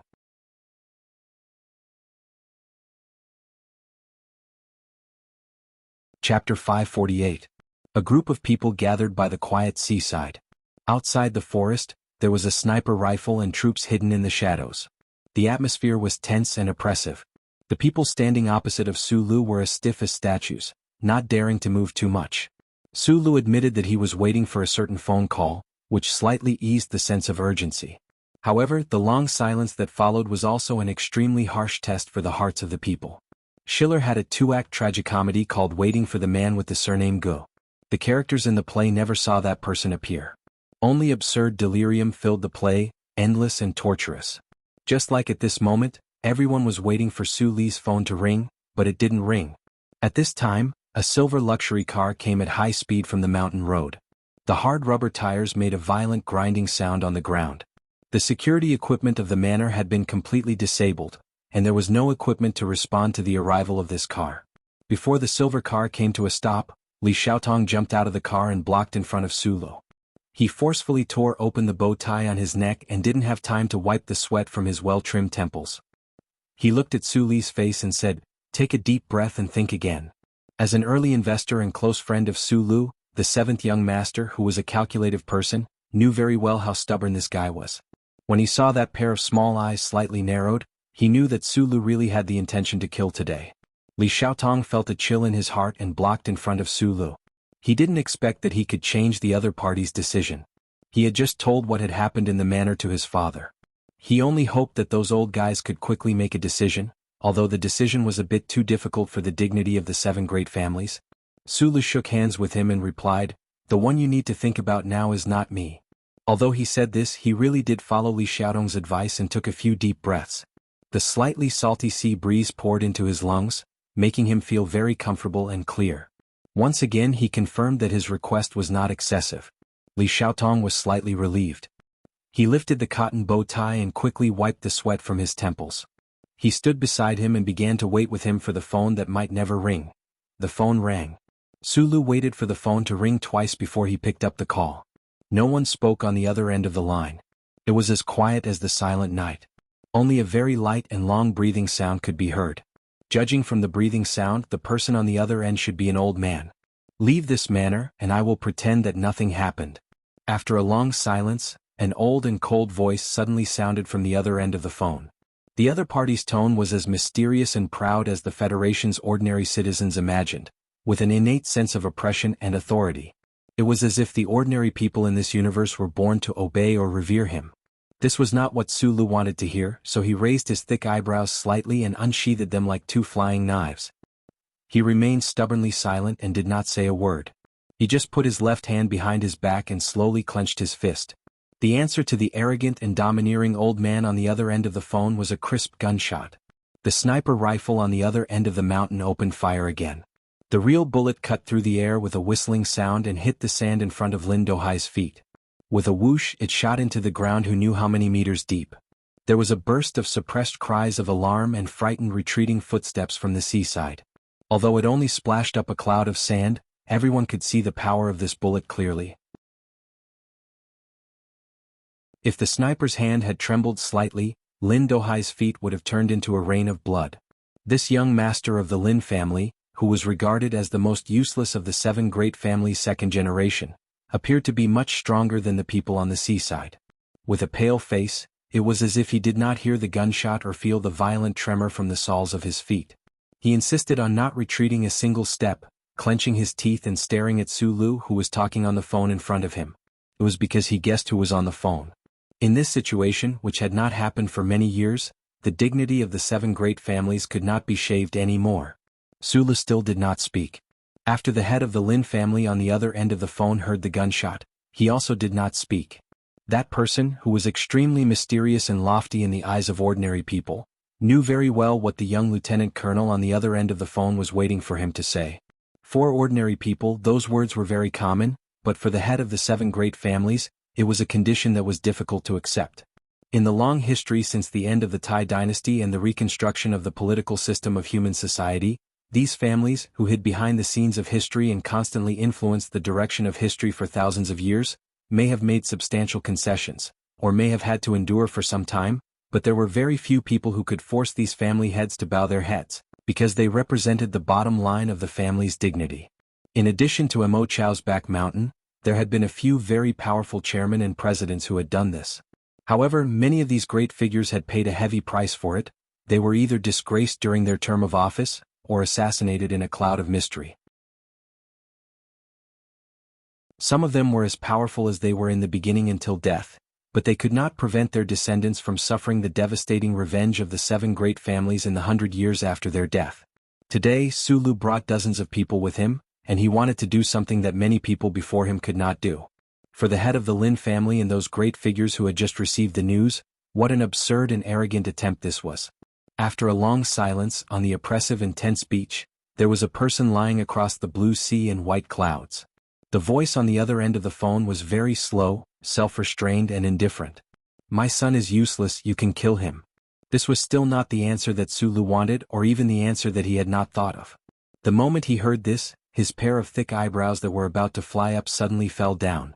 Looking at the deathly pale Lin Dohai from the corner of his eyes, he faintly understood why the 7 great families could fight against the Federation government for thousands of years without falling. In the logic of these families, nothing was more important than the survival of the family. Once this kind of abnormal family lost the extreme dignity, pride, and overwhelming desire for power, they would gradually lose the instinctive basis for survival.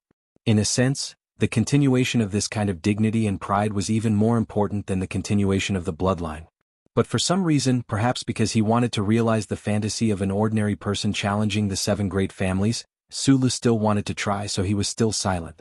Looking at Lin Dohai not far in front of him, the left hand behind his back slightly moved.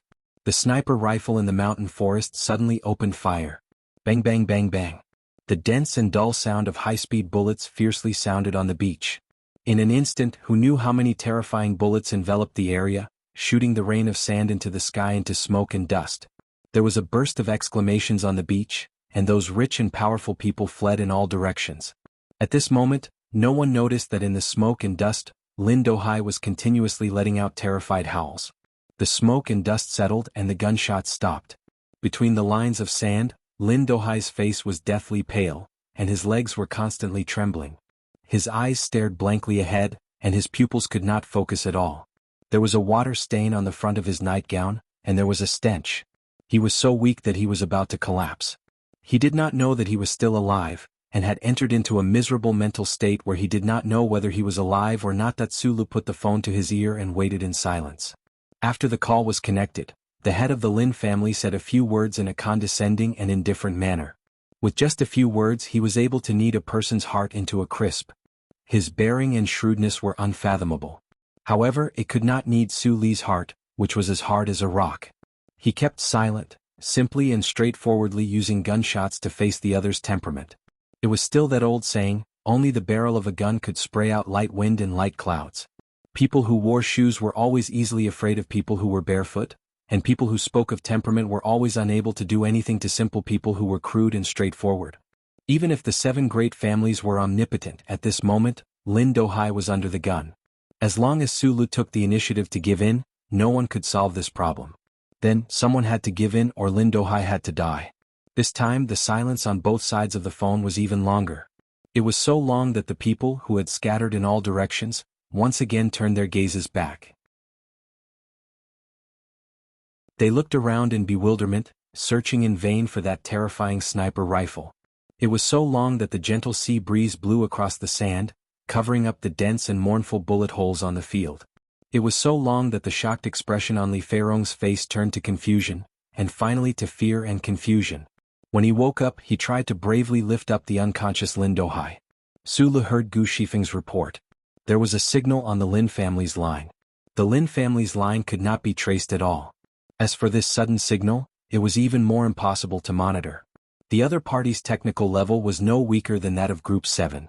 Who would call the head of the Lin family at such a tense moment? Su Lu frowned in thought.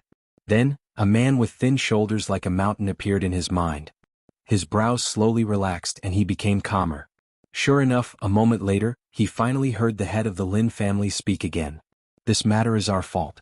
The head of the Lin family's voice was old and slightly tired. I represent the Lin family and formally apologize to you. Also, as the head of the Lin family, I promise you that this kind of problem will never happen again. In this world, no, in history, how many people had heard the heads of the 7 great families personally apologize and seen them lower their heads? The ordinary people of the Federation had never thought of going against these 1,000-year-old families.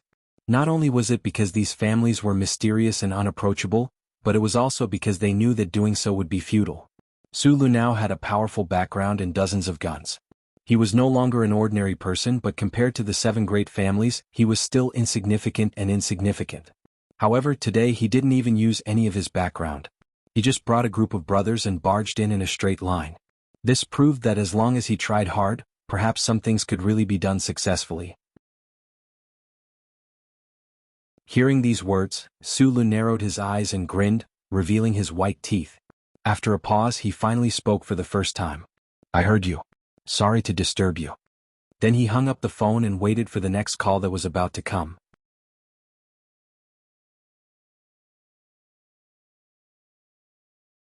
Chapter 549. On planet S3 in the Northwest Star region, white snow floated in the cold air. The self-heating defrosting line in the mezzanine of the huge floor-to-ceiling glass curtain wall made a low buzzing sound. Water flowed down from the frost surface, looking like an abstract line painting. Lin Banshan faced the window with his hands behind his back.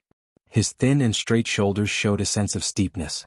The gray coat that rarely changed was like the gray and snowy sky outside the window. I heard that the speech for the best movie in yesterday's award ceremony was written by Bob. I have always admired this Mr. Chief Editor. The speech was written very well, very much like you. He looked out of the window or at the traces of water that slowly slid down the glass. He didn't look back. His voice echoed in the room, and then passed to another planet through the phone on the dark desk. The speech was written very much like your character. There are many crazy people like you in this world. Those incompetent lunatics usually only dare to attack the weak, such as children or women, because this method of venting anger to find mental peace can be achieved safely and easily. But few people dare to slap the Lin family in the face like you did. The people were shocked and speechless, and the humiliation was unbearable. It takes real courage and madness to trample on the family's glory that the elders value the most. You know, even I am sometimes afraid and deeply puzzled. Why can the 7 families survive for such a long time in the Federation without self-destructing because of too much energy? Lin Banshan's calm and steady eyes showed a hint of a smile. He said, the elders haven't met a crazy person like you for many years. They are not used to dealing with people like you, so I will talk to you about the follow-up measures. Speaking of this, the man who once shocked the 7 families paused slightly and said, Although I have already broken out of the door, I believe I am qualified to be this representative. The phone on the huge black wooden desk was silent for a moment, then Su Li's sincere and serious voice sounded. I have heard a lot of stories about you, from the black car race near the special zone to Bermuda, many stories. The last time we met on the train, you left a deep impression on me. Sometimes I even feel like I worship you because you live a free and easy life, but I can't seem to be so free and easy. I have to remind you that now is not the time to talk about admiration. Lin Banshan replied with a smile, although the patience of the elderly is better than ours, there is still a limit, especially when the youngest child he dotes on the most could die at any time. He lowered his head and glanced at the Defei watch on his left wrist. I'm not in Bermuda right now. I'm in S3, but it's impossible for me to appear at the scene. I think, in order to prevent the old people from exploding in anger and prevent a large-scale civil war in the Federation, we should reach an agreement as soon as possible. Hearing this, Su Li's crisp voice immediately sounded from the other end of the phone. I'll let him go. Hearing this answer, Lin Banshan's brows finally furrowed slightly. He turned around and looked at the phone on the black desk. He didn't expect the other party to make such a decision so quickly and decisively. Sitting on a sofa in the corner of the room were Zhang Xiaohua and a pale-faced middle-aged man in black. When they heard Su Li's answer, they couldn't help but raise their eyebrows and reveal a surprised expression. The matter of the assassination in the Sunset Province ends here. Su Lu said on the phone, I'll let Lin Dohai go because your father has apologized and I believe in you. But this belief has nothing to do with your identity as a legend. Regarding the Macklin case, whether it was intentional or not, you helped me after all. His identity was revealed by you in Bermuda. Another thing is, last time in the carriage you cancelled the engagement between Lin Dohai and Miss Nan Xiang. After thinking about it, I really admire you because this has nothing to do with your interests or even your style of doing things. It's just about the happiness of an ordinary girl. You're a good person. Hearing Su Li's serious evaluation on the other end of the phone, Lin Banshan was silent for a long time. The middle-aged man in black and Zhang Xiaohua in the room opened their mouths at the same time. Their expressions were a little strange, as if they wanted to laugh, but they didn't dare to laugh in front of him. Under the premise of the glory of the charter shrouding the wilderness, Lin Banshan could still wave his sleeves lightly, break through the door and coldly face his family. With just his hands he could invade and move freely between day and night, conquering a large and unique landscape. Although he was used to wearing an ordinary gray coat and personally taking care of Lin Yuan, where even the old man of Feiqing City would choose to rest temporarily when he went to the capital, countless tragic past events, countless corpses that fell at his feet, and the underground industry kingdom that spanned across the Federation and the capital ring had already proven what kind of person he was. The lady in the back mountain of Macho once said that he could be a hero in troubled times. In fact, a person like him would inevitably become a hero even in peaceful times. For Lin Banshan, the Federation officials and dignitaries, the pirates of Bermuda, and the underground world feared him, respected him, and hated him, but there were even more people who couldn't wait to eat his flesh, but very few people would cast this kind of emotion. Today was the first time he heard someone use the identity of a good person to describe him. Lin Banshan's mood was a little inexplicable. He felt that the little guy on the other end of the phone was really a very interesting person. The Federation government and the Ministry of Defense won't make a documentary for people like me, so I'm not used to hearing this kind of praise. I'm more used to solving problems. Lin Dohai is my younger brother. There is a saying in the Federation that brothers are born with half of their lives. He wants to kill you, so it's natural that you want to kill him.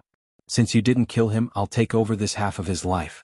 From today onwards, I owe you half of my life. Although I really want to say that you don't have to worry about the anger of the elders, I can't say for sure whether this kind of decadent family is keeping their promises for the sake of dignity or not. After all, I left because I thought these things were too boring. He continued calmly, but I can guarantee that Lin Dohai will be brought back to S3, and I will personally find someone to look after him. Group 7 under you contributed and took risks in the incident in Sunset State. 100 million in cash is their compensation. Of course, this money is paid by the elders in the family, I'm just saying. On the beach in another manner, Su Lu held the phone and didn't quite react. He originally thought that there would be countless soldiers and police surrounding the manor, or even later the Lin family would show him the true power of the 7 great families. However, he didn't expect that the content of the phone call seemed to develop toward a ridiculous plot. In the dense green forest, a thick piece of wood covered with moss suddenly moved. Xiong Lin Quan, who was in perfect disguise, heard the words from the communication system and was so shocked that his body trembled slightly. He lowered his voice and said with a trembling voice, 100 million? That's much more generous than Mr. Nutshell. Old by, damn it, how many times did we have to do to earn that much money? 50 meters away from the manor's computer control room, in a dark underground sewer, 3 members of Team 7 were carefully listening to the conversation in their ears. Gu Shifeng, who was in charge of hacking and controlling the security system, froze on the keyboard. She excitedly said into the mini microphone, "Fuck, following the boss to do private work, this situation is really different." Hidden in an inconspicuous gray building at the edge of the forest, all the bodyguards in the manor had already been disarmed and gathered. Bai Yulan, who was in charge of the operation, was in the office next door. He sat on a chair and listened to the voice in the headset. He couldn't help but smile. His nimble fingers gently flicked a delicate knife. A sharp military knife was hidden in the woven cloth scabbard at the bottom of his left hand.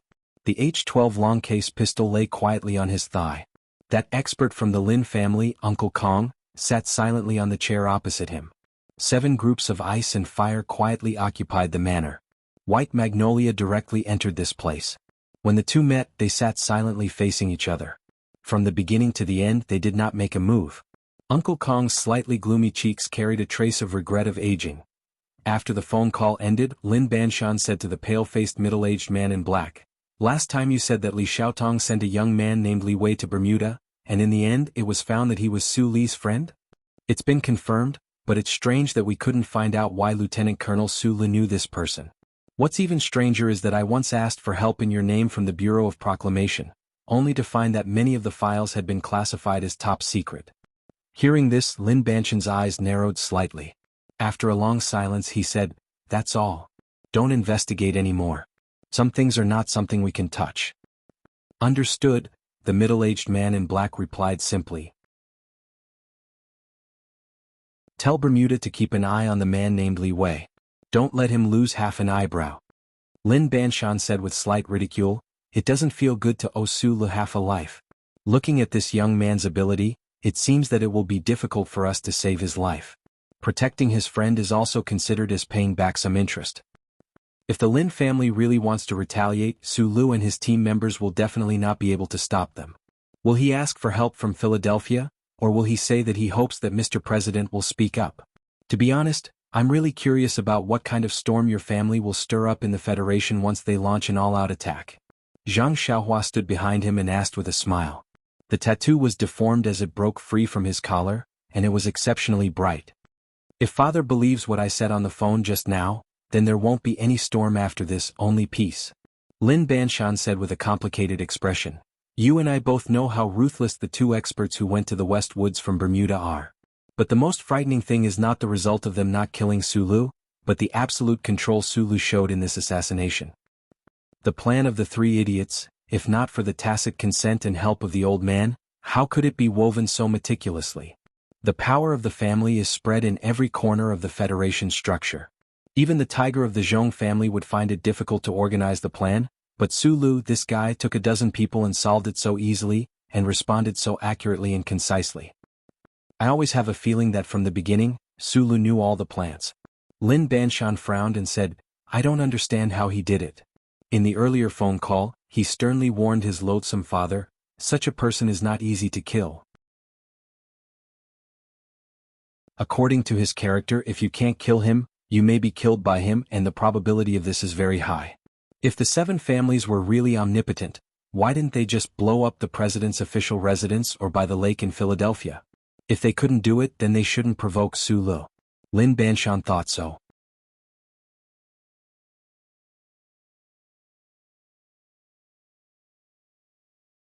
Chapter 550. Today, Su Lu led his troops and caused such a mess in broad daylight to warn those old men who are used to hiding in the shadows and controlling everything, "Don't mess with me. This declaration may be meaningless, but firearms and strength are the real power." Now this guy can summon at least 2 battalions at any time. The 2 battalions here refer to the loyal ones, the ones who are willing to violate military discipline and law for him. In addition to the trump cards he hasn't revealed yet, if it were me back then, I might have tried to be so crazy. Lin Banshan took out a specially long cigarette from his gray coat and lit it. He took a puff and said with a faint smile, When we got off the train we once said that he was too young and not frivolous. Now it seems that he finally has some of the taste of a normal person. He is a little frivolous, but I don't know where his frivolous confidence comes from. Using the word intelligent to describe Lin Banshan would be too shallow and shallow. The people in the Federation could only see the powerful combat power of Su Lu in Group 7, the trust and affection the president had for him, and the secret relationship between him and the old man of Philadelphia. However, no one could gradually touch on the most critical issue from the assassination in Sunset Province and other details like him. This person resolutely gave up his identity as the heir of an aristocratic family in his early years, arrogantly betrayed his family, and broke off all ties with his father's generation. He relied on his own hands to start from the bottom. After a long time, the wisdom of the aristocratic family's education, coupled with the beast-like survival instinct forged from a bloody life, allowed him to smell the most dangerous scent. That was the part that made Su Lu dare to be frivolous. However, no matter how sharp his mind was, there was no way for him to truly guess the truth of the matter.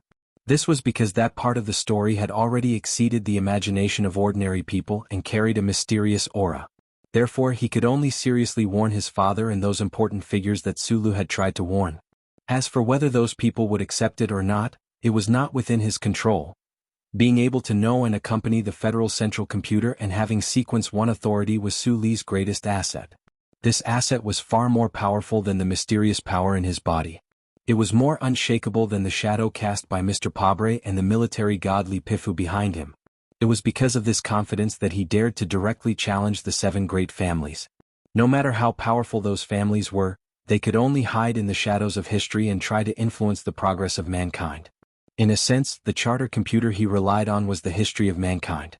The 7 great families, who had infiltrated all levels of the Federation and had unlimited potential, were extremely powerful existences to anyone.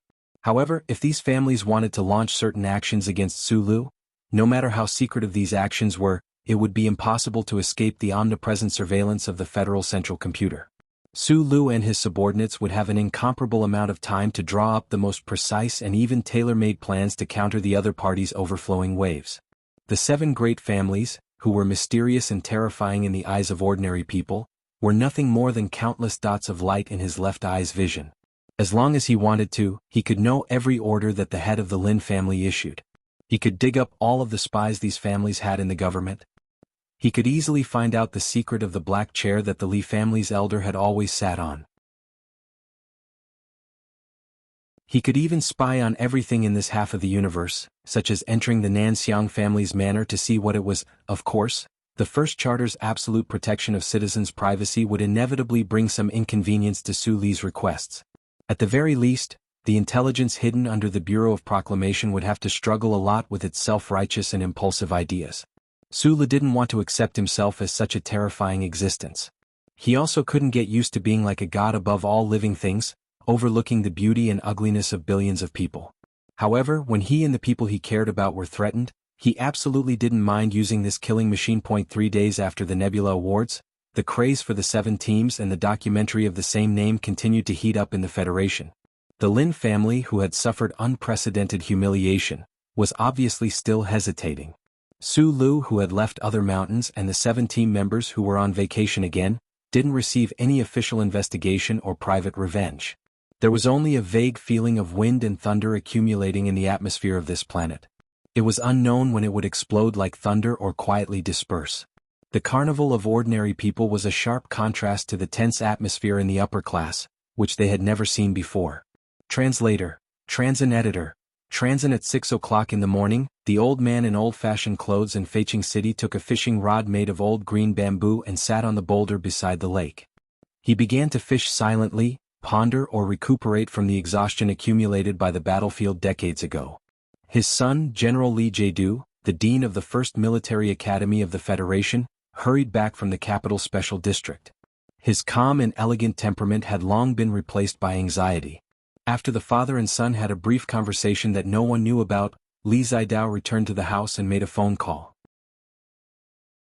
At 8 o'clock in the morning, the white presidential residence, which was separated from the Charter Square by a forest, began its daily busy work. Countless electronic documents from various districts were gathered here, waiting for the opening of the joint conference, and for President Pabre's review and signature. The officials were negotiating with a solemn face. They were calculating the final probability of passing an important bill in Parliament Hill in 12 days. They were confirming which senior members of Parliament needed to talk to the President in person or even talk to him in person to change his attitude. At this time, Director Breen, who was supposed to be having a headache in the conference room, unexpectedly left the official residence building. He was listening to the morning birds singing under a gold locust tree. With a serious expression, he called Mo Cho and conveyed the opinions of Philadelphia and Mr. President to the lady. Madam Tai didn't express any opinion on this matter, but after lunch, Big Secretary Shin got her approval and made a phone call to Iron Accountant Lee's manor. No one knew what the father of finance of the Federation, who liked to wear a small round hat and was used to sitting on a black chair, had made in his old and cunning, or perhaps it could be said that he was full of wisdom. People only knew that Li Gongyuan made a phone call to the Lin family before dinner. After this phone call, Li Gongyuan slowly raised the corner of his old lips and said to Li Xiuzhu, who was standing quietly in front of him, "I told you before that someone in the Federation once laughed at my small round hat. I didn't expect that there would be another person like Su Lu in the Federation. Looking at the attitude of the lady in Philadelphia as well as the changes in the past few years, I am really curious. What is the relationship between Su Lu and that guy?" Li Xiuzhu's face was calm, but his heart was shocked and speechless. He didn't understand why his father would persuade the Lin family to let go. This was definitely not just because of Philadelphia, the official residence, and Mo Cho. It was because of some other reasons that he didn't understand. However, when he heard his father's answer, his shock didn't fade, but instead became more intense. Someone in the Federation actually dared to laugh at his father's sacred and inviolable small round hat? He had heard his father talk about this in the past, but he didn't want to believe it. And that person had something to do with Su Lu? Lin Banshan betrayed the family, and his distant relative Lin Yuanhu also died. Other than the old man, there is really no other talent in the Lin family. They can't even understand these things. I want to praise you again. In this incident you did very well. Always remember one thing, we are businessmen, not killers. Your brother has always been good at this. You have to learn from him. I understand, Li Xiuzhu replied without complaint. There may be some past events and secrets in this world, but we don't need to take the risk to inquire and verify them. Knowing these is enough. Knowing is sometimes the capital. Li Gongyuan smiled and said, but if you let others know that you know, it will be a road to disaster. A few simple phone calls were in fact not simple at all. From fishing in the morning to lunch in picturesque landscape to dinner, the most powerful big shots in the Federation had spent an entire day thinking and making a decision for a certain matter that had suddenly occurred. Perhaps it was the attitude or persuasion of various parties that made the Lin family, one of the 7 big families, feel pressure that they hadn't felt for many years. Perhaps it was the serious warning of the broken door outside Lin Banshan, whose words were getting more and more powerful, that made the elders of the Lin family think again and again.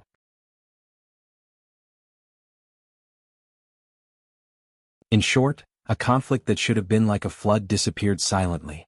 No one knew that on the night when the decision to stop was made, there was a top-secret call from the Bureau of Proclamation that directly hacked into the landline of the Lin family's study.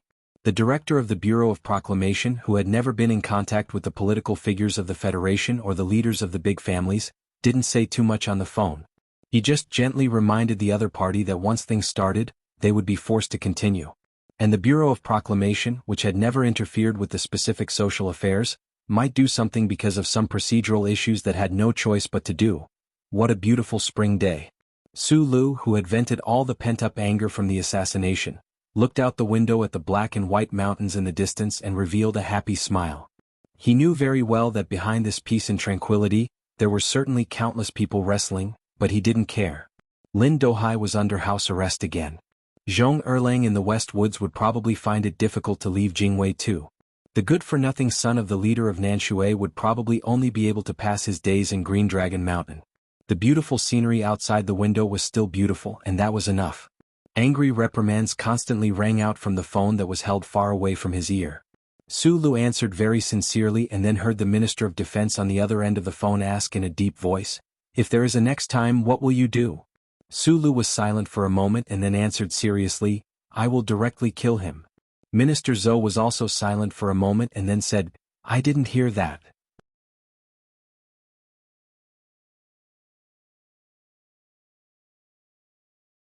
Chapter 551. The last 3 exams for politics and history are next week. Lu Hua still has 2 shots of vaccine, but I came to eat with you at this time. Zhou put down the utensils in her hands. A trace of annoyance flashed through her beautiful eyes. She said, "Do you think I have so much time to chat with you?" In an instant, Su Lu sensed a familiar smell coming from the bright red flower in the girl's black hair across the table. He quickly lowered his head and cut the bloody but not meaty fried number 2 piece of meat, so as to avoid provoking the girl to the point where she would really feel good. "Do you have any self-awareness? Because of your and your subordinates' arrogant actions, the Federation's upper echelons have been in an uproar these past 2 days.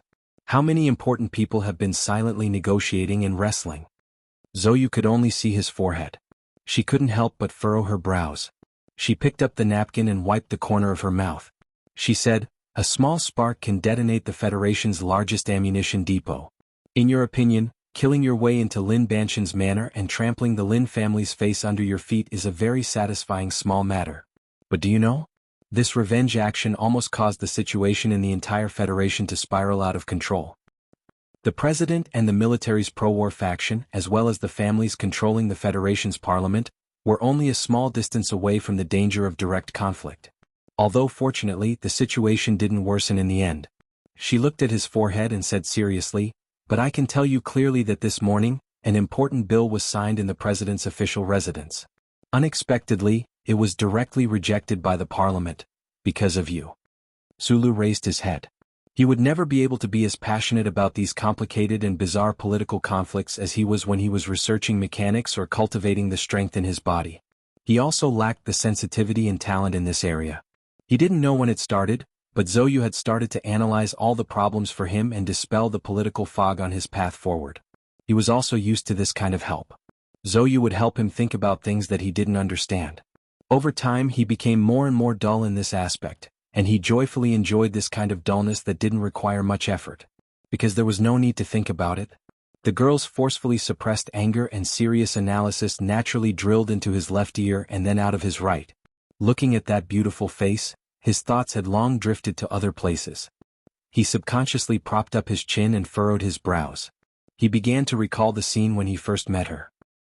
He couldn't understand how the arrogant and cold red-clothed noble daughter that made him extremely disgusted could become a calm and lively unmarried mother and form such a close and trusting relationship with him. "Are you listening or not?" Zhou's delicate eyebrows raised slightly as she said coldly. Sulu woke up with a start and realized that he seemed to have a habit of reminiscing about the past. Was it really like what Mr. Sher said, that he already had the stale aura of an old man despite his young age? I'm listening. He picked up the glass and drank a mouthful of water. He said vaguely, Continue. "Last time we analyzed the 2 conversations between Commander Zhong and Mr. President, and we can clearly see that the government and the military are strongly in favor of war, while the Parliament Hill and the families behind them hold the opposite view. Because of their partnership with Mr. President, Macho Hill hasn't expressed their opinion for the time being.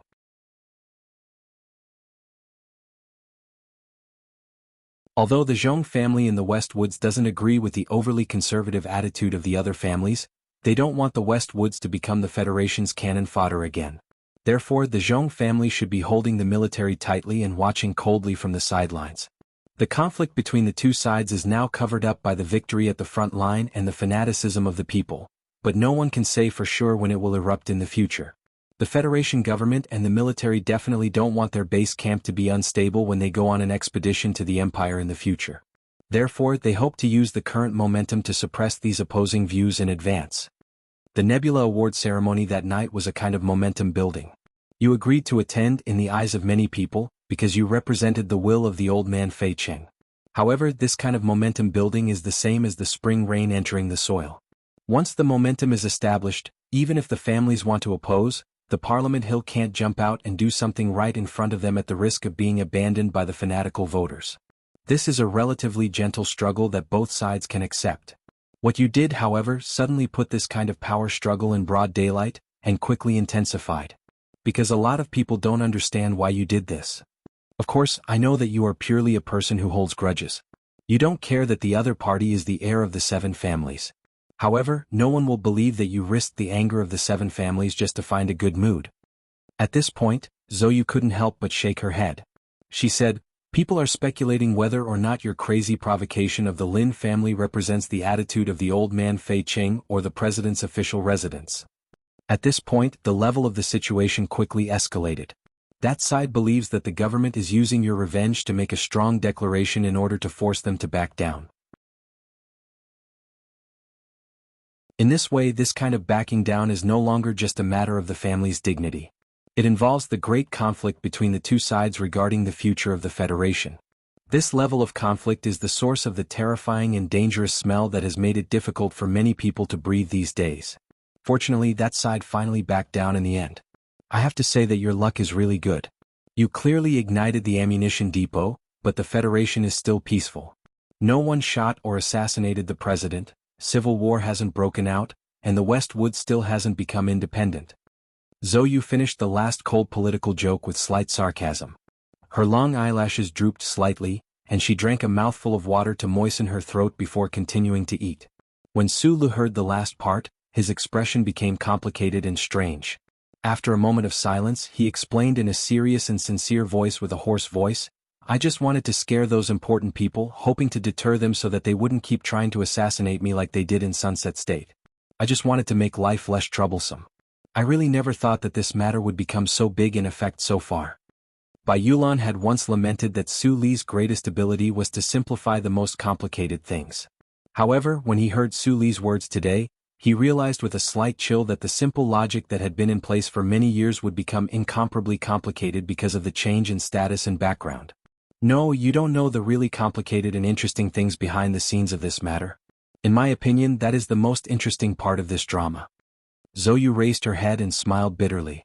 In the beginning, Fei Qing thought that you were carrying out the will of the official residents, but the government thought it was the old man's idea. In the end, the two sides couldn't agree. They found that once you entered, there was another world to eat, and the crown prince thought it was the madam's idea. No one would have thought that this was your own idea. She looked at Su Lu like she was looking at a monster. She shook her head and sighed. A certain simple-minded man returned from the front lines but still did things according to the simple rules of the battlefield. When the important people behind you finally understood, it was already too late.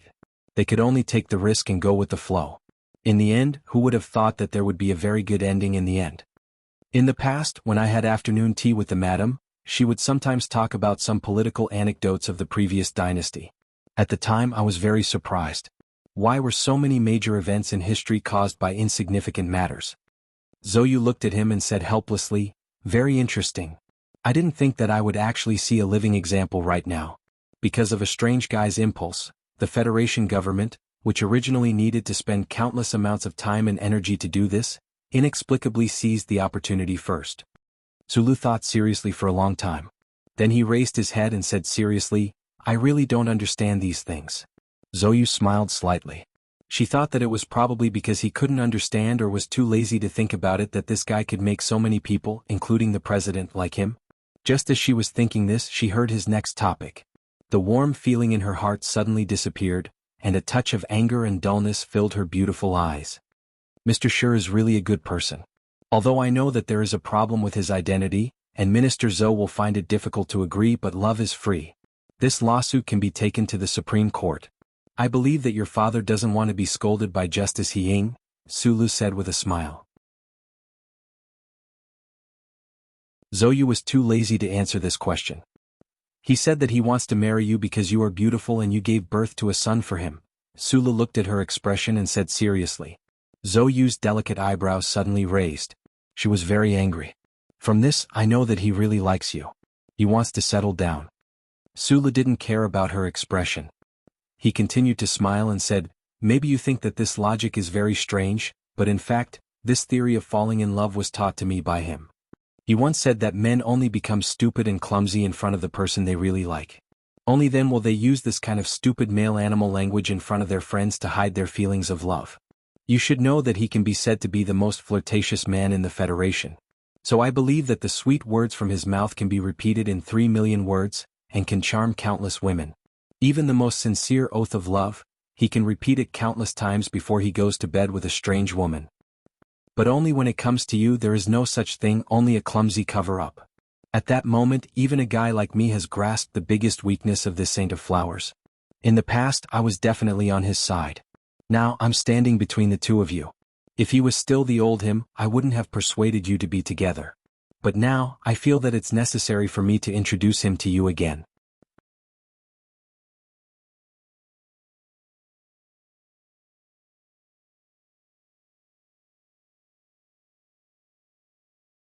Chapter 552.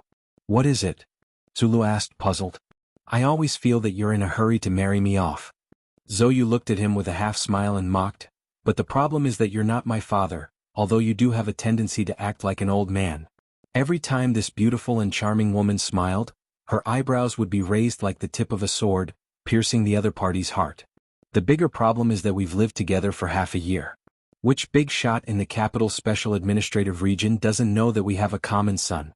Now that you're involved in scandals with others every day, I'm already embarrassed enough.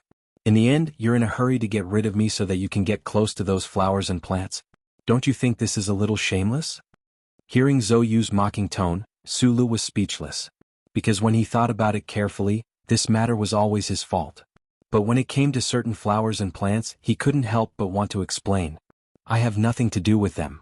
Using plural words like, them, you actually have the guts to say you have nothing to do with them? I'm really curious why the Women's Rights Foundation hasn't troubled you. Is it because you're a war hero of the Federation? Zhou Yu shook her head and mocked. In the past 2 years, you haven't made any progress in other skills, but that guy has taught you a lot about womanizing. This has nothing to do with Shi Qinghai. Sulu sighed and said somewhat helplessly, I've told you before. At my age, I should be in a relationship, preparing to get married and have children. But the problem is, I can't find a partner. Or rather, I don't know who I want to spend the rest of my life with the most. When you decided to enter the Nutshell University, earn money to buy a house and a car and marry Zhang Xiaoming, why didn't you hesitate? Zhou Yu continued her mocking. As close friends, she knew too many secrets of Sulu. It was also because of this friendship that she never had a trace of positive feelings toward the leaf of Green Dragon Mountain.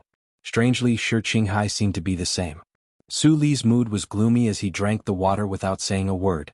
Zhou Yu looked at him for a while and suddenly said calmly, You like everyone, but no matter who it is, you haven't reached the peak of liking because you can't put all your feelings into it. You're a guy with no sense of security. You've always refused to tell me the specific reason, and I'm too lazy to guess. But I think you've never been sure what your life will be like, so you've never had the courage to start a formal relationship. The reason why you had such courage in the beginning when you were with Zhang Xiaoming was partly because that woman might have some tricks up her sleeve. Zhou Yu did not miss any opportunity to mock the girl who was busy working on the Parliament Hill. On the other hand, it's because he's your first love. When an ignorant male animal is in heat for the first time, he doesn't care if he's going to be smashed to pieces. Hearing these words, Sulu felt extremely awkward. It was rare for him to retaliate and mock her. From these words, I can see that you and Shi Qinghai are the same type of people. I don't completely deny this point, but being the same type of people doesn't mean that we have to spend the rest of our lives together. Zhou Yu was unmoved and continued to mock him. Only a guy like you would be so boring in any relationship that he would directly use marriage and children as the premise. He would often say that he would stay with her for the rest of his life. The pressure is too great, so naturally you don't have the courage to continue. But not long ago, I formally asked one of them to be in a relationship, but I was tragically rejected by her, Sulu said doubtfully. It's obvious that the life and death experiences on the battlefield made you secrete too much testosterone.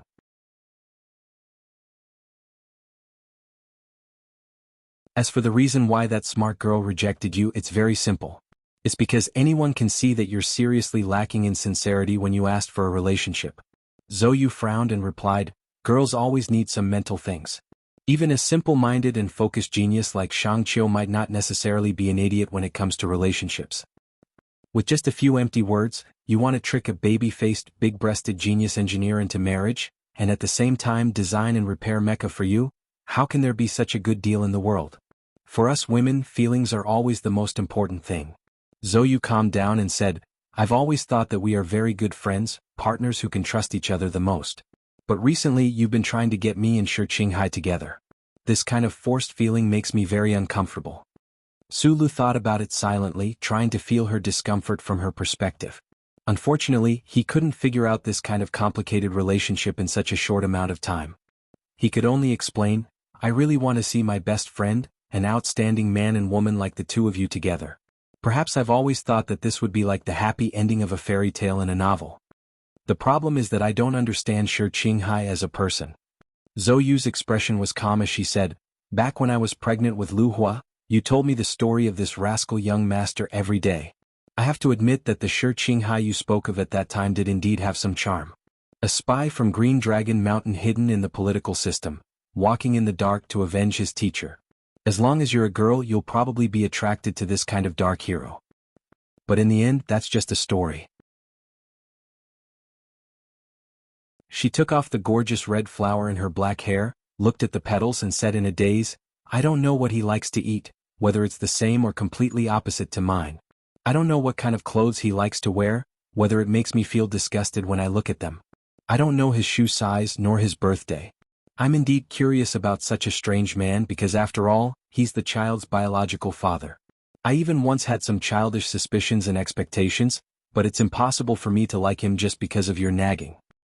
What I couldn't accept the most was that when he first entered my world with a clear image, he suddenly became an idiot who blocked the West Mountain compound every day, pestering me with emails, text messages and unpleasant songs. He only had a good-looking face but was not magnanimous at all." Zhou Yu shook her head and said with slight mockery, "Once an ideal is reflected in reality, curiosity and expectations will all be broken by the sun. I don't agree with your harsh view of Mr. Shi. His partners and comrades in arms, the things he has done, and the important positions he holds now, there's nothing about him that makes him look like an idiot."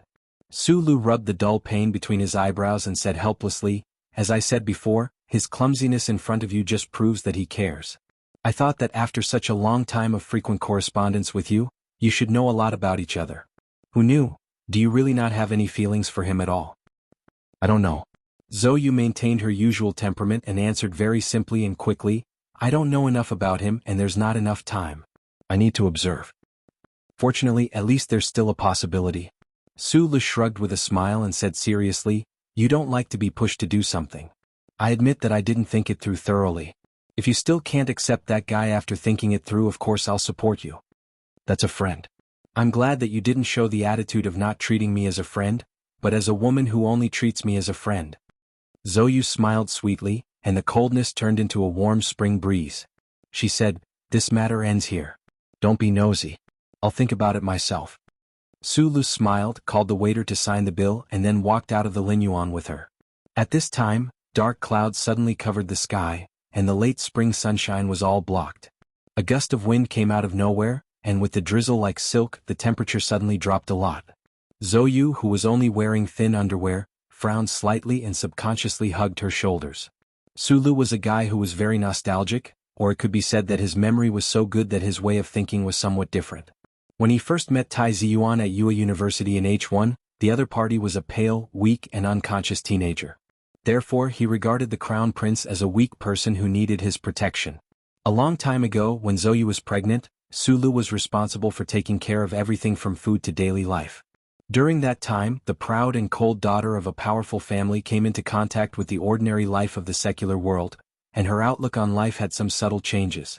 The biggest impact of that time on Su Lu was that until today, in his heart, Yuzi was still that pregnant woman who needed to be carefully taken care of. Zhou Yu's short red windbreaker was hanging on his elbow. In the chilly wind and drizzle, he naturally shook open the windbreaker and draped it over her shoulders. Zhou Yu naturally got into the windbreaker and didn't say thank you. It was a matter of course and they cooperated with each other very well. Because of this tacit understanding, the two friends of the opposite sex who had no romantic feelings were slightly startled, and then smiled at each other.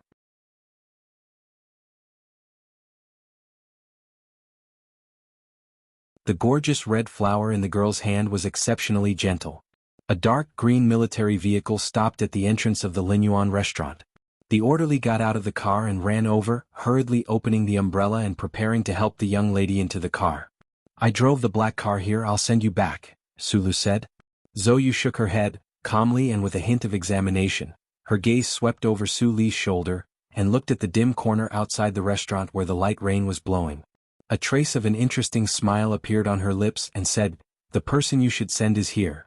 Go, otherwise these flowers and plants will be ruined by the rain." Su Lu was stunned and followed her gaze, only to see a beautiful girl in a light blue dress standing there.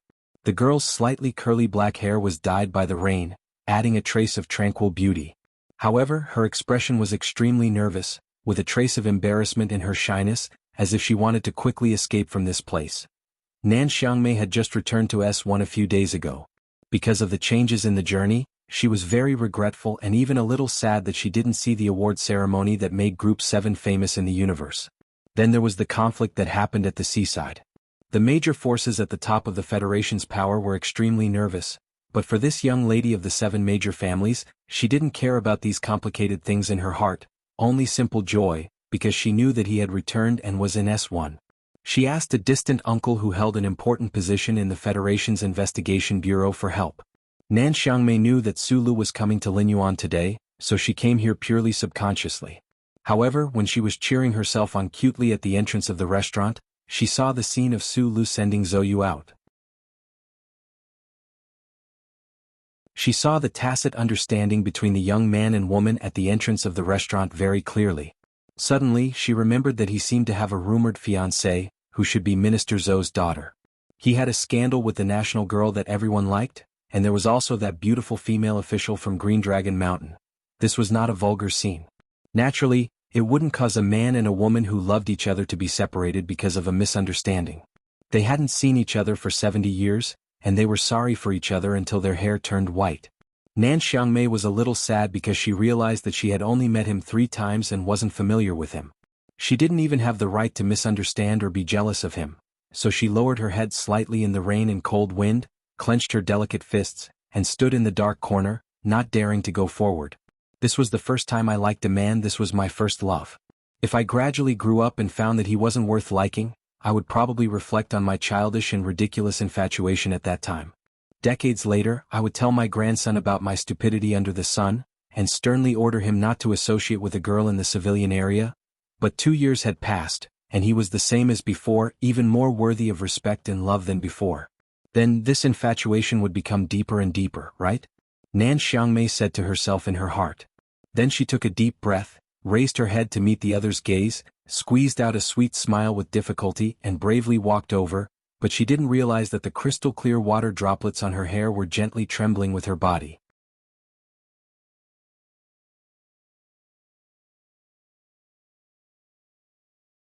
Chapter 553. Zhou gently rubbed the bright red flowers with her fingertips and left in the military vehicle with a smile, leaving the young couple strolling in the Linyuan in the rain. The black and white cliff at the end of the lawn in front of them was like an ink painting, which was particularly hazy in the spring rain. The drizzle made this ordinary spring day a touch of moisture, as if countless small water droplets had accumulated into powder, which instantly dispersed when they hit the face, making it very refreshing. Nan Xiangmei was wearing a very well-tailored blue windbreaker, and the belt around her waist was completely plain without any jewelry embellishments. It must be the masterpiece of a handmade clothing shop in Jianghu. It was not luxurious or dazzling, but was just as beautiful and quiet as her person, and also like the gentle rain between heaven and earth. Not knowing what to say, the girl slightly lowered her head and obediently followed Su Li's footsteps along the beautiful Linyuan scenery. Her 2 small fists were clenched tightly beside her, and the rain splashed on her slightly hot cheeks, but it couldn't make them feel cooler. Nan Xiangmei suddenly stopped and gathered her courage to look at Su Li's side face, and nervously asked, Did you receive my letter? Yes. Su Li stopped, nodded and replied, I should have received all the letters. Nan Xiangmei smiled gently, but then a trace of uneasiness appeared in her bright eyes and asked, Then, why didn't you reply? Su Li knew how to answer. For him, Nan Xiangmei taking the initiative to express her love in the Wood Valley manner last time was really the biggest surprise and the pinnacle of vanity in his life. Sometimes when he recalled Nan Xiangmei's shy expression at that time, he felt that this kind of satisfaction was more than the success of the MX development. However, surprise and vanity pointed to a sense of absurdity. Until today, Su Li still didn't realize how outstanding he was. He didn't cultivate the correct and arrogant psychological foundation of Du Shaoqing. He couldn't understand how an ordinary guy like him, who was interesting when he was young, but now he was getting more and more boring. What qualifications did he have to receive the admiration of this young lady? Therefore, he was somewhat at a loss about the feelings hidden in Nan Xiangmei's letter, and he didn't know how to respond. Probably as Zhou said, he was used to associating feelings with marriage and family, so he had been unknowingly avoiding it. Shang Qiu was his ideal work partner and charming figure, and Jian Shuier was his adolescent idol or dream lover, so he could still try to get close to her, but when he met a beautiful girl who was not really familiar with him, he would escape very quickly. Not getting an answer from him, Nan Xiangmei lowered her head again in disappointment. Droplets of sparkling and translucent black hair rested peacefully on her jade-like cheek. At the end of the lawn, there was a pond gently swaying with countless small circles in the drizzle. The two people stood by the pond, silently watching. I just came back from S2. I wrote in the letter that I am now doing volunteer work in the foundation. That's good. Sulu replied somewhat clumsily. What a pity. Nan Xiangmei lowered her head and looked at the broken grass on the tip of her lambskin boots and said softly, I have watched every episode of that documentary many times, but I have never found a positive image of you. What a pity. She sighed softly, quietly like raindrops falling into the pond. She cutely tilted her head, bravely looked at Sulu again and said, I was supposed to go to S1 on the day of the award ceremony, but I didn't expect to encounter a rainstorm which delayed my time. Otherwise, maybe I would have run to the George Carlin Center and crazily shouted like those fanatical admirers of yours. Listening to the words that gradually revealed her true feelings, Su Li's big heart beat faster. His voice was slightly hoarse as he changed the topic. He scratched his wet hair and said, Did you come back on Li Laoqi's ship? Li Laoqi? Nan Xiangmei silently repeated in her heart. She felt that this man's tone was really interesting. Li Xiaotong, this gloomy man in his mouth, was like a street vendor selling bread. What a cute man. Thinking about this, she couldn't help but embarrassedly cover her cheeks, trying to block the heat there. Love makes people blind. In the eyes of a girl who has fallen in love, even if the man's joke is boring, it is still the most humorous. No matter how ordinary the man's action is, they can find some deep meaning or hint or factor that makes them more fond of him. Su Lu stubbornly maintained the image of a gentleman, and maintained the posture of looking straight ahead. But from the corner of his eyes, he saw Nan Xiangmei shyly lowering her head. Under the gentle wind and drizzle, her beautiful cheeks were like a lotus flower. His heart moved again, and subconsciously he wanted to take out a silk handkerchief from the military bag to wipe the water droplets on her face. But his brain quickly woke up and stopped the movement of his hand in time, because that silk handkerchief was Jian Shui's. The rain seems to be getting heavier. Su Lu wiped the rain on his face, looked at the girl beside him and said with concern, Let's go back. I'll go home soon. Nan Xiangmei's voice was a little disappointed.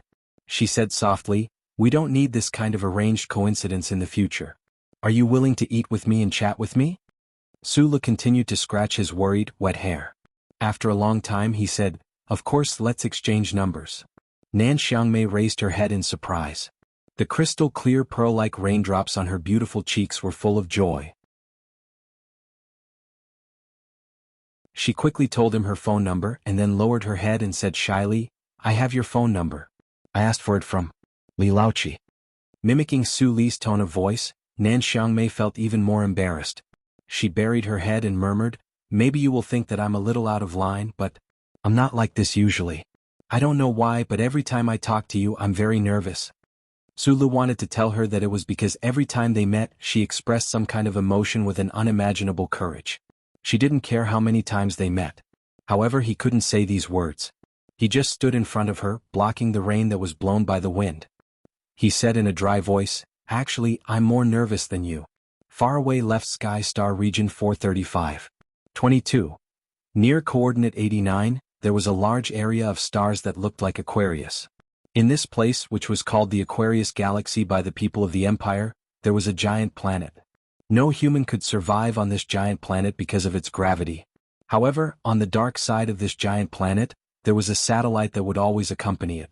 For thousands of years, countless silent warships used the shadow of the giant planet as cover to quietly enter and leave. Because this was the most important and most secret first-class base in the periphery of the Empire. In a corner of the base, two thin and small Empire mechanical soldiers were operating a robot to move equipment into a small warship. One of the mechanical soldiers spoke in his heavily accented language to his quiet companion beside him. The other teams are preparing for the maneuver, but we have to move these hundreds of tons of equipment in before the warship takes off. Mechanical soldiers will always be mechanical soldiers. Hui Chaosher, even if you are lucky and have the greatest surname in the Empire, you still can't change your fate, this mechanical soldier said indignantly. Join the expeditionary army? That's possible.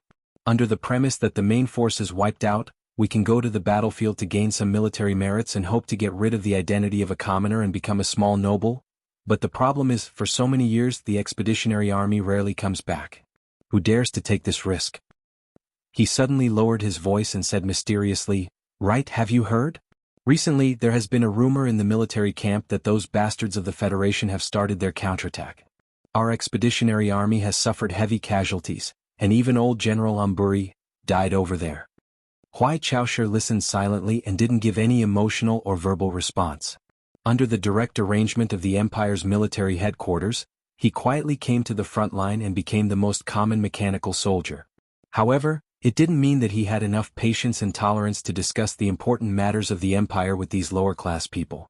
When he heard the 3 words Umburi, for the first time, his face showed emotion and his eyes narrowed slightly. 3 hours later, a maneuver personally led by the Empire's County King Katon started from this most secretive military base without any observers or media reports. Regarding this maneuver, the members of the Royal Intelligence Agency hidden in the military excitedly and coldly sent one report after another to their superiors, but they didn't get any response. Those confused and angry military observers were directly put under house arrest by the fleet until they knew the truth. Dozens of Night Wolf-class light warships slowly rose into the sky and followed the monster-class Black Mothership that was 17 kilometers long into space. Under the shadow of the giant planet, the fleet of warships that covered the sky looked so shocking. The fleet left the thin atmosphere and used the gravitational difference between the distant star and the nearby giant planet to slowly change direction like ghosts and head into the dark depths of the universe. However, out of all the soldiers' expectations, that monster-class Black Mothership left the fleet after 17 standard hours and stopped at the entrance of Bipping Corridor. Like a giant father, it quietly and kindly watched the entire fleet leave. From the generals to the soldiers of the Empire's fleet, they all smelled something different. Their fleet was temporarily formed on the surface, but in reality, they had received almost 2 years of special training. The fleet was all light warships, and they had all received major modifications in the base. Other than the necessary concealment equipment for high-speed cross-tunnel navigation, the warships had all the protective equipment removed. They tried their best to leave the energy output and position to those extremely sharp weapon systems. The extreme modification of the warships, all external communications were forcibly blocked before departure, and the fleet was in a silent state of the night. There was no way to contact the base or the military headquarters. Maybe even the military headquarters didn't know where this inconspicuous medium-sized fleet disappeared to. All kinds of facts and speculations made the relaxed and casual expression on the soldiers' faces replaced by caution and doubt. They vaguely guessed that this was definitely not a normal drill. Could it be that the hot-tempered and murderous County King Katon was really like what the rumors said, and he had some outrageous thoughts in his mind? But what could these light warships do? The answer to all these questions was answered 3 days later. County King Katon, who everyone thought was left on the giant mothership, unexpectedly appeared in the internal communication system of the fleet. This is the most important military operation since the founding of the Empire. On the light screen, the general of the Empire coldly said to everyone in this secret mission, "We will be recorded in the history books."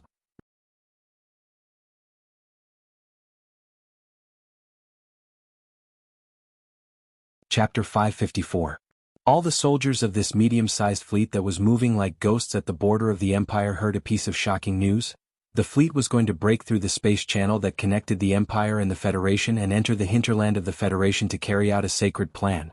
For decades, the war between the Empire and the Federation had never stopped. The Federation had attacked the Empire twice, but because of the one-way door in the universe, the Empire couldn't attack the Federation directly. Instead, they had to go around the Barren Star region and spend more than 6 years of interstellar travel before they could attack the Westwoods region of the Federation.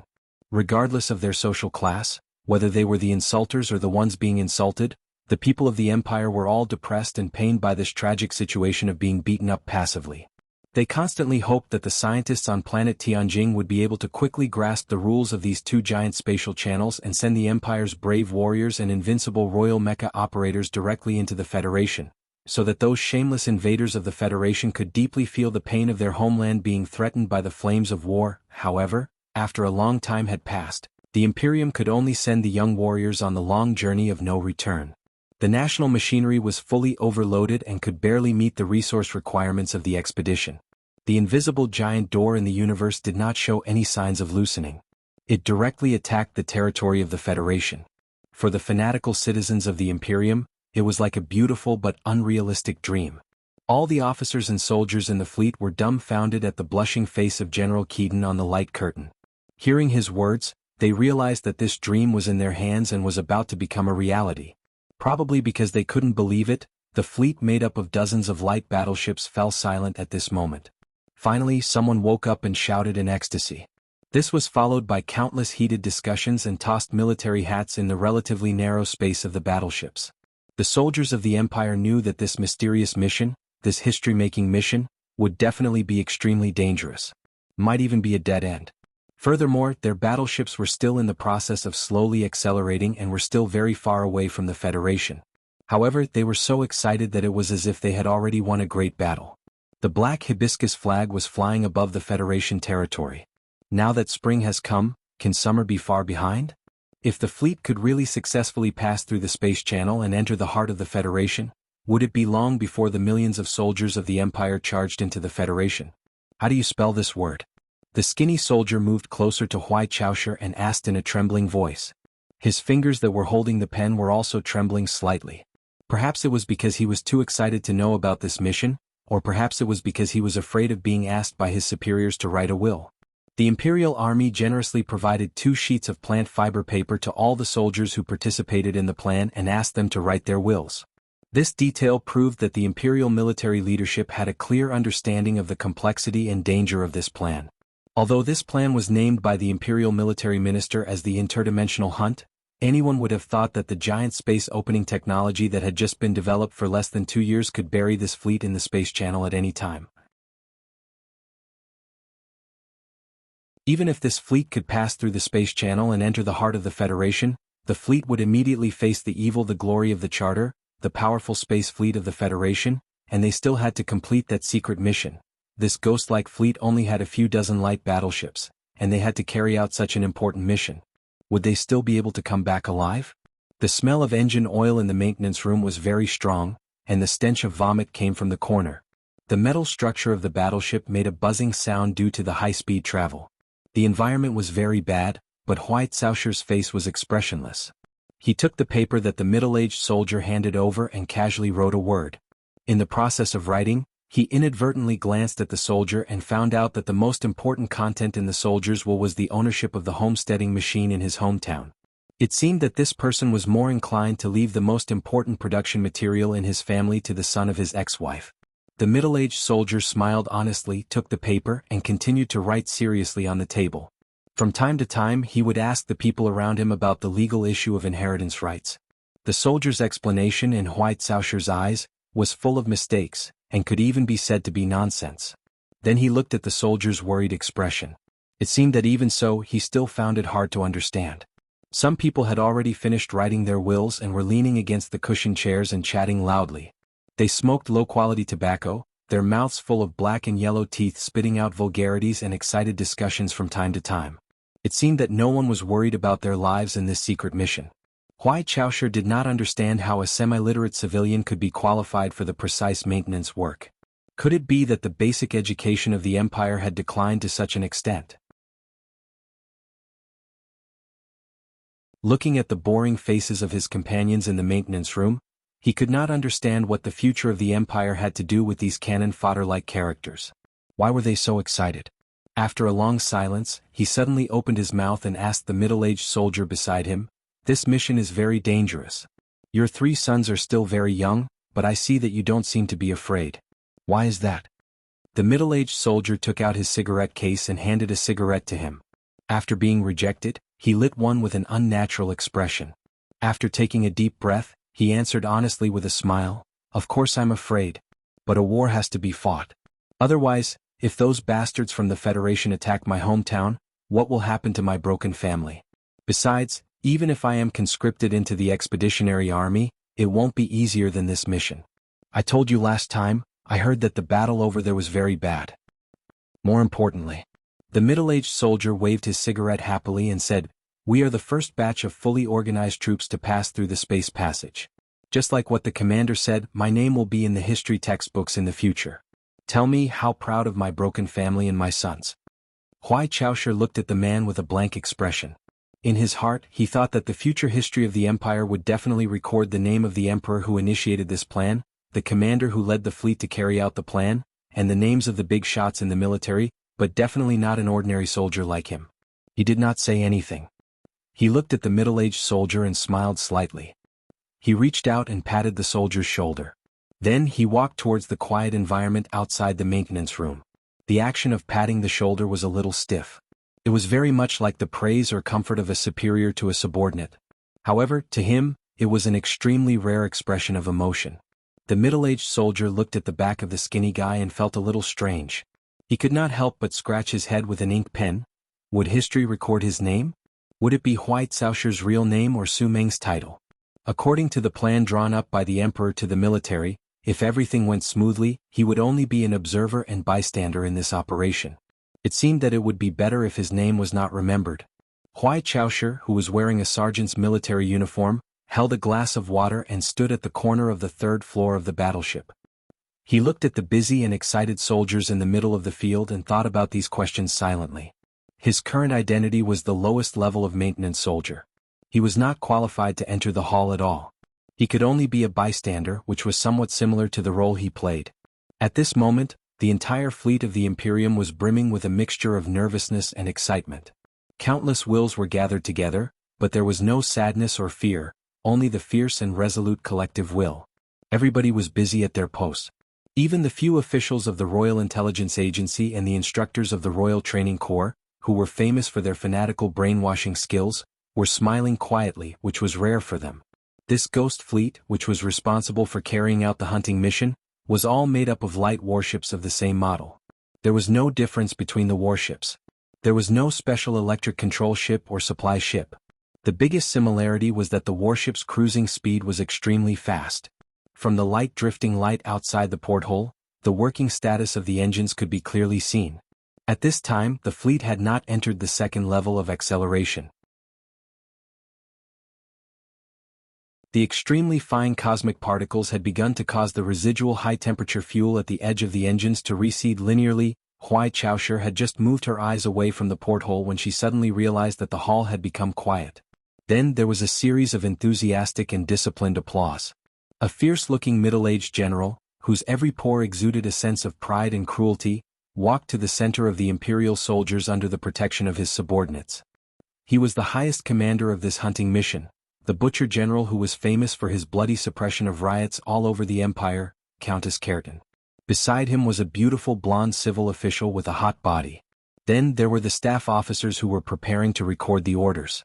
There were also a few officers wearing black jumpsuits with a stern expression.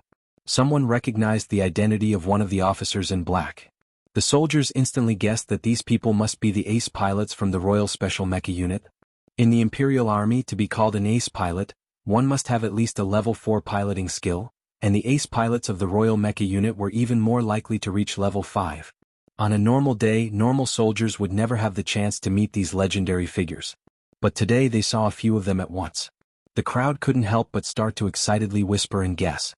The mystery was about to be revealed.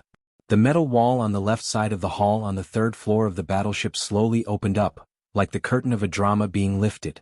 6 mechas that were fixed in the warehouse by heavy springs, flashed with a dazzling metallic light, proudly and coldly appeared in front of the Imperial soldiers. Not long after the Expeditionary Army suffered a devastating blow from the Federation's new MX mecha, the Empire finally developed a new generation of mecha that belonged to them. It was given a tacky name, the new mecha. It didn't use the dual-engine technology of the Federation's new mecha, because after the research department of the military couldn't solve the electron turbulence problem that their counterparts in the Federation had encountered before, they quickly shifted their research to the direction of miniaturized engine wiring. The Empire's new Wolf-Fang mecha had a total of 67 spherical joints in the heavy metal body, and all of them were installed with superimposed micro-engines made of super alloy. Once the full power output was output, its speed would reach a terrifying number.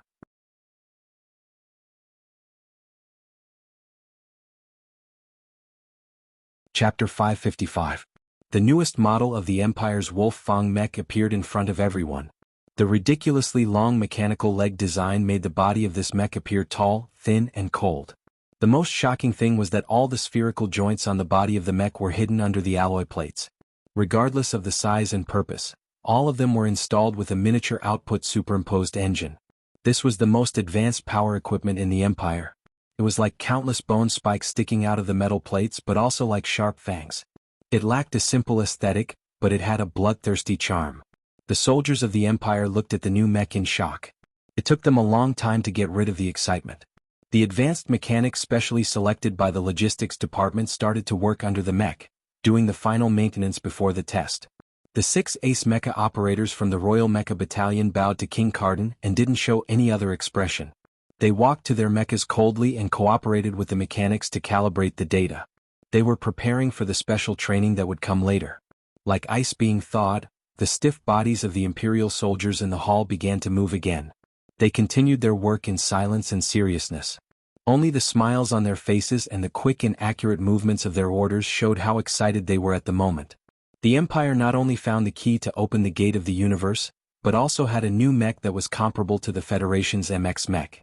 How could the soldiers of the Empire not be excited? An hour later at the warship luncheon. In order to boost the morale of the troops, Duke Carleton once again appeared in front of his subordinates with that beautiful female civil official in tow. The officers gathered around the Dark Wolf-Fang mecha and pointed at it excitedly, praising the Emperor's foresight and greatness, the RAS's great achievement after years of patience, and the amazing operation of those ace mechas. There were even more people who spoke of the amazing princess in a fanatical and admiring tone. Hui Chaoshi stood in a dark corner outside the door.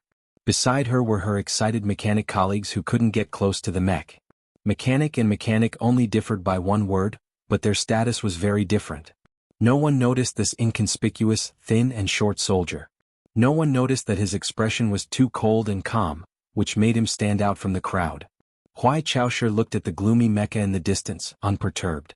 From the research and development of the Empire's newest generation of revolutionary mecha, he had made extremely important contributions in every step of the process. He could not find any way to be humble about this. The design team of the RAS had been in close contact with him all this time. They listened to his cold and direct opinions, and he was the one who personally controlled the first experimental machine to obtain data. He could recite all the data of the Wolf-Fang mech by heart. The engine, the hybrid system, the power output norm, the standard weight of 2,237 tons, and in line with the design intent and the use of new materials, this new model of mech was the lightest mech in the history of the Empire. It was 66 meters tall and wide. These complex or simple data units naturally appeared in his mind, but they made him frown. Over the past few decades, many people had discovered a strange fact. The units of measurement used by the Empire and the Federation were extremely similar. No one could explain why two independently developed civilizations would walk the same path in the end. It was easier to understand the weight unit because the closest substance to humanoid life was water. That was why they usually used water as the standard for weight. But what about the length unit? A length of 1 meter was equal to the transition between 2p10 and 5d1 of a krypton-86 atom. It was 1650763. 73 times the wavelength of the radiation in a vacuum. This was inexplicable, and he could not find any basis for the concept of length in reality at all. Hui Chaoshi lowered his eyes slightly as a mocking smile appeared at the corner of his lips. He was unwilling to think deeper about this problem. The scholars of the Empire who dared to express interest or comment on this situation had long been thrown into prison or secretly assassinated. But her identity and status were enough to support her to make any ridiculous reasoning. He just didn't want to think about it. No matter what happened billions of years ago, he wanted to see the present and billions of years later. The history of the universe might be a sad comedy, but those sour emotions should be left for the young and middle-aged people who loved literature to be intoxicated. Sitting on the high command platform, County King Katon was in a very high mood. He was looking forward to the upcoming assassination mission that was destined to amaze the universe. He didn't care about the presence of hundreds of subordinates. His broad hand with extremely long hair naturally reached into the skirt of the female secretary next to him and forcefully rubbed her two plump buttocks. The female secretary's face slightly reddened, but she didn't dare to dodge. The surrounding officers acted like they didn't see this scene. They continued to eat their food and drink their wine. The officers closer to them didn't even dare to raise their heads. The imperial armies had strict discipline, but for the high and mighty royal family, the so-called discipline was the requirement they had for their people. They must not hinder their own enjoyment of life. Looking at this scene from afar, Huai Chaoshu slightly frowned and showed a trace of disgust. He already knew the style of this butcher general. It seemed that when he suppressed the riots in the past decade, this style was not a problem. However, this fleet was about to carry out such an important mission as the commander. This person didn't know how to restrain himself at all? The thin and short soldier frowned. No one would think that he was mocking the high and mighty County King Katon in his mind. However, County King Katon, who was laughing with an unpleasant voice in the distance, seemed to have sensed something. He looked over with a surprised expression and then saw the figure in the shadow outside the door. County King Katon's laughter suddenly stopped. He awkwardly turned his head, and that big hand had already retracted from the female secretary's skirt. Huai Chaoshu turned around and left expressionlessly. He returned to his single cabin. He sat on the bed and put on a strange posture. He closed his eyes and sat cross-legged.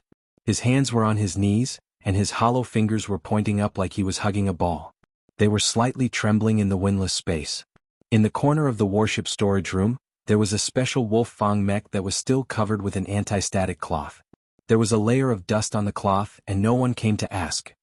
The information system entered the dark night and couldn't contact anyone. The appearance of the new Wolf Fang mech, the appearance of the best mech warrior of the Empire, and the excitement and nervousness before the battle. The same scene played out in all the warships. A medium-sized fleet made up of all light warships couldn't give the Federation enough damage. Even if the interdimensional hunting plan succeeded, it could only make the Federation fall into temporary chaos. It couldn't change the balance of power between the two forces in the universe and the status quo of the war. However, the Imperial Expeditionary Force was completely wiped out. This news couldn't be hidden for long. At this moment, the Empire needed a shocking and symbolic victory. Even if this victory was obtained through a shameless sneak attack, it could only vent the anger in the heart and didn't have many practical benefits. Therefore, the Emperor of the Empire personally approved this hunting plan.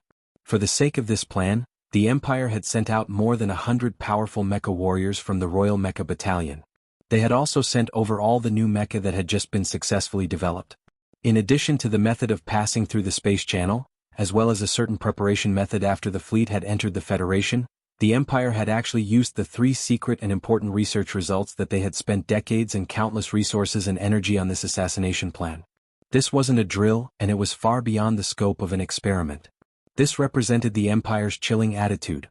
This was a bloody revenge, and it must succeed. After the ghostly fleet roamed the edge of space for 13 days, the voice that the soldiers had been waiting for finally came from the communication system. The fleet adjusted its direction and began 3 levels of acceleration. This also meant that the fleet was ready to head for the Cosmic Gate.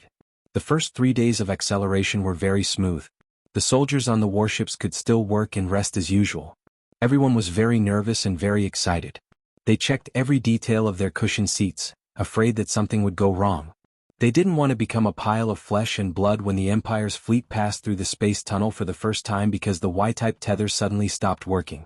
After all, this was a historical space travel. No one knew what would happen when the fleet passed through the space tunnel, and whether there would be any accidents. The naturally formed warp holes in the universe connected the star systems that even light felt distant. The farther the distance between the 2 star systems, the higher the energy level of the space tunnel, and the more terrifying the ray storm inside. In the past, the Empire's space technology could only use the warp holes to achieve space navigation within the Empire. For the 2 giant space tunnels that connected the Empire and the Federation, there was nothing they could do. The larger the mass of the object that passed through the warp holes, the more ray storms it would cause, and the higher the death rate. In the past, the Empire could only send light warships with extremely small mass through the space tunnel, and the interval between each teleportation was very long. They had to wait for the turbulence in the space tunnel to subside. Even so, there were still countless powerful special forces of the Empire that died silently in these 2 space tunnels. The extremely high death rate forced all the war plans of the military to be put on hold. Father was a prince back then, and he dared to ignore the extremely high death rate and force his way through the terrifying warp holes. Where did his courage come from? Huai Chaoshu was not affected by the tense atmosphere in the warship. His mind was calm and clear. However, when he thought about the painful history of the empire and the history that was happening around him, he couldn't help but feel a little excited and yearning. Suddenly, the warship began to tremble. Strange light particles appeared outside the porthole, and the violent acceleration pressed his body against the back of the cushioned seat. Huai Chaoshe frowned slightly, and then his face returned to its cold and calm state. He slowly straightened his body, and the Y-shaped belt fell to the side. His arms were trembling and he used his own body to resist this terrifying force. The fleet began to accelerate in the direction of the space tunnel for 10 days. The acceleration was very large, and the angle chosen was 45 degrees, which gave the people in the warship the illusion that they were ascending. It was as if the warship was escaping the gravitational force of the planet and flying into the sky. He closed his eyes and seriously experienced this feeling that he hadn't felt for a long time. He remembered sneaking out of the palace to play on the roller coaster when he was young. It was very exciting. Beauties are like famous horses, they all need to be trained.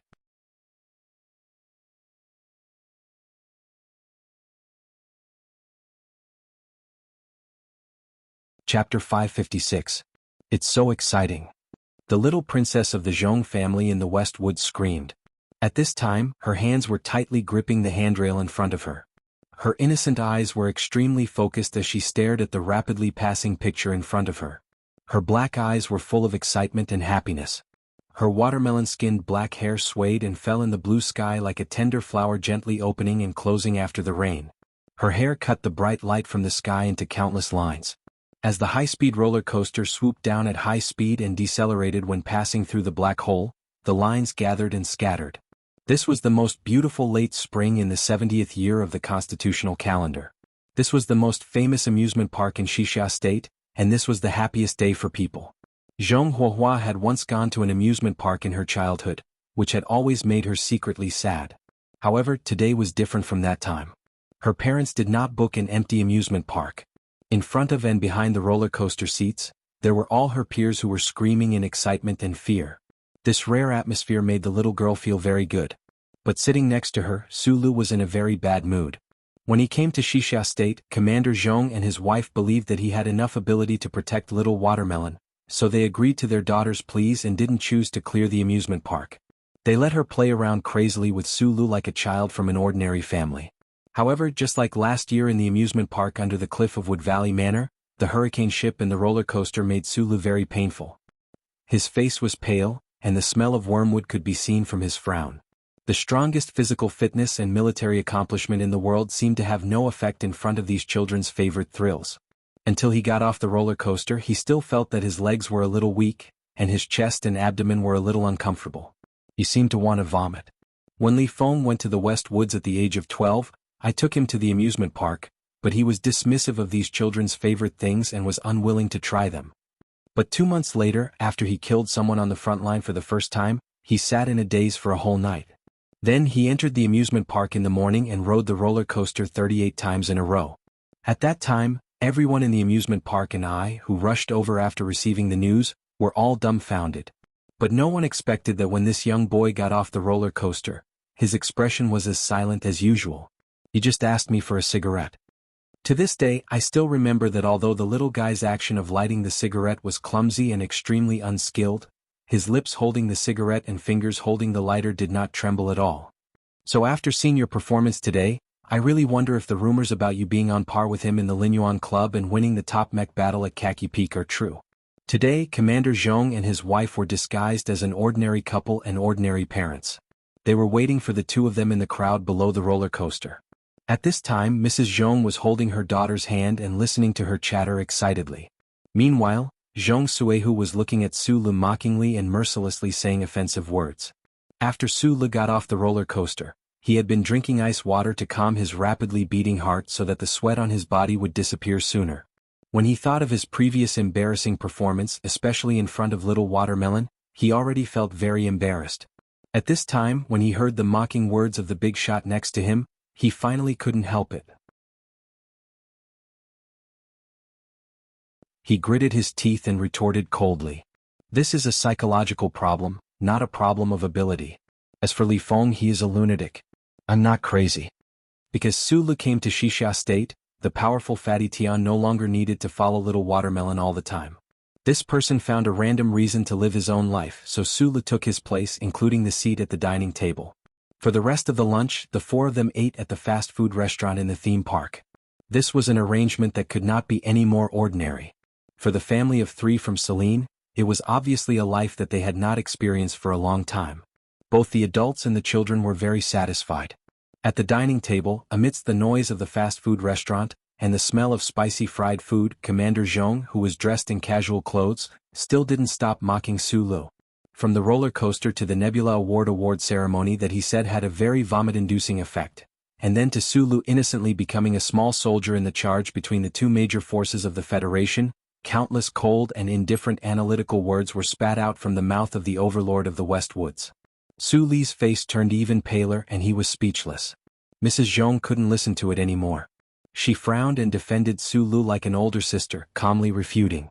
Her willow eyebrows occasionally rose, and a fierce tiger naturally had to submit. Sulu had always thought that a big shot like Tiger would only think of strategies and schemes because he had spent so many years fighting against the Empire at the borders of Ceylon. Also because he hadn't had a normal and healthy family life for too long, he would definitely have the same psychological problems as himself when facing the amusement facilities. That was why he didn't really care. But when he found that this person began to use a serious reprimanding tone towards the well-behaved and pitiful little watermelon, he finally couldn't help but frown. You're a girl, but you only think about these boring things every day. You even shout and scream like a lunatic. What's wrong with you? Commander Zhong looked at his daughter, who was silent with her head down, and reprimanded her sternly. It's fine if you just play occasionally. Think about Li Feng. What was he doing when he was your age? Girl, can a Westwoods tiger be so naggy? Su Lu, who was chewing corn with his head down like the little girl beside him, couldn't help but shake his head. He wondered why Tiger Zhong always used that little lunatic as a comparison material. Did he not know that the guy was really a lunatic? Or did he want his daughter to be as crazy and violent in the future? Or was it because Tiger Zhong had always been disappointed that he didn't have a son, so he subconsciously looked at Madman Li as a son? Then wouldn't he be the son of the old man in Philadelphia? After a quick association, Sula couldn't help but laugh. Commander Zhong frowned and asked, "What are you laughing at?" Sula looked up at him and suddenly thought that his random inference might be true. For a moment he couldn't help but feel a little annoyed. He felt that little watermelon was really a failure to have such a father. Nothing. I just want to say that all outstanding and independent girls must like to ride roller coasters when they were young. Of course, he didn't know that his illogical inference, which was purely from little watermelon's standpoint, actually pointed to the distant end of the universe. And it was perfectly confirmed by someone who was excellent or even a genius. No one in the room could think of this. Commander Zhong and his wife listened to Su Li's serious and seemingly angry words. After being stunned for a while, they couldn't help but laugh. They truly and slightly surprised to find that this young man seemed to really dote on his daughter. The atmosphere of the four people was very good. Commander Zhong and his wife didn't make Sulu feel too much like the big shots in the Federation. Amidst the joy and harmony, there was really a hint of a family dinner. It was a pity that even a feast would come to an end, let alone a fast food meal. 7 bulletproof military vehicles, under the stunned and shocked gaze of the people in the amusement park, drove to the entrance of the fast food restaurant and picked up the 4 people inside. In the back row of the car, Zhong Huashan's clear eyes began to fill with tears. She hid her head in her mother's arms and occasionally glanced at her father by the window. She whispered softly, "Mom, you have to come back soon." "Good girl, I'll come back as soon as possible," Mrs. Zhong said with a smile. "Dad, you too." The little girl plucked up her courage and looked at her father by the window with a serious expression. She said, "Like what Brother Sulu said, after you win the last battle for the Federation, I'll go back to the Westwoods to see you, okay?" At this moment, Commander Zhong's hard stone face, which seemed to be carved out of stone, finally relaxed a little. How long would it take to win the last battle for the Federation? How long would it take for his daughter to go back to her hometown in the West Woods after inheriting the family business? "Okay," he replied. General Zhong Suahu, the commander of the 4th Military Region of the Federation and the commander-in-chief of the enemies in the West Woods, finished his work report in the late spring of the 70th year of the constitutional calendar and stepped on the return journey of the Antique Bell. The West Woods region, which had just wiped out the Imperial Expeditionary Force, needed him to be in charge.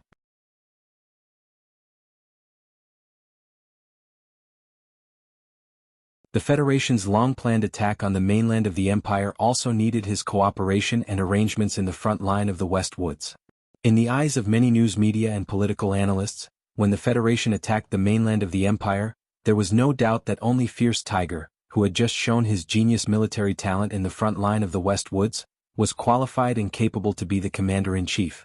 Different from the usual return journey, this time his wife, the CEO of the Antique Bell Company, Ms. Ling Min, would also go to the West Woods with him. This famous couple in the Federation chose the battleship-modified Antique Bell, but now the captain of the battleship had changed. On the surface, Mrs. Zhong was going back to the West Woods because of business needs, but only a few people knew that she was going back to the old mansion to deal with the problems of some of the Zhong family's relatives. Sulu didn't know this.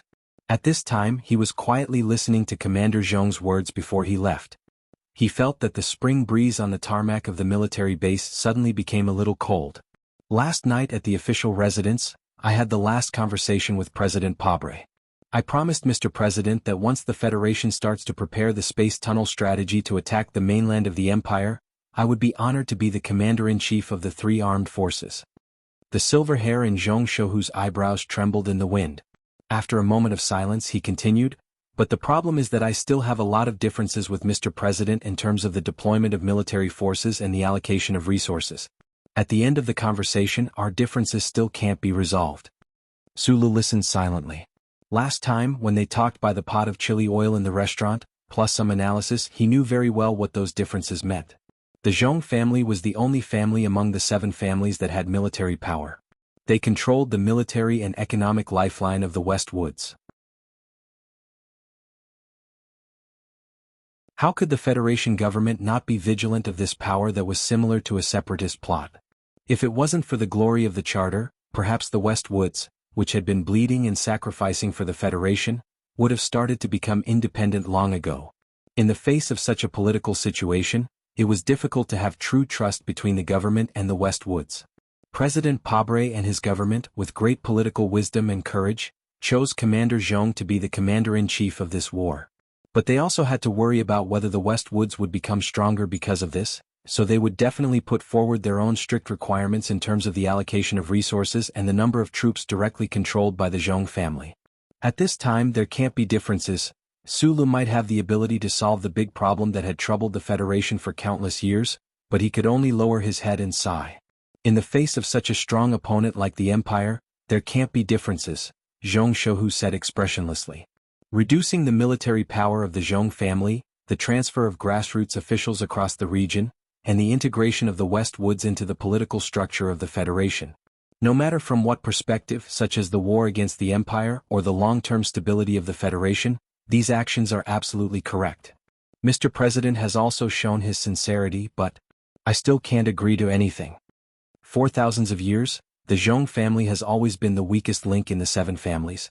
Because of the long years of war, our relationship with the other 6 families is very distant and indifferent.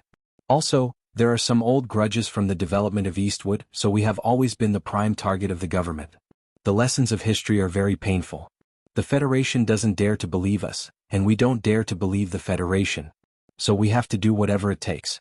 For example, my childhood, my daughter's childhood, and the growth of countless generations of Zhong family heirs, we have to hold the military power firmly in our hands. Only then can we have the power to talk to the government, and only then can we survive.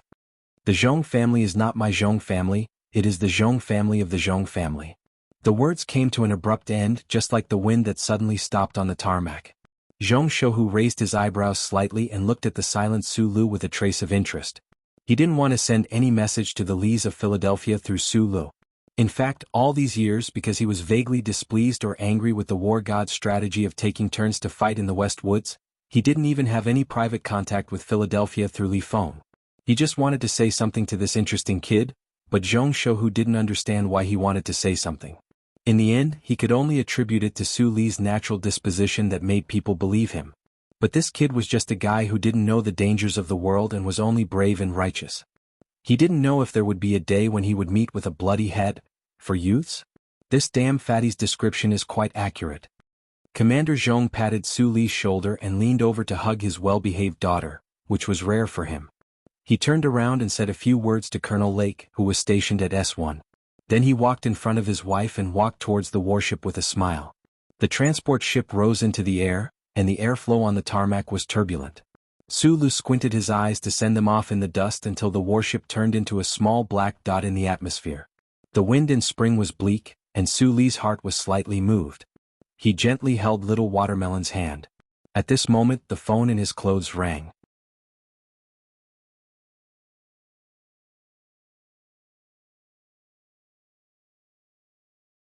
Chapter 557. The gentle voice of the president of the Nutshell Company came from the other end of the phone. Su Lu listened quietly. He didn't say much, but he was as straightforward as usual without any hesitation. After being pardoned from the military prison in Qingqing, he signed a bunch of complicated legal documents in front of General Miles in the president's official residence. From that moment on, his life could no longer be separated from the Federal Army. As a soldier, he had to follow orders unconditionally. After a short vacation, the Ministry of Defense assigned him a new mission. He would go to a secret base near the Gary Corridor with the new 17th Division to be in charge of security work. The secret base was built by the Nutshell Company. It was responsible for the future strategic significance of the Federation. The new 17th Division inherited the halo of the God of War and carried the strong aura of the Nutshell Group 7. It was natural that the Ministry of Defense and the Nutshell Company chose them at the same time. This was originally an ordinary conscription that only needed to be ordered by the Ministry of Defense or the 1st Military Region. However, considering the existence of Su Lu, the president of the Nutshell Company personally called to explain and ask for his opinion. As long as the division commander has no opinion, I have no opinion. As for the relevant itinerary and equipment preparation, it is more appropriate for the department to contact He Lei directly. After all, he is the regiment commander. Okay, Mr. President. I look forward to the dinner you promised next time. Su Lu hung up the phone. In the blue sky above the base, there was no trace of the battleship. This was not 5460, and it was impossible to see the ancient clock that was far outside the atmosphere. He quietly looked at it for a while, then held the small Watermelon's soft hand again and walked out of the base. He was in a hurry to leave because he didn't want to spend too much time with Colonel Lake from the West Woods military region. Although Colonel Lake wore sunglasses, he still had a deep impression of him. He didn't wear sunglasses today, so he was worried that he would be recognized. In a sense, Colonel Lake, who carried out the mission of the Bureau of Proclamation at Zhonglo Street in Donglin a few years ago, changed Su Li's life. The violent Special Forces soldier, the cold gun barrel, and the angry fist were a part of Su Li's deep and unpleasant memories. According to the old man, Su Lu had the authority of Sequence 1. He did not need to worry about being accused of being a fugitive from the Federation. However, no matter what, he did not want to be recognized by Colonel Lake. However, he did not know that Colonel Lake had started to pay attention to him after the assassination in the West Woods Sunset State. Not including today, not including this time. Colonel Lake, who was wearing sunglasses, stood in the rustling wind and maintained a solemn posture. He looked up at the sky as if he was still sending off the officer he admired the most in his life. His expression was somewhat complicated, and he did not notice Su Li's departure at all. Spring year 70 of the constitutional calendar, April 15th. The Tiger of the West Woods and his wife left S1 and boarded the Ancient Belle. Under the escort of 4 light feather-class warships, they embarked on their journey back to their hometown in the West Woods. At 3:12 in the afternoon, Su Lu handed over Little Watermelon to Tian Stickman and then rushed back to the Capital Special District to prepare for the upcoming mission. Almost at the same time, the Ghost Fleet, composed of 57 light-class warships, quietly sailed through the vast and barren star field at the border of the Empire and arrived at an empty place. This place was far away from the galaxy. In the dead and dark space within 18 light-years, except for the traces of the fleet's engine and the interstellar dust that had been floating alone for billions of years, there were no large celestial bodies that could be seen with the naked eye. The whole background was empty and quiet. No one would have thought that this was the entrance to a certain door in the universe. Through this door, one could see the world at the other end of the distant star field. Spring year 70 of the constitutional calendar, April 19th. The next day, Su Lu, who was going to leave on a warship, thought for a long time and called Shang Qiu. Shang Qiu said on the other side of the phone that she was very busy, so they did not meet. Then he finally called Nan Xiangmei and the two of them met up for dinner. At night, he looked at Zhang Xiaoming's number that he had saved on his phone and shook his head. In the end, he did not call Jian Shuier. At 3:37 in the morning, the Ministry of National Defense and the Nutshell Company sent the specific information of this mission to his top-secret military mailbox. At the same time, there was an additional clause. Then, the Federal Central Computer provided him with more detailed information. In the information picture, the secret base located in the outer star field of the Gary Corridor was extremely magnificent. It was like a huge metal asteroid, indifferently suspended in the unchanging black space. After the completion of this base, it would become the base camp for the Federal forces to attack the Empire and the most important strategic transfer base for the Federation. The Nutshell Company was the largest megacorporation in the Federation. 30 years ago, they had received an order from the Federation government to build a transfer base. Even with the Nutshell Company's terrifying production capabilities, they still had to invest so much time and effort to complete the basic construction of this base. It was easy to imagine how magnificent this space base was. In fact, of the secret military budget that the Federation Parliament reviewed behind closed doors every year, at least 60% was invested in this space base. As a result, the government's budget deficit had increased sharply in recent years. From this, one could imagine how much effort and investment the Federation government, especially the Pabre government that had been accelerating this project ever since it took office. Su Lu and the new 17th Division's mission this time was to ensure the safety of this important space base.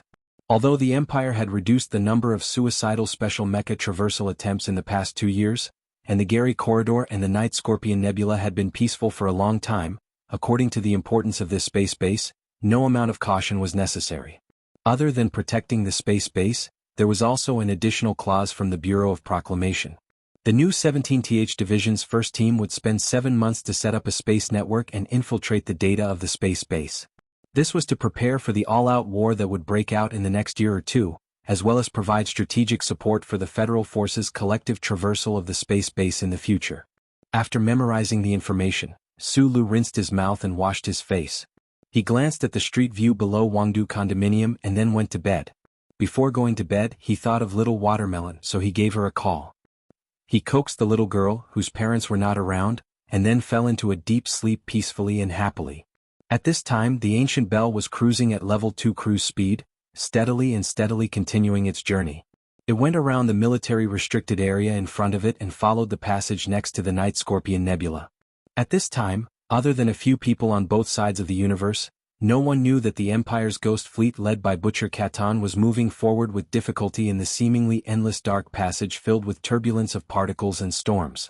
The suspended reflector on the outer shell of the Empire's battleship was rubbing against the turbulence of particles that were beyond human imagination. It seemed like it could be penetrated at any time and then turned into ashes. Year 70 of the Federation's constitutional calendar, 27th of April. The ancient bell was still cruising smoothly. The spaceship that was modified from a battleship completely ignored the interference of cosmic rays. The electronic monitoring system followed the program and carried out a flawless probe at a certain frequency from 360 angles. The gentle music inside the spaceship blended together with the mellow aroma of coffee. The people traveling in space still lamented the monotonous and boring life and the lack of excitement. Far ahead, in the space at the edge of the Night Scorpion Nebula, there was a strange change. Waves of dim light suddenly appeared in the calm space. These light waves appeared for a very short time and then disappeared in an instant. It was like a hard metal membrane that was knocked by the delicate fingers of a baby. A pure black metal horn quietly penetrated the membrane and came to this part of the universe. Then, the object behind the metal horn also penetrated the membrane and gradually revealed the appearance of a battleship. The second battleship, the third battleship. Dozens of Empire's battleships penetrated the membrane that didn't actually exist and appeared in the universe of the Federation in a dark and cold manner. A cold and indifferent aura spread out in the space. These Empire's battleships that forced their way through the space passage trembled violently because of the strong space pressure. It was like they finally arrived in the universe of the Federation and smelled the scent of the enemy.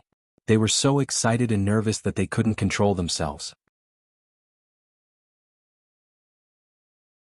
In the space inside the fleet of Empire's battleships, countless excited screams and exclamations were echoing. The porthole panels were not closed.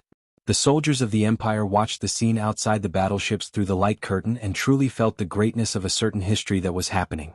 They discovered that this strange universe that belonged to the people of the Federation was as beautiful and moving as their hometown. Different from the shock and speechlessness of the ordinary soldiers, The officers of the Ghost Fleet of the Empire forcibly suppressed the excitement in their hearts and nervously devoted themselves to their work under the stern reprimand of their superiors. They knew very well that it was one thing to pass through the space passage, but it was another difficult task to not be discovered by the glory of the Charter of the Federation. In the past, the Empire could only teleport objects of low quality, such as the mini-spaceships of the Mecha Warriors. These mini-spaceships had a high possibility of being destroyed in the space passage, but once they successfully passed through the space passage, the possibility of escaping the glory of the Charter's surveillance in the vast space of the universe was also relatively high. Now, the Empire had finally made history by teleporting an entire medium-sized fleet, but the space fluctuation caused by it was also very easy for the glory of the Charter to detect. Only 37 seconds left. 35. 34. Sitting on the command platform with a violent expression on his face, Prince Katon coldly stared at the trajectories of all the battleships and turned on the signal blocking system. His expression was unprecedentedly serious, and the staff officer beside him was loudly counting down to the battleship commanders. 14. 13. Success. The advisor turned around and looked at Duke Carlton as he reported in excitement. Prince Katon's expression didn't change, but his entire body relaxed. A cruel expression flashed across his chubby face, and he murmured to himself in his mind, "People of the Federation, groan in pain. Prince Doring will be immortal, but you will have to pay the price for this hatred." Relying on the chip and related information that Macklin sent back to the Empire, and relying on the intelligence of the last seed that the Empire hid in the Federation, the Empire made the most accurate calculation of the density of the net that the Bureau of Proclamation of the Federation set up outside the space passage. In an extremely short amount of time, dozens of light battleships turned on all of their engines and forcefully changed their trajectories, driving into the only dark gap that was shining in the light. The background of the universe was dark, and the ghost-like fleet of the Empire formed a long and narrow line in the universe of the Federation, twisting and moving forward like a poisonous snake, avoiding the invisible dangers and preparing to launch the most vicious and sudden attack on the target that was about to pass by. You're tuning in to the Han Lee's Wuxia Adventures YouTube channel. We're so grateful for your support, and don't forget to subscribe to join us on this incredible journey through captivating stories. Your generosity through donations truly makes a world of difference, as it's the primary source of revenue that allows me to expand and enhance this channel for you. Thank you from the bottom of my heart for being a part of this adventure.